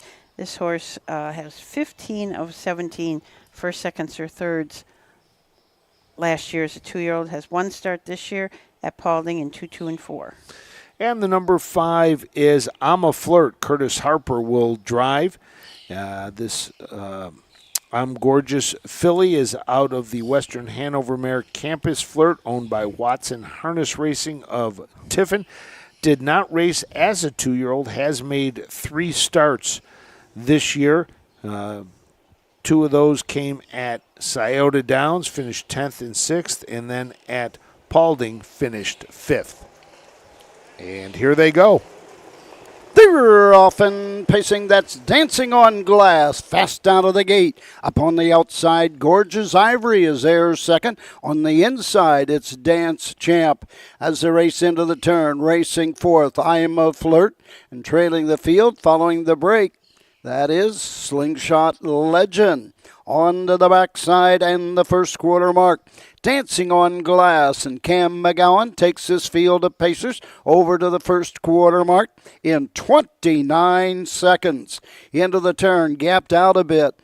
Ken Holiday as they race around the turn, go on to the 3/8. Mickey Holiday takes over the 2-hole with Dance Champ. Gorgeous Ivory is there third with Ken Holiday as they race into the lane first time, coming to the halfway point. Racing 4th is I'm a Flirt, and treading the field, trying to catch the field, Slingshot Legend. They're halfway home in 59-1. On to the turn they go. Dancing on Glass continues to show the way by a length and 3/4. Racing second, Dance Champ.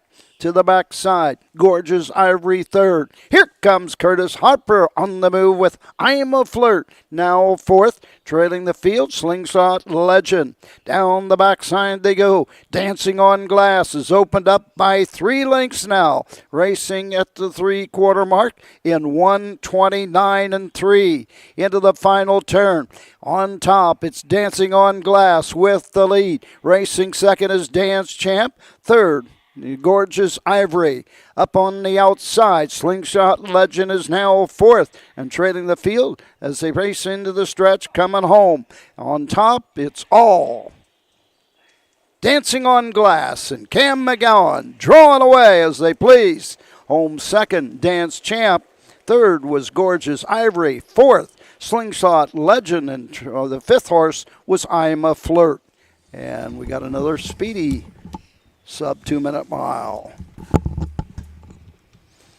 I have to get the official word. Susan Schroeder making her way around. But it was all Dancing on Glass. A winner last year and I got won 7 starts. 58-1. What'd you get? 58-1. I did not. Oh, you're not trying? I was finishing up saying who the horses were, and I heard them come thundering down and quickly just looked up to see them go by. I wasn't going to interrupt you. You should have. No. Oh. Never interrupt the boss. No, the boss is the one chasing around getting all the information for us. That's the kind of good thing about this crew. We really don't have a boss. We all know our jobs, we all do our jobs, and we all work hard. So I got some information for everybody here as soon as we get the times here. It's a secret. It's breaking news. Do we have a breaking news sounder? No. I think you should come up with one. Dun dun dun dun. The quarter 29, the half 59-1, 3/4 129.3, the mile 158 1/5. Breaking news. Breaking news. Bulletin. Look for prolific fire in the next generation. Ooh. Yay. Todd Luther says he was debating between her and my Seaside, and Brett Miller said, no question, He this told me that filly. he thought he had a real nice Seaside horse. Might be the best baby he had. I don't know if I was supposed to mention that, but, I mean, this one, I can't imagine not being really excited to watch what this one does. Yeah, so he said, Brett Miller said, no question, this filly. Wow. So we'll look to see prolific fire in the next generation. And somebody did ask us when the next generation was and if we would be covering it. Yes, yes, we are covering it July 6th. Looking And forward to that day. Not only the next generation to watch all these great 2-year-olds, but also the Nadia and Lobel and the Moneymaker. And that's very exciting. And I think Scioto has some special things planned for those 2 Grand Circuit races. So looking forward it's to going that. to be a great night. 14th race, the 1, Dancing on Glass, the winner. The 2, Dance Champ, 2. The 3, Slingshot Legend, 4. The 4, Gorgeous Ivory, 3. The 5, I'm a Flirt, 5. 1, 2, 4, 3, 5 on the bottom. The quarter 29, the half 59-1, 3/4 129-3. The mile 158 1/5. 15th race coming up. Pacers, 6 of them to go postward. Cam McGowan drives the 2, Behest. Back with more in just a few moments. The future is bright in Ohio. Ohio Sire Stakes, Buckeye Stallion Series, 65 county and independent fairs. Whether it's the Ohio Sire Stakes, the Buckeye Stallion Series, or the County Fair, Ohio has a place for your racehorse. This year, Ohio breds are racing for over $20 million in stakes purses. Be part of the winning. Breed, buy, race, win in Ohio. At Ohio State's Galbraith Equine Center, our veterinary champions are here for your champions 24/7, 365 days a year. Our expert team of boarded surgeons, sports medicine and rehabilitation specialists, together with veterinary cardiologists, internal medicine, and ophthalmologists, make our hospital your best resource for all sport horse performance issues. The Ohio State Veterinary Medical Center's Galbraith Equine Hospital. Call us today at 614-292-6661. The roots of harness racing are born at the county fairs. For over 150 years, people have gathered to watch horses battle it out for fame and glory. Catch the thrills this summer at an Ohio Fair Racing Conference County Fair. The OFRC races at 21 fairs in 19 Ohio counties. Trotters and pacers put it all on the line to be called the best in the Buckeye State. The Ohio Racing Conference, where the path to greatness begins. We were talking a little earlier about Chris Page, wondering where he was, and we heard from Joe McLeod that Chris Page is at the Meadows qualifying. So that means we will have some changes in this race and the upcoming races. Yeah, it's Tuesday in the big qualifier. They got something like 12 or 13 two-year-olds. Yeah. Fact is, I got one going to the post in about 9 minutes. Oh. Are you going to have to be excused from the set here? No. You watch it?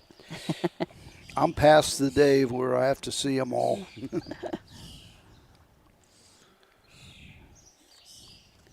I'll have another with Hunter Meyer. No way. I think Ronnie Wren's driving this one today. See, that's where Ronnie is. Yep. Ronnie's over at the Over Meadows there, well. so is Chris, So yep. that tells you that the Burke stable racing quite a few two-year-olds today, because if Chris is there and Ronnie are there, Right. that's the reason why. Yep. So, all right. And so let's take a look at the 15th. The number 1 is Arrow Jess. Ken Holliday drives and trains for the Crazy Parrot Farm. This is a well-said filly out of the Cambest mare Elegant Mystique. Has made one start this year. That was at Paulding. After a break at the start, finished 6th. Last year hit the board in 6 of 11, 2 wins, 2 seconds, 2 thirds, earning $13,437 on the lifetime card. The one win took a mark at Canfield, or was a winner last time at Canfield. Mark came at Croton, 2 minutes and 4/5. Behest and Cam McCowan have the 2-hole for trainer Brian Brown. Owners are Robinson, Sabraco, Acadia Farms, In the Gym, and V. Barbera. This is a down by the seaside filly out of Endowment, who is by American Ideal. This was a $200,000 purchase at the Lexington Selected Sale. Raced, had 8 starts this year, 2 wins, 1 second. Got a mark as a 2-year-old now of 153-4 right here at Delaware. So we have a Breeder Crown finalist, and then our number 3, Rockin' Black Magic, has never raced. This is a $5,500 purchase at the Hoosier sale. Rod Adams will drive for Jamie Weller, owned by Charles Eustace and Haley Kofoid. So Rockin' Black Magic will have a little royalty to the inside. Bust Your Lip comes from the 4-hole. We're waiting on a driver for that one. Trevor Smith. Trevor Smith drives the 4. This horse is trained by Ron Steck and owned by Ron Steck and Jeffrey Breeze. It's a Dancing Yankee gelding out of Give No Lip by Big Bad John. 2 starts this year. We did win a qualifier this year at Scioto in 56-2. 9 starts as a 2-year-old. The fastest time was 2:03 at Hilliard. The number 5 is Black Vet. Tyler Rush will drive for Terry Henry. This is a Big Bam Ray out of the mare Hillcrest Crystal. Joyce Wagner of Sunbury owns and bred this 3-year-old gelding. Black Vet making its first appearance of 2024. Raced 4 times as a 2-year-old, did not hit the board. I'll Call You Later. And Bo Brown from the 6-hole. Tisha Shimes is the trainer and also co-owns this horse along with Shirley Shimes, and also bred this filly. She's by Rockin' in Heaven out of a Very Nice Dragon, who's by Dragon Again. No starts as a 2-year-old, 3 starts this year. Had a couple qualifiers at Miami Valley, then went to Woodbine and paced her mile finished fourth, but paced her mile in 54 and 3. Came back the next week in 56 and is now here to qualify at Delaware. There's got to be a story, Tisha. So let us know why you named this horse. I'll call you later. Well, Alicia Binkley has just texted us that Mazieris is a wine, and Mark Reinhardt says, yep, it's a French wine. So, we got a lot of alcohol. Kettle One, some wines. There's a theme. Number 1, Arrow Jess. Make the driver Mickey Holiday. Mickey Holiday drives the 1, Arrow Jess. All right, so here they come around the turn. Alcohol You Later, I think that might be a play on I'll call you later. Yeah. After a few. Here they come.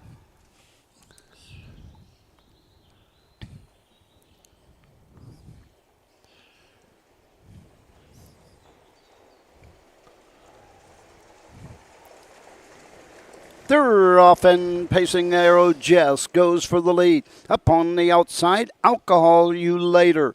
As they race into the turn, getting away third. That is Behest, racing fourth on the inside. It's Bust Your Lip. Onto the backside they go, racing fifth. As they race over to the first 8. Black Vet and trailing the field down the backside, Rockin' Black Magic. Field of Pacers by the quarter in 29 and 3. Into the turn they go. On top of the field and showing the way, it's Arrow Jess by a length and a quarter, racing second. I'll call you later as the race over to the 2.38 mark, tipping to the outside. On the move, passing the stands first time, it's Behest. Now third, now second and up on the outside.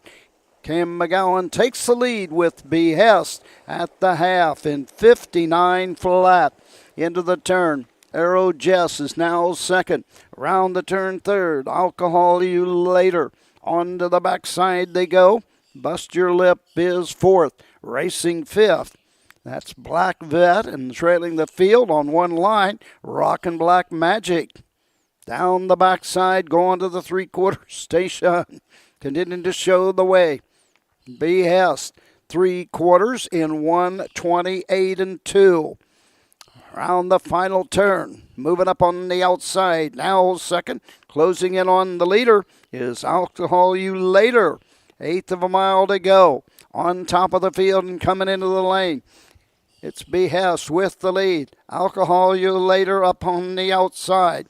Through the lane, it's all Behest, drawn away by 5. Home second, Arrow Jess. Alcohol You Later third. Between horses was Bust Your Lip fourth. Fifth on the inside, Black Vet. And trailing, it's finishing sixth. It's Rockin' Black Magic. And another fast mile. Just maybe the fastest of the day. I had 56 and 3. I got 56 and 4. But I could have easily missed it. By a fifth of a second, we'll let you go with that. I don't know. Geocentric's turnout, buddy. Yeah, I always see a lot of exactly, yep. pictures of Geocentric, when she was down in Florida and stuff. That's always the horse next to her. That 53 miles she went down here was super impressive. I mean, I actually mentioned something to Brian about that because $200,000 horse, you'd hope she was pretty talented. But, she was off like 30 or 40 days before that start. And basically first up and out a long ways that mile. Just really looked great doing it. That was in the Buckeye Stallion Series here at Delaware. It's interesting that you had a horse in the Buckeye Stallion Series and then goes all the way up to make the Breeders' Crown Final. Yeah. It just goes to show that you got to find that right spot to put these horses in. Yep. Racing in Ohio is as tough as anywhere anymore. Quarter is in 29 and 3. The half 59. 3/4 128 and 2. The mile 156 2/5. So there you go. What were you saying, Susan? I had 3, but I'm a little slow. So there you go. We'll get the rundown too. Aerojess was second, Behest first, Rockin' Black Magic 6, Bust Your Lip 4, Black Vet 5, and Alcohol You Later 3. But just want to make sure we get that from Roger. He'll have the rundown after talking to the judges across the way. 3 races left to go. As we are moving through them now, horses have finished warming up. You can see across the way, trailers starting to move out. The ones that have finished for the day, they're going to get their horses back to their farms or wherever they're stabled and be ready to go. Roger? Results are official. The 1, Arrow Jest, 2. The 2, Behest, the winner. The 3, Rockin' Black Magic, 6. The 4, Bust Your Lip, 4. The 5, Black Vet, 5. The 6, Alcohol You Later, 3. Top down, 2, 1, 6, 4, 5. 3 on the bottom, the mile. 29 and 3, 59. 128 and 2, the mile. 156, 2/5 for Behest, who took the lifetime mark right here at Delaware. 53 and 4. 16th race coming. Shortest field of the day. 3 of them to go postward. In the 16th, there will be a driver change on the 2, the Big Lot. Back with more in a moment. For over 50 years, Midland Acres has provided top-quality Ohio-bred colts and fillies. As a third-generation farm with 500 acres of pasture for breeding to boarding and on-site veterinarian care, we understand the importance of delivering well-cared-for and well-mannered yearlings. Get in the winner's circle with the yearlings by Fear the Dragon, Yankee Cruiser, Pet Rock, Long Tom, and Bit of a Legend. Midland Acres, doing our best to bring you the best. Hi, I'm Dean Gillespie, and I want to tell you about the Ohio Colt Racing Association. There's 19 member fairs, and they sponsor the Partial Futurity in Greenville, Ohio. You need to race in the OCRA. Great racetracks, great people. Bring the kids and come out to the fair, and remember, fair time is fun time.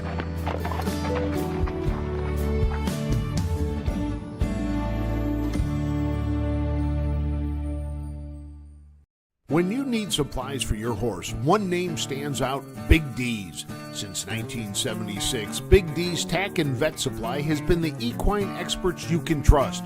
Whatever your horse needs is available at Big D's Tack and Vet Supply. Visit the retail outlet in Streetsboro, Ohio, or order online at bigdweb.com for fast shipping. Most orders ship that day. Or call 1-800-321-2142. Big D's Tack and Vet Supply. Welcome back to the Delaware County Fairgrounds as we get set for our 16th race on the day. And as Roger said, this is our shortest field so far. Our last race will be even shorter. We'll have just 2 going to the gate for our last race. But this will be 3-year-old trotters, 3 of them to go to the gate. We do have 1 driver change, waiting to see who's going to drive the Big Lot. Chris Page was down for Ron Steck. I think it's Trevor Smith. Looks like just coming onto the track in that draw gate. Is that Trevor who you think, Smith? Trevor? All right. So let's give you the rundown. The number 1 is Pizzelle. Tyler Smith will drive for Chris Beaver. This is a Walner filly out of the Father Patrick Mare Piscotti. Chris Beaver owns along with Donald Robinson. This was a $65,000 purchase at the Lexington Select Sale. 2 starts this year, a win and a third. That third came back 11 days ago in the Courier and Ives over at the Meadows. Finished 3rd in that race. Tyler Smith drove Pizzelle in that, and the win this year came at Scioto Downs back on May 23rd. Lifetime, 4 wins and 15 starts, earnings of over $329,000. The Big Lot will have Trevor Smith at the lines. Ron Steck is the trainer. Frederick Reed IV is the owner of this 3-year-old, gelding by Creatine out of She's a Trottin' Kid by Cincinnati Kid. This horse has been racing at Scioto Downs, raced at Miami Valley earlier this year. 2 starts back, finished 5th, but trotted in 58 and 2. The number 3 is OK Corral. Chris Beaver drives, trains, and owns along with Tom Charters, Steve Ziandler, and A. Adams. This is a triumphant caviar out of the Ambro Liliad mare, Lots to Live Up To. Has made 5 starts this year, has not hit the board, earned just $1,000. Lifetime 13 starts, no wins. Last race was in the Buckeye Stallion Series, suffered a break, finished 10th, has shown a bit of a problem of breaking of late this year. That was the same problem horse had last year early on, and finally got him straightened out and made about, $35,000 last year. $34,980 to be exact. And there it is, OK Corral now coming out onto the track. So all 3 are out, and we will be set to go. As you said, big difference in horses in these qualifying races. The one horse has had 329,000 earned, or 315,000 earned as a 2-year-old, and the second horse never made a start as a 2-year-old. And has only earned $600 in the 4 starts this year. So Mike Wepkenberg moving the starting gate into position. The 3-year-old trotters, 3 of them, will make their way behind the gate, and we will be set to go.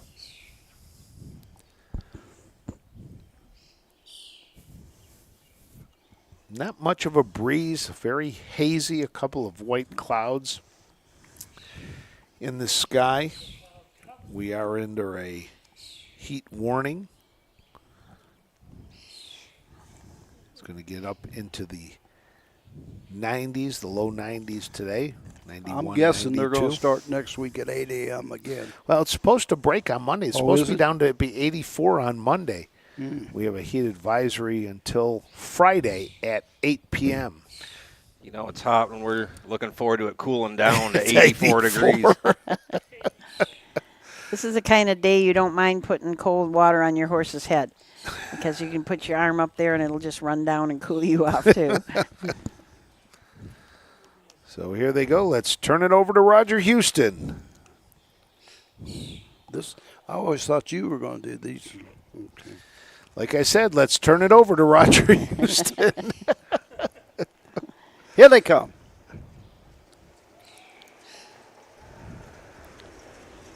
They're off and trotting. That's OK Corral out for the early lead. Pazell, there's second. Trailing the field, the Big Lot. As they race into the turn, going to the first 8. Chris Beaver in his favorite spot on top of the field. OK Corral shows the way by 2.5. Racing second. That's Pazell. And trailing the field, the Big Lot, gapped out. Straight alignment down the backside, going to the first quarter mark. Opening quarter, 30 2/5. Into the turn they go. OK Corral leads the way by 2 1/4. Closing the gap, Pazell racing third, the Big Lot. Field of trotters by the 3/8. Into the lane first time. OK Corral and Chris Beaver showed the way. Pazell with Tyler Smith right there second. Gapped out third, the Big Lot. Trevor Smith halfway home. 58 3. Going down the pike. Chris Beaver, OK Corral by 1.5 lengths. Pazell is there second. Racing third to the backside, the Big Lot. As they go to the backside, coming to the outside, Pazell looked him in the eye and went right on by OK Corral. As they race over to the 3/4 mark, 3 quarters in 1:28. Midway around the final turn, Pazell opens up. Tyler Smith drawing away.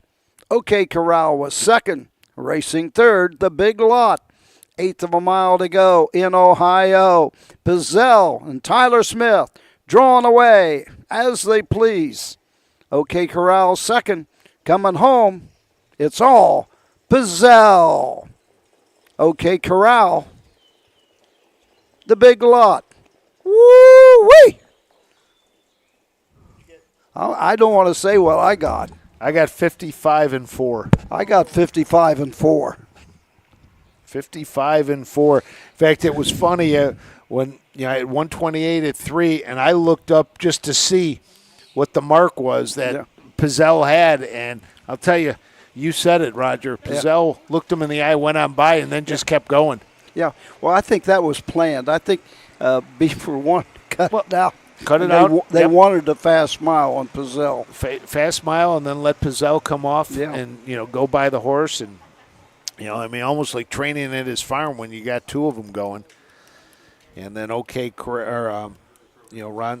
Stecks, the big lot, well back in third.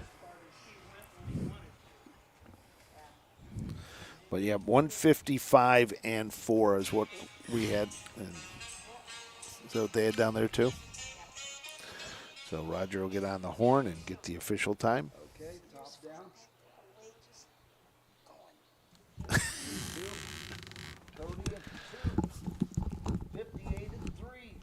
It just kept going. Yeah. Had his ears flat back the whole mile and just was trotting up a storm out there. Just looked Well, when he really went to make intense. that move, it was, he was wanting to go right now. Yeah. Yeah. Looks like we've got something on the track in that exact same spot down there. Yeah, we do. Oh, huh. I wonder what, Maybe it's like- the rest of the pylon. No, it's black. It looks like it might be. Let me see. See if Roger can get a look at it and see exactly what it is. Now the tractor's going to come by. I'm guessing some sort of a boot or something. Yeah, that's what I was thinking too. We'll see. Here comes the water truck. He'll go right on by it, but he'll probably call the tractor and tell him it's there. Number one, Pizzell, the winner. The two, the big lot. The three. OK Corral, 2. Top down, 1-3-2. 30-2. 58-3. 128. Fastest mile of the day. 155. 4/5. That'd be a final half. 57-1. Final quarter. 27-4 for trotters. 17th coming up. Field of 7. Biggest field of the day. This is the open pace. Right now, no changes. We do need drivers on Chris Page and the 5, Big Brutus. Back with more in a moment. History, tradition. For over 100 years, 2- and 3-year-old trotters and pacers have started their careers on the tracks of the Home Talent Colt Stakes. See the future stars of Ohio harness racing at one of the Home Talent's 15 tracks. The stars of tomorrow are racing at a track near you today. The Home Talent Colt Stakes. You can't win them if you aren't in them. Volstead, Coach K. Hanover, Slay, Ohio's top trotters stand at Dublin Valley Farms. Volstead's offspring include Sugar Instead, the 2023 Ohio 2-year-old Trotting Filly of the Year, and 2024 Ohio Sire Stakes winner Jurassic Hattie. Coach K. Hanover, the son of world record holder Walner, and Slay, the son of Chapter 7, standing his first season at Dublin Valley Farms.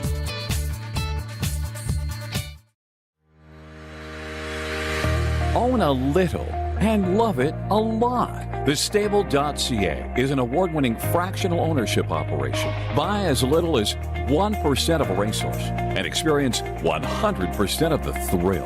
TheStable.ca makes ownership easy, accessible, and affordable. Communication and customer service are at the heart of everything we do.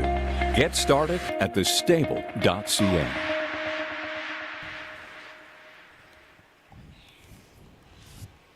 Welcome back to the Delaware County Fairgrounds as we get set for our 17th of 18th qualifiers today. This will be the Open Pacers that will go. We have a field of 7 waiting for a few driver changes, but we'll tell you who the horses are first before we start. The number 1 is Hazel Sparks. Cam McGowan will drive for Deborah Alexander. This is a 5-year-old mare by School Kids out of the Charlie Barley mare Sign of a Queen.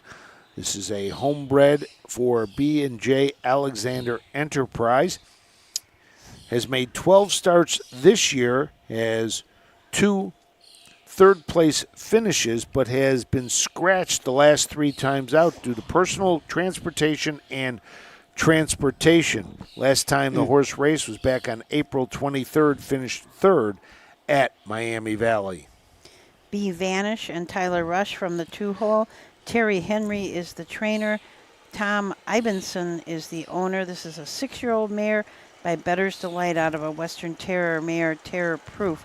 96 lifetime starts, 8 wins, 11 seconds, 14 thirds, 96,000 in earnings, so averaging right around $1,000 a start. Has a 4-year-old mark of 155 at Saratoga. The number 3 is Molly Bloom, waiting on a driver for the number 3. Ron Steck is the trainer. This 4-year-old mare is by Western Vintage out of the Stonebridge Regal mare, Right on Molly. Ron Steck, along with Jeffrey Brees, are the owners of Molly Bloom. They bred this horse. Has hit the board in 9 of 11 this year. Has earned $30,000 lifetime, 12 wins, 54 starts, earnings over $81,000. Has coming off about a 2-month layoff. Last raced back on April 6th at Northfield. Finished second by a neck, pacing in 155. Big Joy from the 4. Charles Little is the driver, the trainer, and the breeder of this Big Bam Ray mare. She's out of Panache, who is by the Ponderosa. Joyce Wagner is the owner. Lightly raced horse, has no starts this year, only had 9 starts as a 3-year-old and only 2 starts as a 2-year-old. Has earned $3,500 and hasn't raced since Upper Sandusky last September.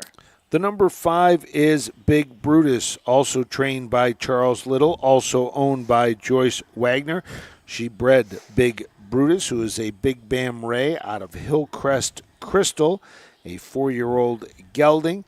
Has been off since last September, last raced at Richwood, finishing 6th. Has 7 lifetime starts, still looking to hit the board. Adios Amigos is an 11-year-old ponder out of an Arts Place mare, Breathless Encounter. Harold Cotter is the trainer and the owner. This is one of those mystery horses where we always want to find out what happened with this horse. Has not started since January 11th of 2022 at Miami Valley Raceway, but has 179 lifetime starts, $125,000 in earnings, and has a 5-year-old record of 151 at Hawthorne Park in Chicago, but just hasn't raced now for 2.5 years. 29-month layoff for Adios Amigos. The number 7 is Dottie's Seashell. Ron Steck trains. This is a down by the seaside out of the Bomb Dottie. Steck, along with S. Jeffries and M. Taggart, are the owners. 10 starts this year, a win and a second. Lifetime 48 starts, 4 wins, 9 seconds, 2 thirds. Had a win earlier this year at Northfield, going in 159. Has a mark of 153 and 3, which she took as a 3-year-old. So that is the field. Still waiting on some driver changes. 4 horses are out, 5 now out. And so we'll see who some of our driver changes are as they make their way around. Looks like Trevor Smith may be driving the 7. One is Cam McGowan. And we'll see the rest of them as they make their way around in front. So it looks like it is Tyler Smith on the, or Trevor Smith on the 7. And we're waiting to see the rest. So right now, 5 are on.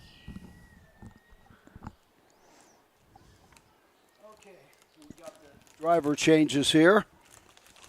The 3, Molly Bloom, Tyler Smith. Tyler Smith, the 3, Molly Bloom. Number 5, Big Brutus, Bo Brown. Bo Brown on Big Brutus. Curtis Harper on the 6, Adios Amigos. Curtis Harper. The 7, Dottie Seashell. Trevor Smith. Trevor Smith on the 7, Dottie's Seashell. 5 out, waiting on 2 more. Here comes one of them, it looks like. And here comes the second one coming from the draw gate at the top of the stretch. And so we will have all 7 on the track. And we will be ready to go with our, Penultimate. thank you, race of the day. People copy my line all the time. Hey, sincerest form of flattery. Well, I heard her using it at Circleville. That's what Susan does. It's one of Uses those that words line. you just love to I say. was waiting on your grandson to say penultimate. I don't think I could get him to do that one. He did a good job, by the way. I thought he did a really good job. Might have some help lined up for the summer. Got that right. He was quite excited to come over and talk into that. Saw the picture on Facebook of him. He was ready to roll. He was. Start him young. Mom kept him out till the 13th race because she didn't want to have to come back and get him. You know what they do it at some Major League Baseball parks. They have Kids Day where they have the kids doing all the announcing. We could do that on the air. We could. We'll send the kids out to meet Matt, and they can make it take care of them. I'd be happy to take a break. They can have at it. Well, that's what I said when I introduced Wesley to do it. I said, we're looking for kids this summer. Just, if you're in the grandstand, come on over, and we'll have you say stuff like the 13th race coming up or whatever it is. Just Exactly. Get them a start. Get them started, and, again, that hands-on experience, that touch the fans. Get them involved if we can. We talked that our theme this year is making summer memories, and Making summer memories, just making memories. either one. Sam McGee was all of 10 years old. There you go. Right here at Delaware, Ohio. So I was hoping we'd see Brad here.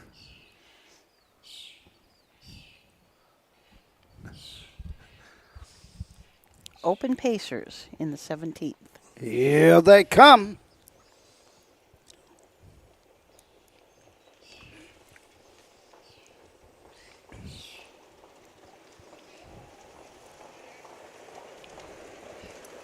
They're off and pacing. That's Molly Bloom going right out for the lead. Up on the outside, Adios Amigos as they race into the turn. Getting away third, that is Big Brutus. On to the backside they go. Hazel Sparks is fourth. Fifth on the outside.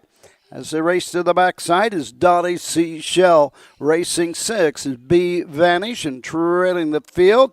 Down the backside, Big Joy as they race over to the first quarter mark. Opening panel 30 3/5. Into the turn, going to the 3/8 mark. That's Molly Bloom leading by a length and a half. Adios Amigos is there second. Big Brutus pacing third, racing fourth. The end of the turn is Hazel Sparks as they pass the stand for the first time, coming to the halfway point. Racing fifth. That's Dottie Seashell coming to the outside for Trevor Smith at the halfway station. B Vanish and treading the field, Big Joy. Into the turn, going to the backside and the 5/8. On top of the field and drawing away as they please. Going to the backside, Molly Bloom now by 4. On the move on the outside. Here comes Dottie Seashell. Now second and closing in on the leaders. Racing third is Adios Amigo at the 3/4 mark. 3 quarters in 1:29 2. Into the final turn. Molly Bloom has the lead. Closing ground with each and every stride is Dottie Seashell, now second. Racing third, Adios Amigos. 1/8 of a mile to go. Racing fourth is Hazel Sparks. Into the stretch they come. On top of the field, it's Molly Bloom with the lead. Dottie Seashell second. Molly Bloom. Dottie Seashell second. Home third was the 6, Adios Amigos. Fourth and fifth, photo. 6 was the 5 Big Brutus, and the trailer Big Joy. And another speedy mile. I had 157 and 3. I've got 57 and 3. We are on. I got caught up when somebody making a move coming to the half, and I forgot to get to halftime. I had the half in 59 and 2.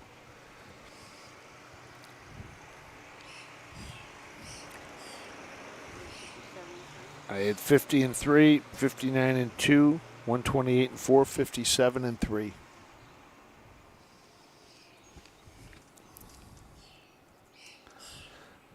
Don't ask me for the rundown, though.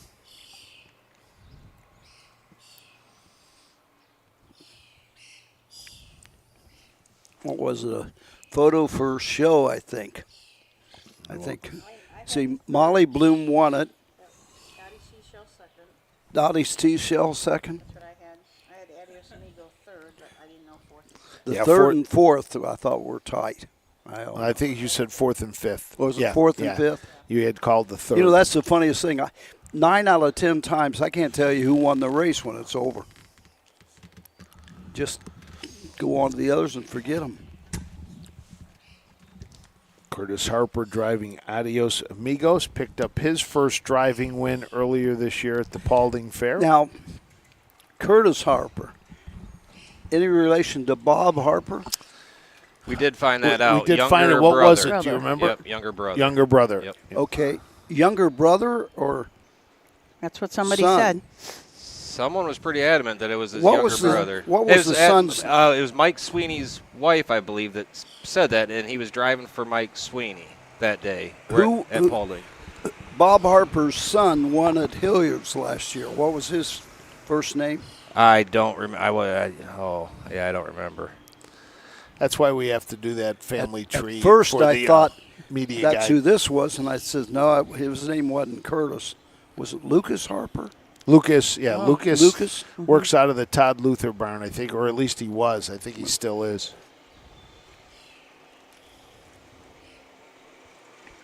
The reason we haven't got the rundown is because they're probably talking to Photo Finish. Waiting to get that, and then we'll have our final race of the day. 2 to come out for the open trot, Wishy Washy and Vandy's Star.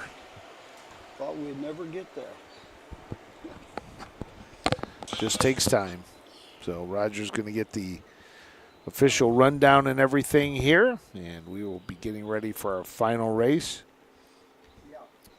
So Lucas is the brother. No, Lucas is the son. David Myrick says he found out that Curtis is the younger brother. Lucas is Bob's son, and Curtis is Bob's younger brother. That came from Bill Peters, so that we can stamp it in for sure. Thump. Write that down somewhere. We'll go back through the comments and we'll get it all. So. Yeah, Curtis got his first. That was his first win, right? At Paulding. Yeah, Yep. at Paulding. Yep. Which we have to pull for the video newsletter to put in there. So. You have an announcement. I have 13-year-old grandson.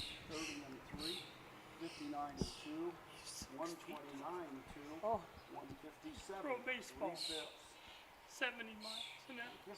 Wow. He's already been approached by Pro Scouts. Mike Wilkenberg confirmed that Bob Harper's son is Lucas Harper, and he is going to find out what relationship, if any, Curtis Harper is. Mike, and then you remember that name? Remember that name. He'll be in pro baseball. Here's your complete order of finish. Number 1, Hazel Sparks, 5. The 2, B. Vanish, 3. The 3, Molly Bloom, the winner. The 4, Big Joy, 7. The 5, Big Brutus, 6.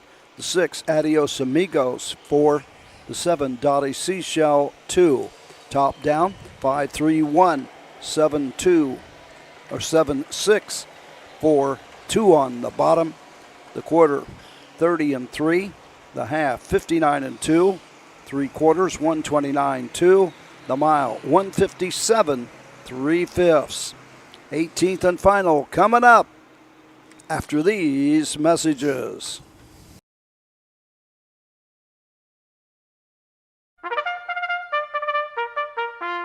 They're often racing in the Southern Valley Colt Circuit. Catch the excitement of Ohio harness racing at one of the county fairs in the Southern Valley Colt Circuit. For over 150 years, people have gathered at county fairs to cheer on their favorite racehorses. Keep the tradition alive. Visit one of the 10 fairs in the Southern Valley Colt Circuit this summer. Horses, racing, and winning. It's the Southern Valley Colt Circuit. 10 great fairs in southeastern Ohio. For over 100 years, the values at CoverLink Insurance have been clear. Do the right thing. These values have been at the forefront of what we do, and that will never change. At CoverLink Insurance, you're a person, not a policy. We're here to get you the right coverage: home, auto, business, and farm. CoverLink covers you, your family, and your business. Trusted advice and solutions to protect what matters most. Great service from great people. CoverLink Insurance. Cool Winds Farm in Lima, Ohio is a full-service standardbred breeding farm. Cool Winds stands the popular dancing Yankee, a two-time world champion, along with 2019 jug winner Southwind Ozzy, the son of Some Beach Somewhere. Cool Winds also stands the royally bred $2 million earning Western Fame. Be sure to inspect the Cool Winds yearlings at the Ohio Selected Jug Sale at Pickaway on Friday, September 13th. Welcome back to the Delaware County Fairgrounds. We have arrived at our final race of the day. This will be an open trot. 2 to go behind the gate. One of them right now, Vandy's Star, making its way onto the track. Still waiting to see Wishy Washy come on, but let's tell you about the 2. The number 1 is Wishy Washy. Harold Coder trains. We're waiting for the driver. Chris Page was down. Harold is also the owner of this 5-year-old gelding by Wishing Stone out of the Yankee Glide mare Bannister. Wishy Washy is coming off a 20-month layoff. Last time it raced was in November of 2022 at Dayton. So waiting to start. Lifetime 28 starts, no wins, 3 seconds, 9 thirds. That was Mr. Coder's horse in the last race that was coming off a 29-month layoff. So something, there's got to be a story there. We will find that out for you. Vandy Star and Cam McCowan from the 2-hole. Jessica McCowan trains. Unstable Brothers, C. Waterford, and Jessica McCowan all own this 4-year-old mare by What the Hill out of a Lockkeeper mare, Lady Laker. 29 starts as a 2-year-old, 6 wins. Fastest of those was 57-4. Got $73,000 lifetime earned. And we're waiting to get the driver on the 1. Looks like it is Curtis Harper will drive the number 1, Wishy Washy. So a 2-horse race coming up.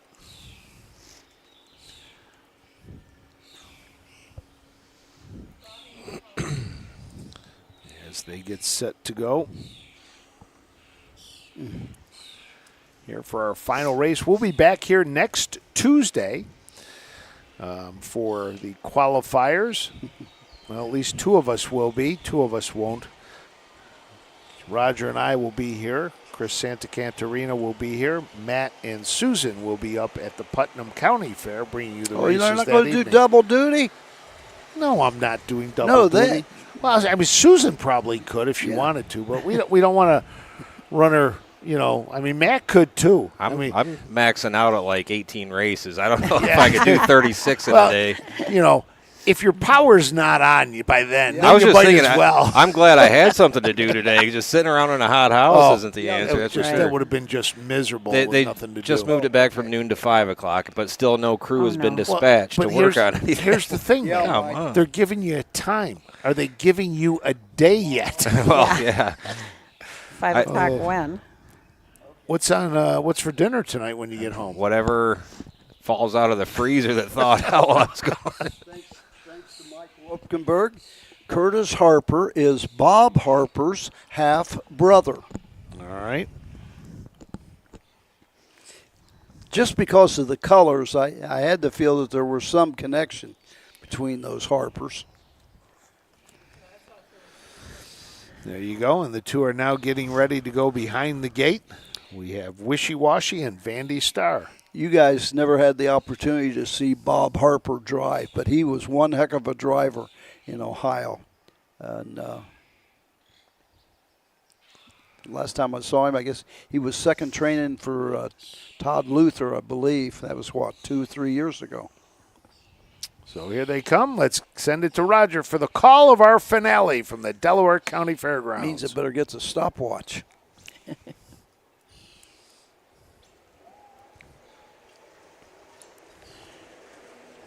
They're off and trotting. That's Vandy Star going right out for the lead. Wishy Washy's going to take a 2-hole trip. As they race into the turn. Cam McGowan, Vandy Star, leading the way by 2 1/4. Racing second is Wishy Washy as they race to the backside and the first quarter mark. Down the backside, Vandy Star is going to take this field over to the quarter. Opening panel, 31-1. Into the turn, Wishy Washy is there second. Vandy Star, trained by Jessica McGowan. Husband Cam McGowan, the driver, has a mark of 157-4, taken at Northfield last year. Leads the way by a length and a half. Wishy Washy is there second as he passes stands first time, coming to the halfway mark. Vandy Star, halfway home, 101-3. As they race to the backside, Wishy Washy with the 2-hole trip for Curtis Harper. Winless in 28, does have 3 seconds and 9/3 lifetime. Harold Coder is the trainer. Curtis Harper drives Wishy Washy. Gapping out now is Cam McGowan. Opens up by 5 lengths at the 3-quarter mark. 3 quarters, 131-4. Into the final turn, Wishy Washy is there second. On top, it's all Vandy Star. Now by 8. Cam McGowan wanting a little bit more out of the 4-year-old mare by What the Hill. Vandy Star coming home. Wishy Washy second. At the wire, it's all Vandy Star. Wishy Washy was second. And officially, I could go either way. 2-1-4 or 2-0-2. What do you get? I missed. Oh, you missed. I think we got 2-1-4. 2-1-4? That's the consensus. There you go. 2-1-4 for our final race of the day. I can tell you the order of finish, though, if you want. Really? Unofficially. Oh, no, I think this is officially. Oh. So we'll wait to get the official time. But we will wrap it up here from Delaware. I made the 18 with just one. There you go. Hall's Eucalyptus. Not bad. Not bad. For those that are, I've always told this that, my phone's ringing. They want to get out of here quickly, too. So, but no, it was a good day of qualifying today. We had some really good races. Saw some really, really nice 2-year-olds that, stood out. And I think we're going to be talking about a couple of them as the season definitely moves on. It was good to see horses like Behest get back out here, a Breeders' Crown finalist last year. Roger? Number 1, Wishy Washy 2. Vandy Star, the winner, 31-1, 101-3, 131-4, the mile, 201, 4/5. So we will be back again next Tuesday, scheduled for 10 a.m. We've heard it might go to 8 a.m., but stay tuned to our Facebook page. We'll keep you updated on that. And then that's our next live event is our qualifiers next week, and then we'll also have Fair racing that evening from Ottawa, the Putnam County Fair for that. We want to let everybody know, try to stay safe if you're in the central Ohio area and the eastern part of the United States. Stay cool.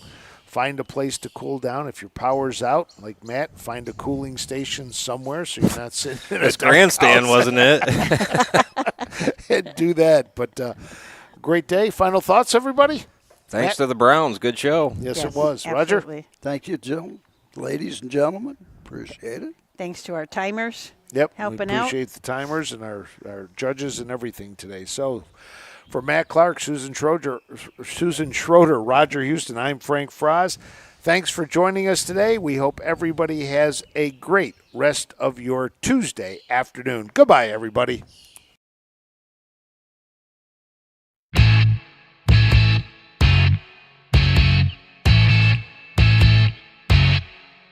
This has been Ohio County Fair Racing.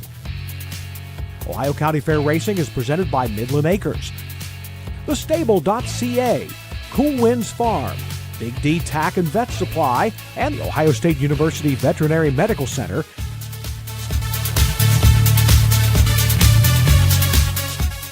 Ohio County Fair Racing is a presentation of the Ohio Harness Horsemen's Association.